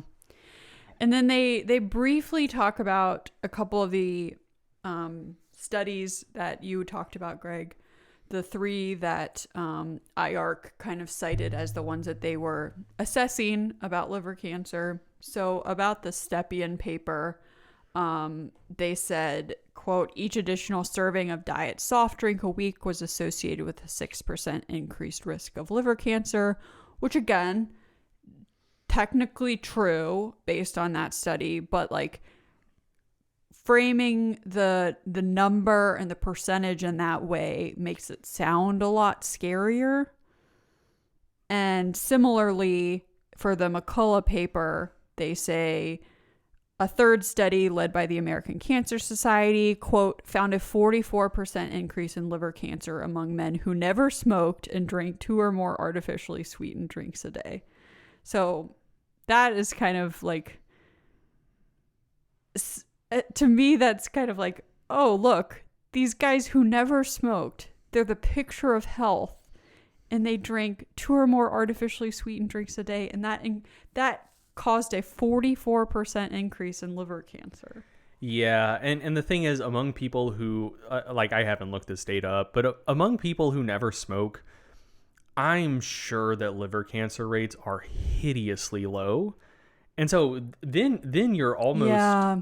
You're dealing. So, okay. I think folks who read a lot of like exercise science research tend to get blown away by like big sample sizes. Because a lot of studies in our field have like 12 subjects per group. Right. So you read an epi study with like 500,000 people and you're just like, oh my God, that's insane. They must have so much statistical power or whatever. But in an epidemiology study, the sample size is important, but the number of people for whom the outcome of interest was observed is much more important. So if you have 1 million people in a study and you split them on some fucking variable and the outcome of interest, like it happens with like 14 people in one group and like 19 in the other. It doesn't matter that you started with a big population. Like you still don't have that many observations of the outcome of interest. So like I sometimes feel like a sick fuck when I'm reading epi studies, especially things looking at mortality. Yeah. Because like the first thing I do, I open it up and I just scroll down to see how many people died. Because like for it to be reliable and for the estimates to be like sufficiently precise, you want a lot of people to die. Or in this case, you want a lot of people to get liver cancer. And since it's a relatively rare cancer, you're not going to be able to get great precision in your estimates. So yeah, like the number of times the outcome of interest was observed is way more important than the actual like study size itself. Yeah. And in this case, since hepatocellular carcinoma is such a rare cancer, the confidence you can have in like any precise effect estimate is necessarily going to have to be very, very low, unless you just have an enormous population, like enough to where you would be observing like a few thousand cases of cancer. Yeah. That section about the McCullough study, after the thing about smoking, it said even adjusting for high body mass, in itself a cancer risk factor, the men had a 22% increase in risk. So once again, it's the same thing, just like big numbers, and then also adding those qualifiers that make it seem like this is something that's totally on its own. Aspartame risk is not like you're not getting stray risk from high body mass or smoking or anything like that. Like it's just the aspartame that's causing these huge increases in risk of getting this really scary cancer. So that was the main New York Times article about this, which wasn't great. And then they had another one that was about the JECFA thing that said, despite aspartame warning, beverage companies likely to stick with it. That was the headline. So there's just kind of some assumptions kind of baked in that headline too. There's an implication of malfeasance. Yes. So there's a quote from that says, a health agency warned the artificial sweetener may be a carcinogen, but others say that risk is overblown and consumers flock to the taste. And again, this just seems to me like they're breezing over the fact that the actual guidelines haven't changed and that this must be, some sort of conspiracy by the beverage industry. And it just seems like it's going to frighten people unnecessarily. Yeah, for sure. So I want to talk briefly about how other outlets did. To report on this fairly, I think it's important for the article to at least bring up the different levels of classifications, just for some context. So that's how I've sorted things. I talked about the Reuters article that broke the story on June 29th earlier, and I think that was a really measured one. It was called Who's Cancer Research Agency to Say Aspartame Sweetener a Possible Carcinogen? And it notes that that IARC intended to assess whether something is a potential hazard or not based on the published evidence. It does not take into account how much of a product a person can safely consume, and that the advice for individuals comes from a separate WHO expert committee, JECFA. So it noted all of that even in its earlier story, and noted when the new findings would come out, the actual report and the JECFA recommendations on July 14th, and also noted that the levels are based on the strength of evidence rather than how dangerous a substance is. And then there is the one line about how listing aspartame as a possible carcinogen is intended to motivate more research. And that's something that I didn't really understand until reading about this quite a bit more, that the IARC guidelines really are, or not the guidelines, the IARC reports really are for researchers. Yes. It's not for public consumption. No. It's not for writing articles for public consumption. And that's why, when you read this, it is so confusing to just a normal person, is because it's not for me.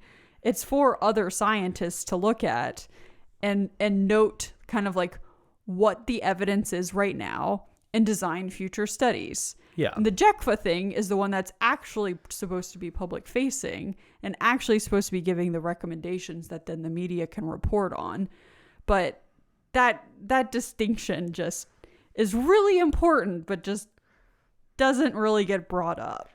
Yeah, no. I mean, it's one of the things that I came across a lot when reading about the IARC reports in general is folks saying they've IARC has attracted criticism for not like adequately spelling out what their guidelines mean and like the distinction between hazard and risk and whatnot.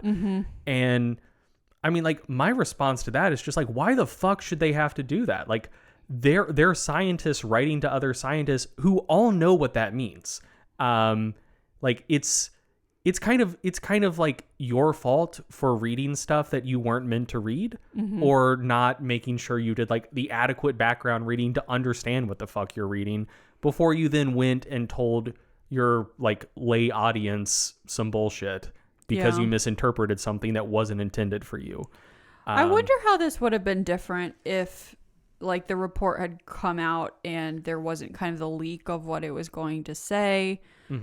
I did see something that indicated that like they decided based on the response to that to release the JECFA recommendations on the same day, that maybe they weren't intending to do that before. So if that's the case, it probably would have been exactly the same. But I do wonder like if those two things would have come out together without any sort of leak, if there would have been any difference in reporting. That's a good question. Or if just like JECFA leaked as well. It's just like, people are getting out of pocket about the IARC report leaks. Why don't we just leak our own stuff? Yeah. Yeah, I don't know. So the next one I want to talk about is from the BBC. And this was probably, this is the one that made me smile the most. I thought it was just kind of fun. So they do start out like heavy with putting this into context. So I'm just going to read this for you. They can be found in the most unexpected of places, nonchalantly unfurling their fronds at the side of a road. So that's referring to ferns. Resting innocently on the shelves of a health food store, referring to aloe vera extract. Languishing among ancient condiments in the fridge, referring to pickled vegetables. An ambition for a weekend hobby at the back of your mind, referring to carpentry. These are the contents of the World Health Organization's watch list of the dubious and questionable things they consider to be, quote, possibly carcinogenic to humans, otherwise known as Group 2B. So I just love that they start out by just listing the things that nobody is actually afraid of, and then being like, yeah, chill the fuck out. Like, you don't care about these things, you shouldn't care that much about aspartame. Yeah. It also includes a really great explanation of the different groups and the fact that the guidelines do not quantify the risk, but rather indicate the strength of the evidence. Yeah.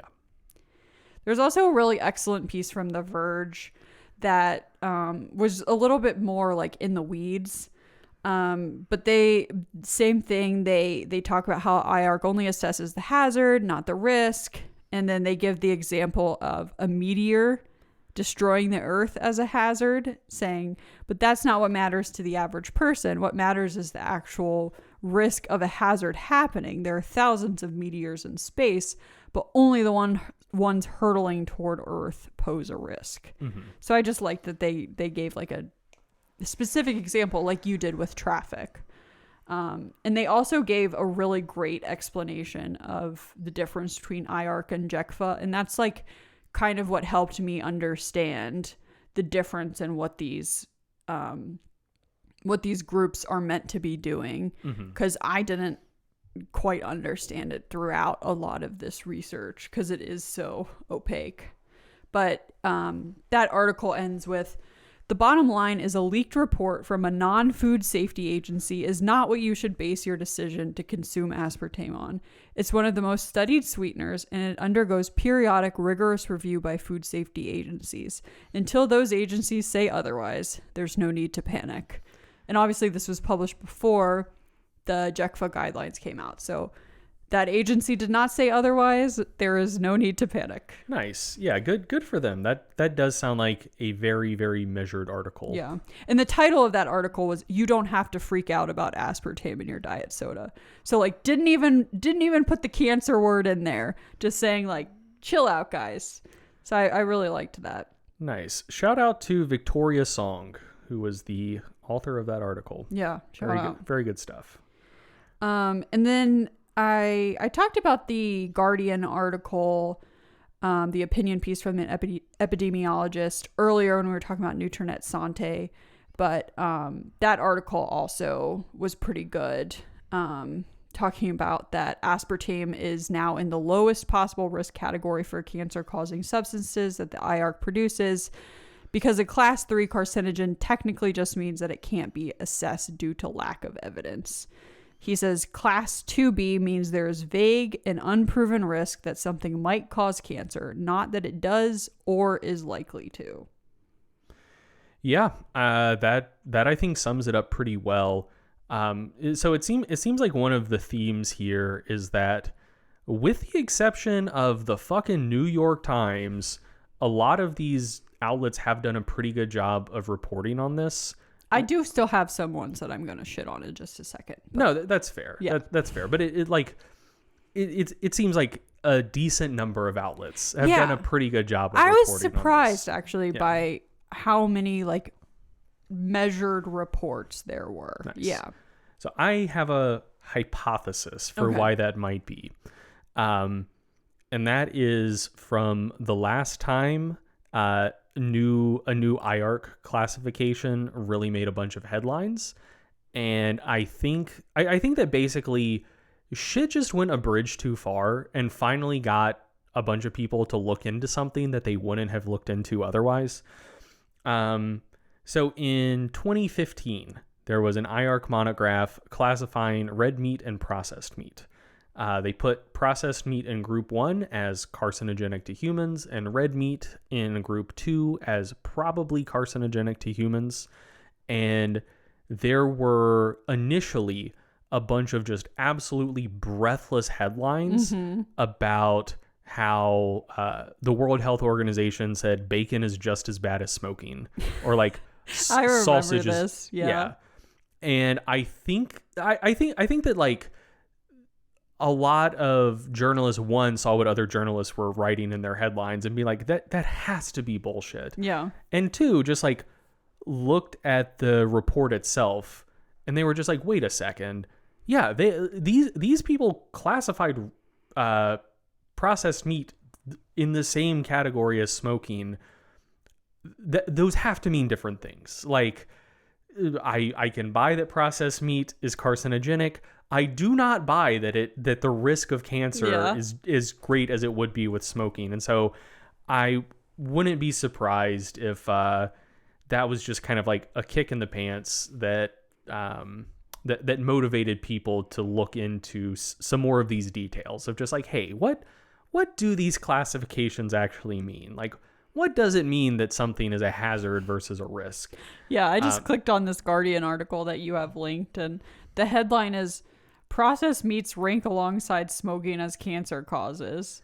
And then the the little log line at the top says UN health body says bacon, sausages, and ham among most carcinogenic substances, along with cigarettes, alcohol, asbestos, and arsenic. Yeah, I mean, that's fucking brutal. Rough, dude.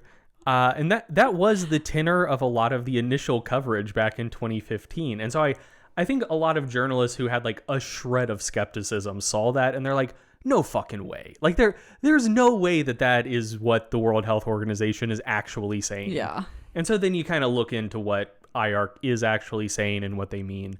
So I went on the Wayback Machine to see what the original headline was, and it was actually even slightly worse. It was bacon, sausages, and ham rank alongside smoking as cancer causes, says World Health Organization. Like, come on, like that's, but yeah. So that was really the last time like an IARC report really made splashy news headlines. And I think a lot of people learned from that and have done a lot better this time around. Mm-hmm. That's good. So yeah, it is time to bring up some more of the articles that did not bring up the classifications. And because of that, I think could be misleading. So there's a Vox piece that kind of like the tenor of it is just questioning the funding sources behind studies that found aspartame to be safe. So kind of similar to that 2006 New York Times article I talked about. But the author of this is a physician, researcher, and epidemiologist. So I feel like that kind of just like lends some credence to whatever they're saying. So the headline of that article was, "The WHO is about to declare aspartame can cause cancer. Here's why you should listen." So it starts by, or it goes through the sketchiness of the FDA approval process. So here we are once again talking about the FDA approval process and how that kind of has laid the groundwork for people to be skeptical of this all along. And, you know, whenever I was talking about this stuff earlier, like, I agree. The FDA approval process sounded like a mess. And I found this article really helpful when I was researching about the FDA approval process. But I'm like, how much longer are we going to keep bringing this up? Like, in terms of assessing the safety of aspartame now? Yeah, I mean, when there have been so many studies since then. Yeah, the approval process in the early 80s was sketchy as fuck, but it's 40 years later and there's a lot of research on this. Like, let's look at the research. Yeah. And also, I mean, another thing to note is, maybe there was like some weird collusion between the folks making it and like Rumsfeld and the Reagan administration and all of that shit. But like, there wasn't the same sort of like self-dealing and back scratching and revolving door shit going on in Europe or like any of the other places that have approved it.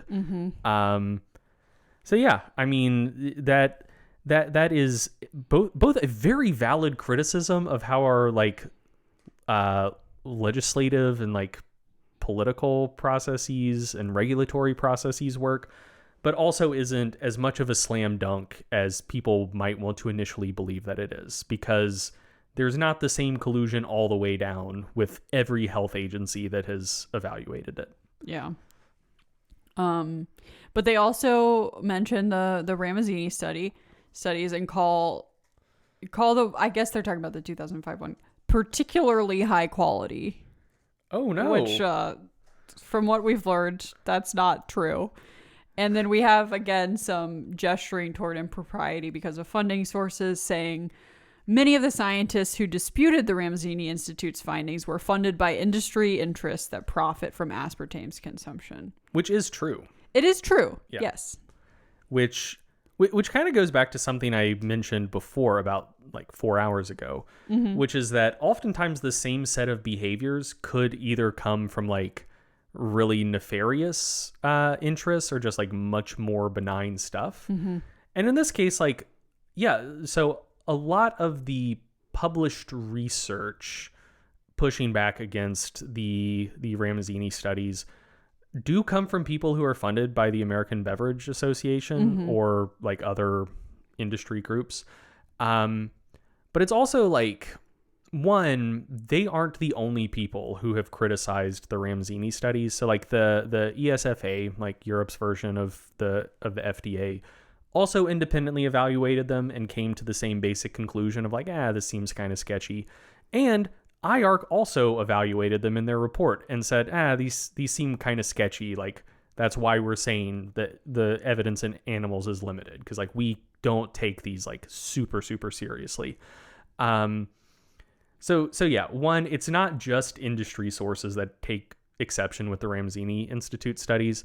And two, let's say you're the American Beverage Association and some dodgy ass studies get published saying that your product causes cancer. And let's say your product doesn't cause cancer. I think it's very reasonable that you might go out to people that produce like scientific articles and say, hey, these studies are bullshit. Can we just like pay you a few $1,000s and you can just write about how these studies are bullshit? And like that is what you would do if your product caused cancer and you wanted to rebuff legitimate findings. And it's also what you do if your product didn't cause cancer and you wanted to rebuff sketchy findings. Yeah. So like it looks the same. Yeah. And if you're just like wired to be skeptical, I can understand why you would draw the much more serious inferences from that. But yeah, like a single behavior could be due to like very different causes. And I very much think that's what's happening here. Mm-hmm. I also thought it was interesting in this Vox piece that the author's conclusion is that the IARC findings are actually better and should be paid attention to more than the JECFA ones, and should be the gold standard because, quote, their assessment is not subject to the kinds of industry conflicts of interest that pose challenges to the FDA or EFSA. And they say that IARC is more selective in its use of unpublished confidential commercial data, and it takes greater care to exclude people with conflicts of interest from contributing to the evaluations. Whereas JECFA just uses like a larger net, and they'll use like commercial data as well. But the author of this Vox piece says that means the IARC, I don't want to call them guidelines because they're not guidelines. It's just a report. The classification. The IARC classification is what consumers should be paying attention to. Whereas like everything we've talked about here, and that this is also something that's noted in the Verge article that I really enjoyed that I talked about just a second ago, frame the larger net of JECFA as better, as positive. Mm-hmm. And like the fact that is actually the group that makes recommendations rather than the group that's just assessing things for research purposes. Yeah. Yeah. So I can understand why like unpublished safety data from industry sources that's like submitted to regulatory bodies, like I can understand why people would be skeptical of that. Yeah. But it's one of those things where like from a pure risk assessment perspective, it wouldn't make a ton of sense for them to fudge that data.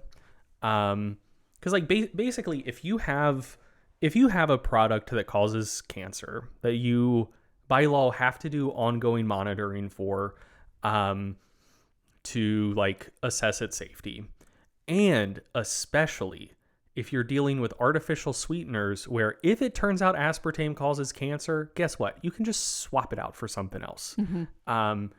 In a situation like that, one, you probably have the most and highest quality data of anyone because you have to do ongoing safety monitoring to keep your food additive on the market. Two, if you fabricated that shit, that's going to get found out. Like if it does actually cause cancer and you might know before anyone else, but people are going to find out. And then it will be like a Sackler family and OxyContin situation. Mm-hmm. Like when companies are aware of risks and sit on them for too long, it's fucking bad. Like oftentimes there's class action lawsuits. The government itself might impose fines. That's one of the few ways that like corporate bigwigs might get sent to jail for corporate malfeasance. Yeah. And also like in this case, the like you have alternatives, like the actual manufacturers of aspartame, like I can see the incentives there, but like beverage industry sources, if aspartame causes cancer, they want to know. Because you don't, if you're PepsiCo, you don't want headlines saying Pepsi causes cancer. You want to fucking know that aspartame causes cancer and swap it out for something else before those headlines hit. Mm-hmm. So then like when the headlines hit that, oh, we now know aspartame causes cancer, you can be like, hey bitches, I got sucralose. You know what I mean? Yeah. So yeah, like I definitely think that being cognizant of and skeptical of funding sources, like I definitely think that's good to do, but it's also worth keeping incentives in mind. Yeah. And in this situation, most interested industry parties would have reason to have good data, not bad data. Yeah. And the costs of like submitting fabricated data to regulatory bodies far exceeds the benefits they would derive from it, because again, you could just sub it out for any other artificial sweetener. Like it's not a situation where like you get upside by keeping aspartame, and specifically aspartame, in your product and nothing else. It's a situation where like, yeah, you have like clear and obvious substitutions that consumers also like. So yeah, like I understand the skepticism, but I think that the concern should largely be mitigated like once you kind of prod at it a little bit. Yeah, I think that this article, it does have like fair critiques kind of on the surface, but then just doesn't necessarily present those in a way that's even.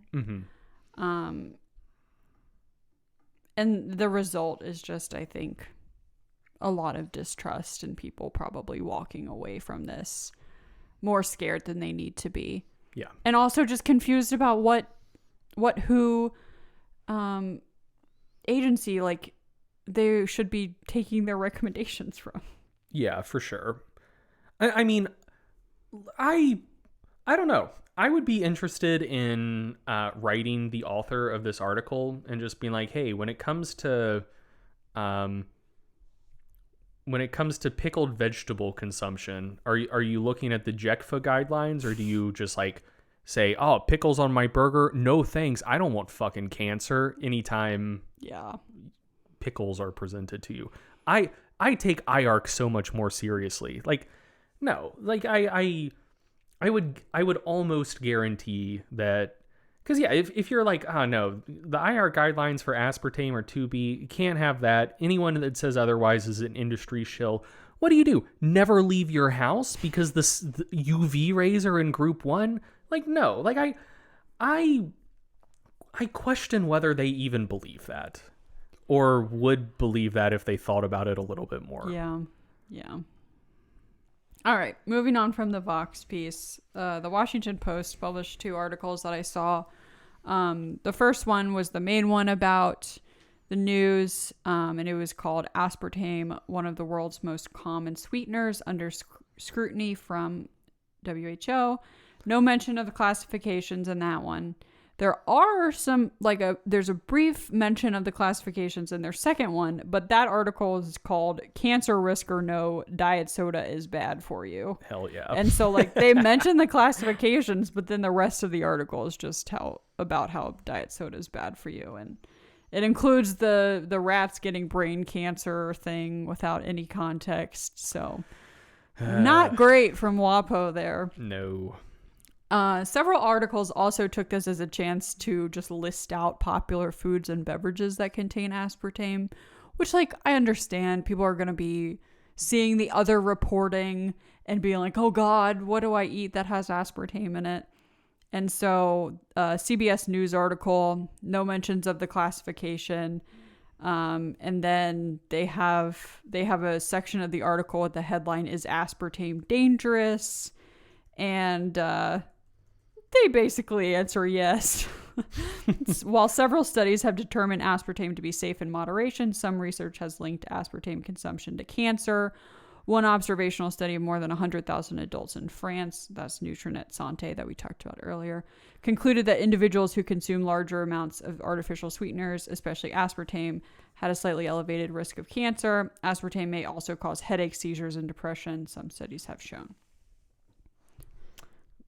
Solid stuff. And then they just list out foods and beverages with the sweetener, which kind of indicates that readers should begin avoiding them.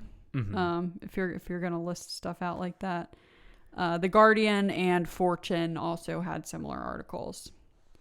And then the last one I'll talk about was a little bit different. As a People article. The title was Who to Announce Artificial Sweetener Aspartame May Cause Cancer. And they went the whole formaldehyde methanol route. Oh, no. They quoted from a newsmedical.net article, which I don't know if that website is at all trustworthy, but... Yeah, give me 2 seconds to look at the homepage.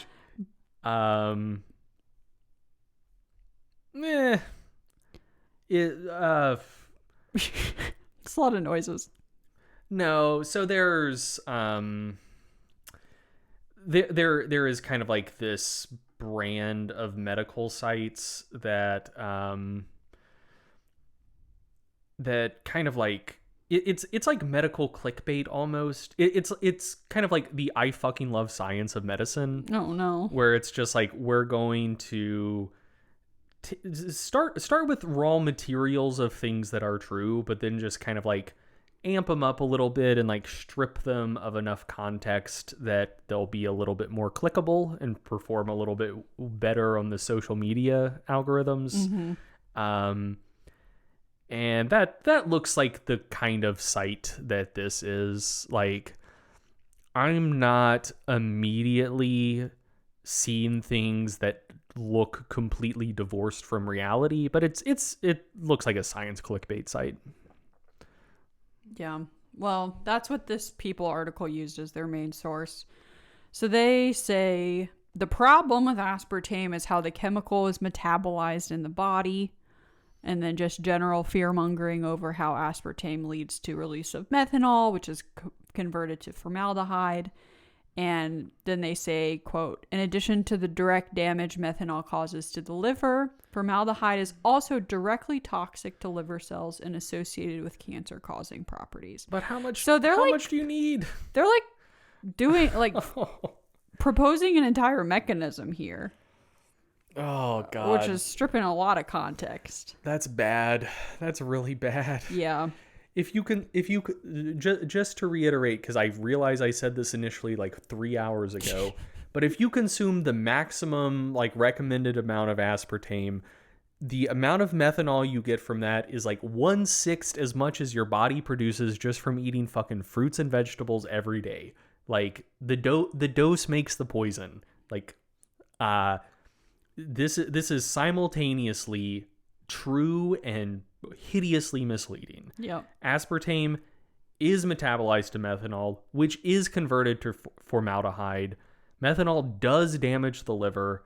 Formaldehyde is also toxic to liver cells. And none of that is relevant because the amounts we're dealing with are irrelevantly small. Yep. God, that makes me so mad. So sorry to end there. I do, as we move into our concluding remarks, cheers all around. I really enjoyed this article from The Atlantic. That's title was just "Being Alive is Bad for Your Health." And I wanted to quote that to kind of end my foray through the media. Over the past few decades, a growing number of foods and behaviors have become the regular subject of vague, ever-changing health warnings. Fake sweeteners, real sugar, wine, butter, milk, carbohydrates, coffee, fat, chocolate, eggs, meat, veganism, vegetarianism, weightlifting, drinking a lot of water, and scores of others. The more warnings there are, the less actionable any particular one of them feels.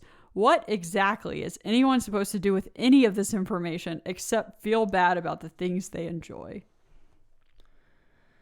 Yeah, I think that sums it up pretty well. Yeah, I don't have much to add to that. Yeah. How do you think about the risks of consuming aspartame or like red meat or using a cell phone? It's impossible to avoid everything that could possibly have any link to cancer or something, a negative health outcome. How do you recommend, if you're comfortable doing that, people kind of think about things like this without driving themselves crazy? Sure. Yeah. I think that one of the things that's like kind of instructive for me is the difference between like good coaching and bad coaching in the gym.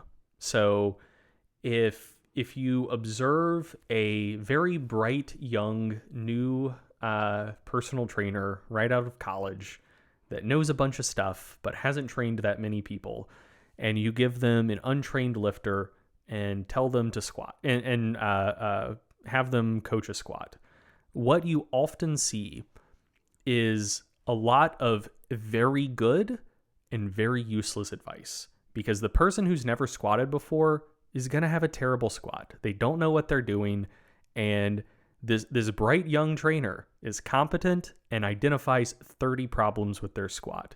And then they make the mistake of telling that person all 30 of those problems and how to try to fix them. And then guess what? Their next squat is going to look even worse because they're focusing on 30 things. Mm-hmm.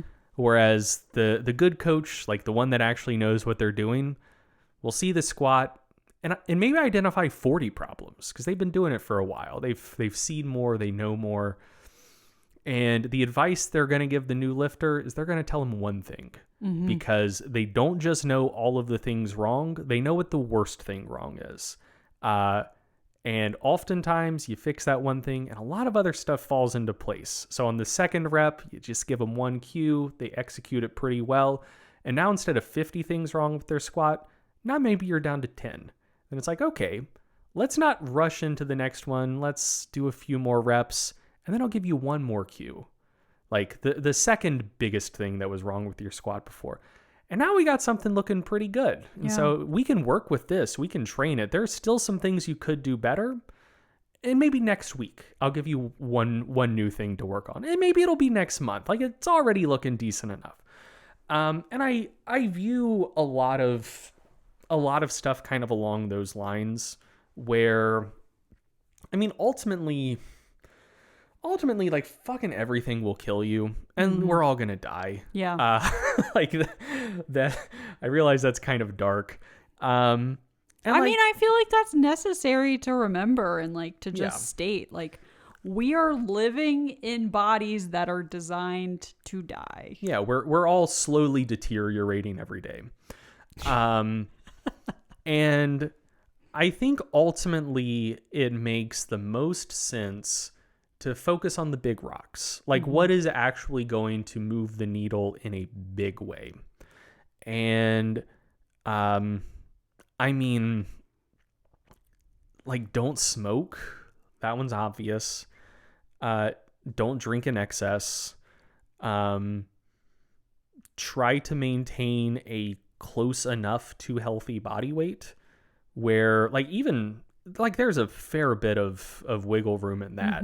Like people talk about the risks associated with obesity, but like really like we're talking about things kind of going up in a big way once you clear like a BMI of like 35 or so, but like anywhere from like BMI of like 20 to 35, like it's pretty decent. Like maybe 25 is a little better than 35, but we're not talking about like in order of magnitude of difference there. So yeah, like maintain a healthy weight. Don't smoke. Don't drink. Exercise regularly. Get enough sleep. Eat your fruits and vegetables. You do those things, you're in pretty good shape. Yeah, and that's that's enough to focus on. Yeah, and that's a hard amount of things for like somebody kind of just starting to think about how to improve their health to focus on. Yeah. We don't need to throw in like, this huge list of other things that no, can't eat any of these either. Yeah, and once you have all of that on lock, then maybe you can start thinking about other stuff. But like, if you never exercise, but you're like, oh, you know what I'm going to do? I really want to improve my health. I'm going to stop drinking diet soda. Yeah. I mean, it's your return on investment there is just not going to be great, especially when there's other stuff that you can do that's going to give you a much larger return on investment. So that's the big one. Like focus on the big stuff. And if you find yourself maybe thinking about wanting to major in a minor, make sure you've majored in the majors first. Yeah. And then you might have a little more license to major in the minors a little more. The second is that ultimately we are here to live. We're not just here to avoid dying. And so like, I don't know, like there are any number of things that are bad for me that I still do because I want to. Right. Like, you know, alcohol consumption of any quantity is bad for you. Processed meat consumption of any quantity is bad for you.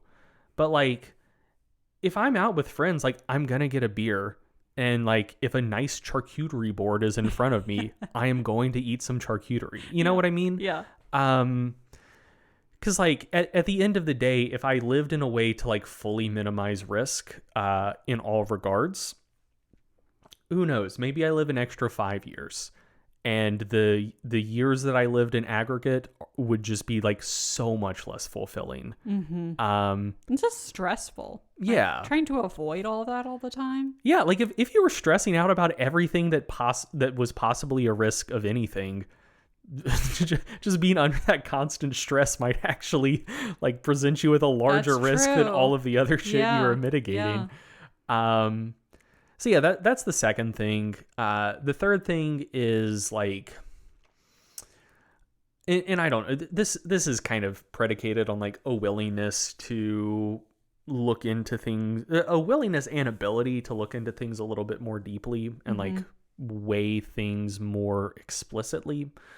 Where like, if someone tells me that something is a potential risk for whatever, that means nothing to me and I don't care. What I want to know is why it's a risk, to what extent does it increase risk, and what does kind of the dose response curve look like, if that's known. And if I don't know those three things, I'm just not going to think about it. And if I do know those three things, then instead of viewing something as a binary, I can moderate my behavior appropriately. Yeah. So like, I think like alcohol is is a good example of this as well. Like it is a risk factor. Like alcohol consumption is a risk factor for like so many things, but, you know, the increase in risk is nonlinear, and like moderate alcohol consumption is associated with like slightly worse outcomes in a lot of different domains. But like the effect size is tiny, and the really bad shit doesn't really start ticking up until you're drinking like kind of a lot most days. And so like my alcohol consumption is once a week, I have like 2 or 3 drinks. And would I maybe be a little bit healthier and live a little bit longer if I didn't do that? Like, yeah, sure, maybe. But also like the extent to which that increases my risk is small enough, and the pleasure that I derive from that is large enough that the benefits outweigh the risks, and the risks themselves are so small. So yeah, I mean, those are the general principles I'm working with. Yeah. How about you? I mean, I think that you are a much less anxious person than I am. So I kind of try to, like, I like hearing your perspective because I feel like it is the perspective that I strive toward. I don't really have issues with freaking out about diet soda or alcohol. With the alcohol example, like, it is something that I understand is not optimal, but similarly, I also understand that like I derive pleasure from it that I think is worth whatever risk. And I'm just trying generally to not be as freaked out by things, and realizing that you're not going to be perfect. Yeah. You're going to do things that aren't quote optimal, and that will make life less stressful if you just stop worrying so much about that and do your best and realize like I'm gonna die either way, and that's fine. Would I rather have like 75 great years or like 80 miserable years. Like I'm going with the 75. Yeah. And who knows, when I'm like 73, I may say, God, I did all of this wrong. I should have been a little more miserable, so I would have another 7 years left. Yeah. But I don't think that's, I mean, like there are interviews with like people at end of life, and most of the regrets people have are like, I wish I would have like spent more time with my family. Right. Not like, damn, I really regret that I consumed an average of 2.4 alcoholic beverages per week, because if I didn't, my average health span would have been an additional 4 months. You know, like that's, no. Yeah. Come on. I think Now, a lot of people who die of lung cancer are like, I shouldn't have smoked. Right. Like, when it's the bad stuff that, like the really bad stuff that really increases your risk, like people look back on stuff like and that you're with really a lot suffering of regret. like from a specific thing, like if you're dying of lung cancer or something. Yeah. I guess I'll also say about diet soda is like, also, if you don't want to drink it, don't drink it. Yeah. Like, that's fine. I personally don't drink a lot of diet soda because it makes me feel like I have like acid reflux. Mm-hmm. And so I don't drink diet soda that often. But like, that's fine. And so like, if you want to drink it, drink it. If you don't like how it makes you feel, don't drink it. For sure. No, I agree with that wholeheartedly. And don't really have too much to add.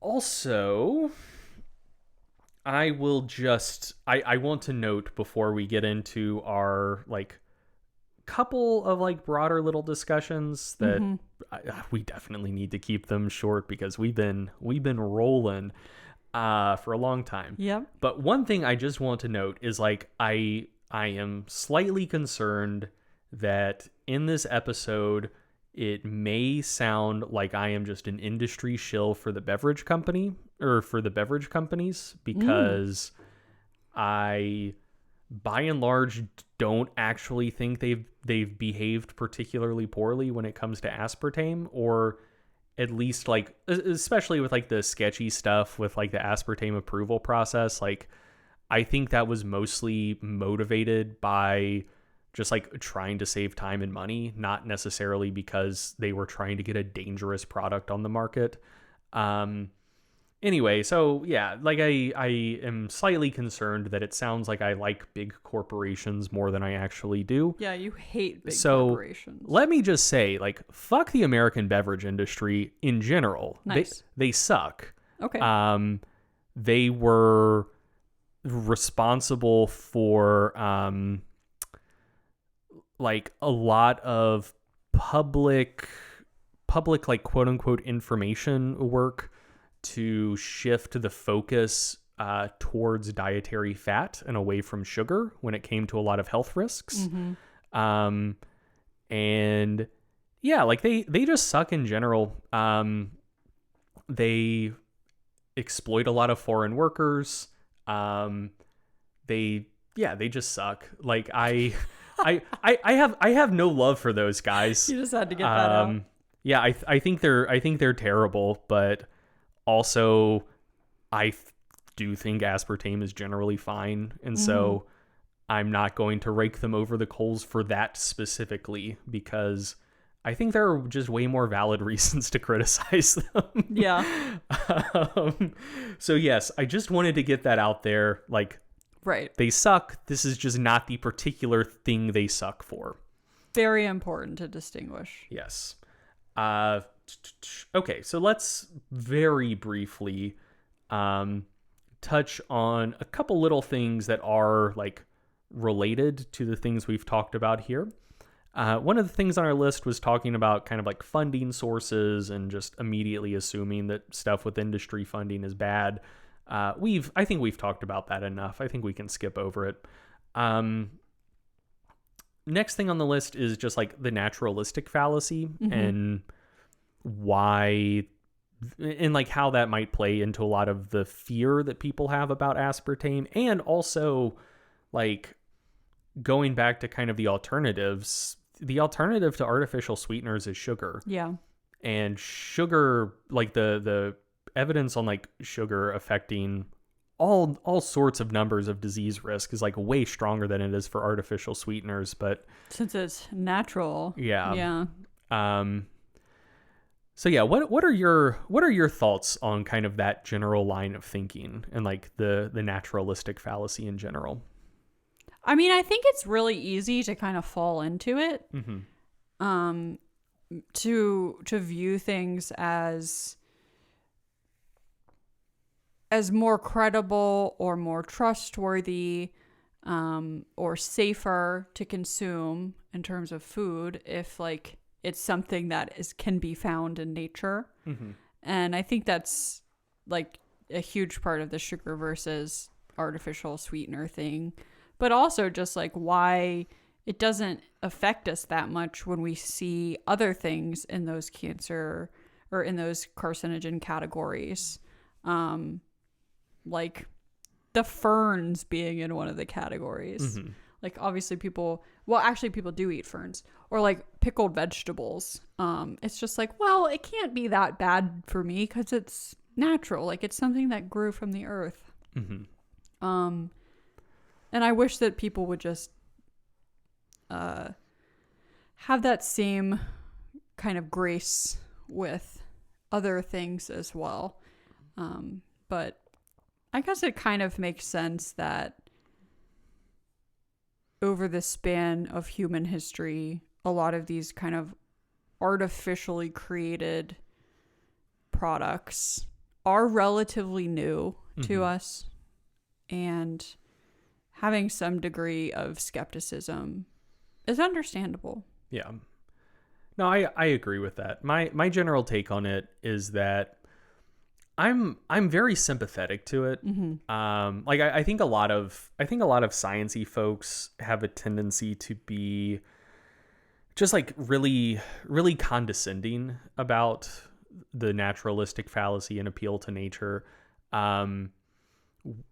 Yeah, where they'll just be like, well, arsenic's natural and it'll kill you, and like I don't know, like yeah, I think that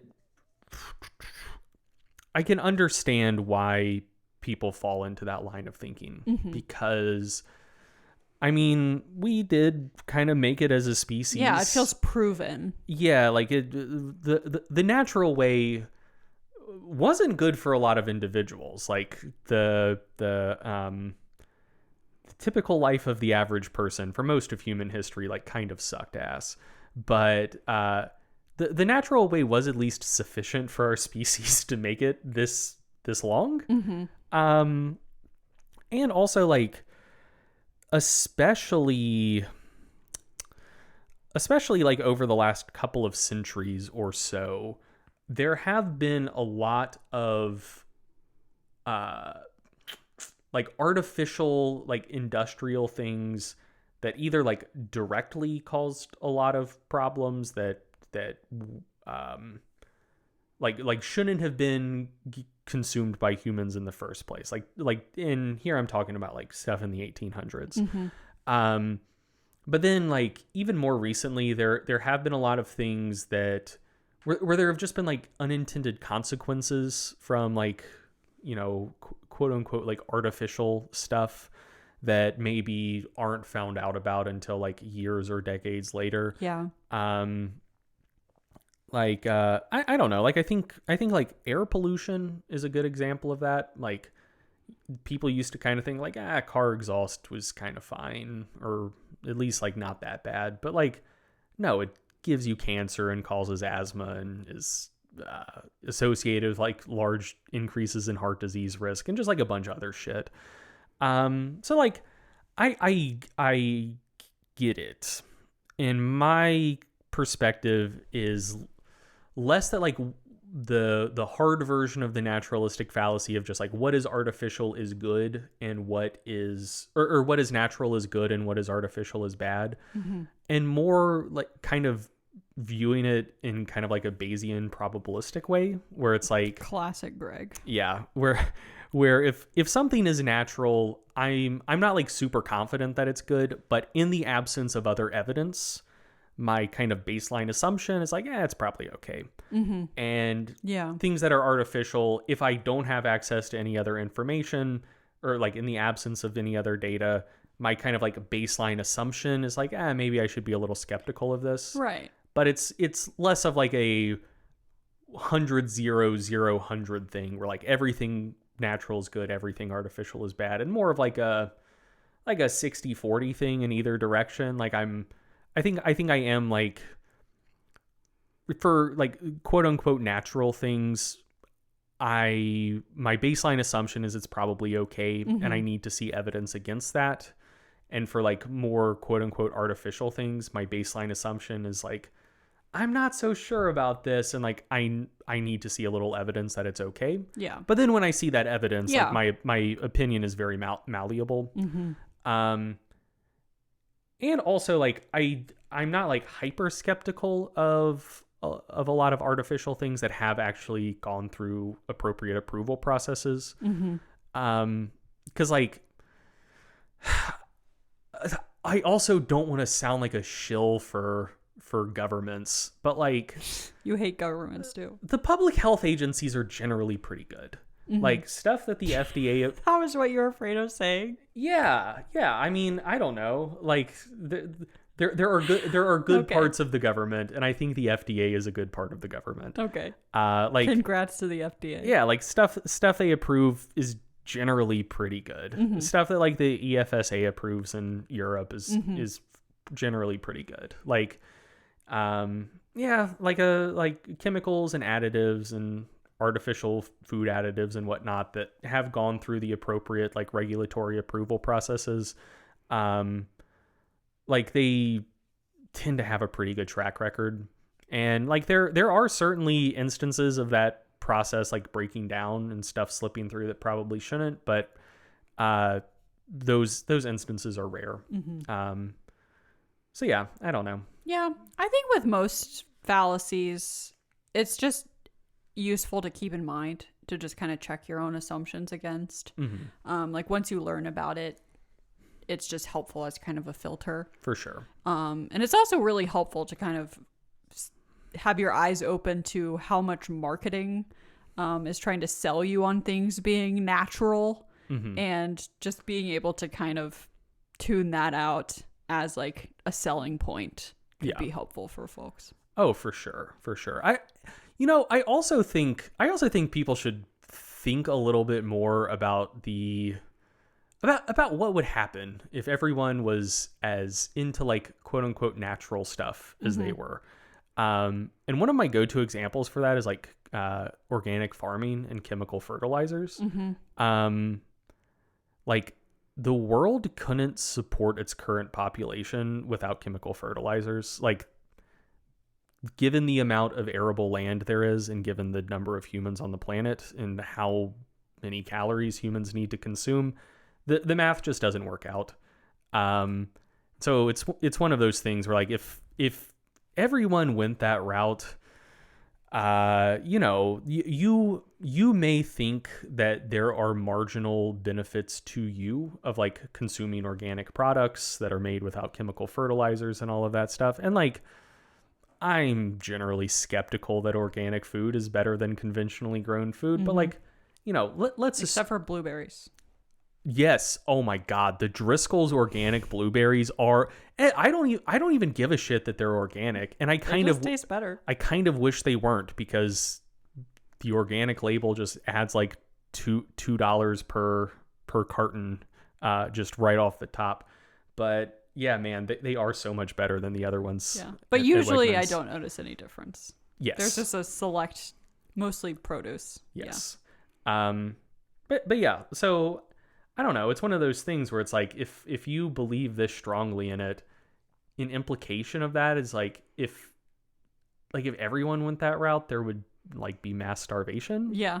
Bad. So it's like, maybe you should be a little bit accepting of it. Yeah. A lot of like artificial things and like industrial processes are necessary for the general standard of living in the world that exists today continue. Yes. And if we returned to tradition to too large of an extent, there would be billions of people who died as a result. So to some extent, you just need to get used to it, unless you're comfortable with like mass death, which I'm not. That's my bold moral stance here. I am not particularly comfortable with mass death. That's so great. One other thing that I wanted to bring up, I guess, especially as it relates to like skepticism, not just for like unnatural things, but like artificial sweeteners in particular, is I think a just kind of like a bit of like a cultural code that a lot of us have is the idea that if something's too good to be true, it probably is. Like the idea that like there's no such thing as a free lunch, or there's always a catch. Yeah. That's a decent heuristic, because a lot of things that seem too good to be true are probably not true. But it's like it's a good baseline assumption, but it's not a hard and fast rule. Yeah. And I think when it comes to artificial sweeteners, I think the promise of like this tastes like sugar, but it's not sugar. It's not going to have the deleterious health effects. It doesn't contain the empty calories. Like it definitely sounds too good to be true. Yeah. And I think you encounter that and you run that little bit of like cultural programming of, if it seems too good to be true, it probably is. And I think a lot of people have a tendency to treat that as a hard and fast rule instead of just like an initial assumption that can certainly be disproven if something is in fact not too good to be true. Like it's good and it's also true. Like sometimes things are both good and true. So yeah, what are your takeaways? What are your takeaways from all of this? Oh my gosh, there's so much. There's so much we've gotten through. I haven't had a chance to kind of sit back and think what my takeaways are. I mean, I don't think that this changed my view of aspartame all that much. I thought it was fine. I still think it's fine. But I do think that what changed is like my understanding of why there's like such a cultural assumption that there has to be something wrong with aspartame. And like just these decades of history of people saying that there's this link between aspartame and cancer. I didn't realize how much history was there, going all the way back to how much people distrusted saccharin and cyclamate, like you talked about, to like the really strange FDA approval process, to like, you know, the labels on the saccharin being there for 30 years. So like you have so many people who just associate artificial sweetener with cancer because they literally saw it on a label on those products for so long.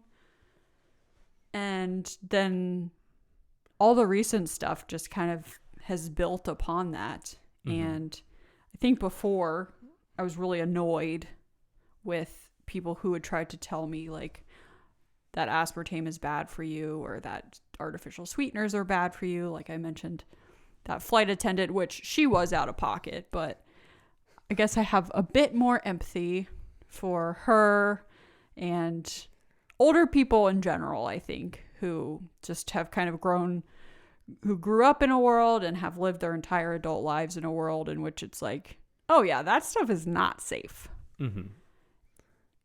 And so I think that would be my takeaway generally. I learned a lot kind of looking through all of the media coverage. And I think I got a little bit better at kind of being able to pick out the types of things that journalists do that aren't quite representative of the scientific findings they're trying to report. And I definitely don't hold that against journalists.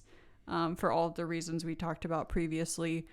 But it's useful just as kind of a filter, especially as we go forward with this show. This was kind of a trial by fire for me. I think I probably read between 50 and 75 articles and like kind of analyzed them for this. So I'm excited to kind of dig into this style of research even more and kind of looking at how things are reported and how they could be better, and hopefully also having an opportunity to call out some of the journalists and outlets that are doing a really great job along the way. Sounds great. Yeah. What about you? Yeah, I mean, I agree with everything you said for sure. Awesome. Yeah, I mean, my assumption coming in was that aspartame is probably fine. My assumption on the back end is that aspartame is probably fine. I definitely learned a lot about the history of artificial sweeteners, like you said, to kind of understand better the level of just kind of like low simmering cultural anxiety there is around them. Like I now have a much better idea of where that came from. Let's see. Yeah, I mean, I think also just a general takeaway is that evaluating scientific findings is tough. Yeah. And that I don't necessarily hold individual scientists accountable for not communicating their findings that well with the public, because like that's quite literally that is not their job. Right. Like science is a hard enough job without you needing to like be media trained on top of it. But I do kind of think that when you're the literal World Health Organization,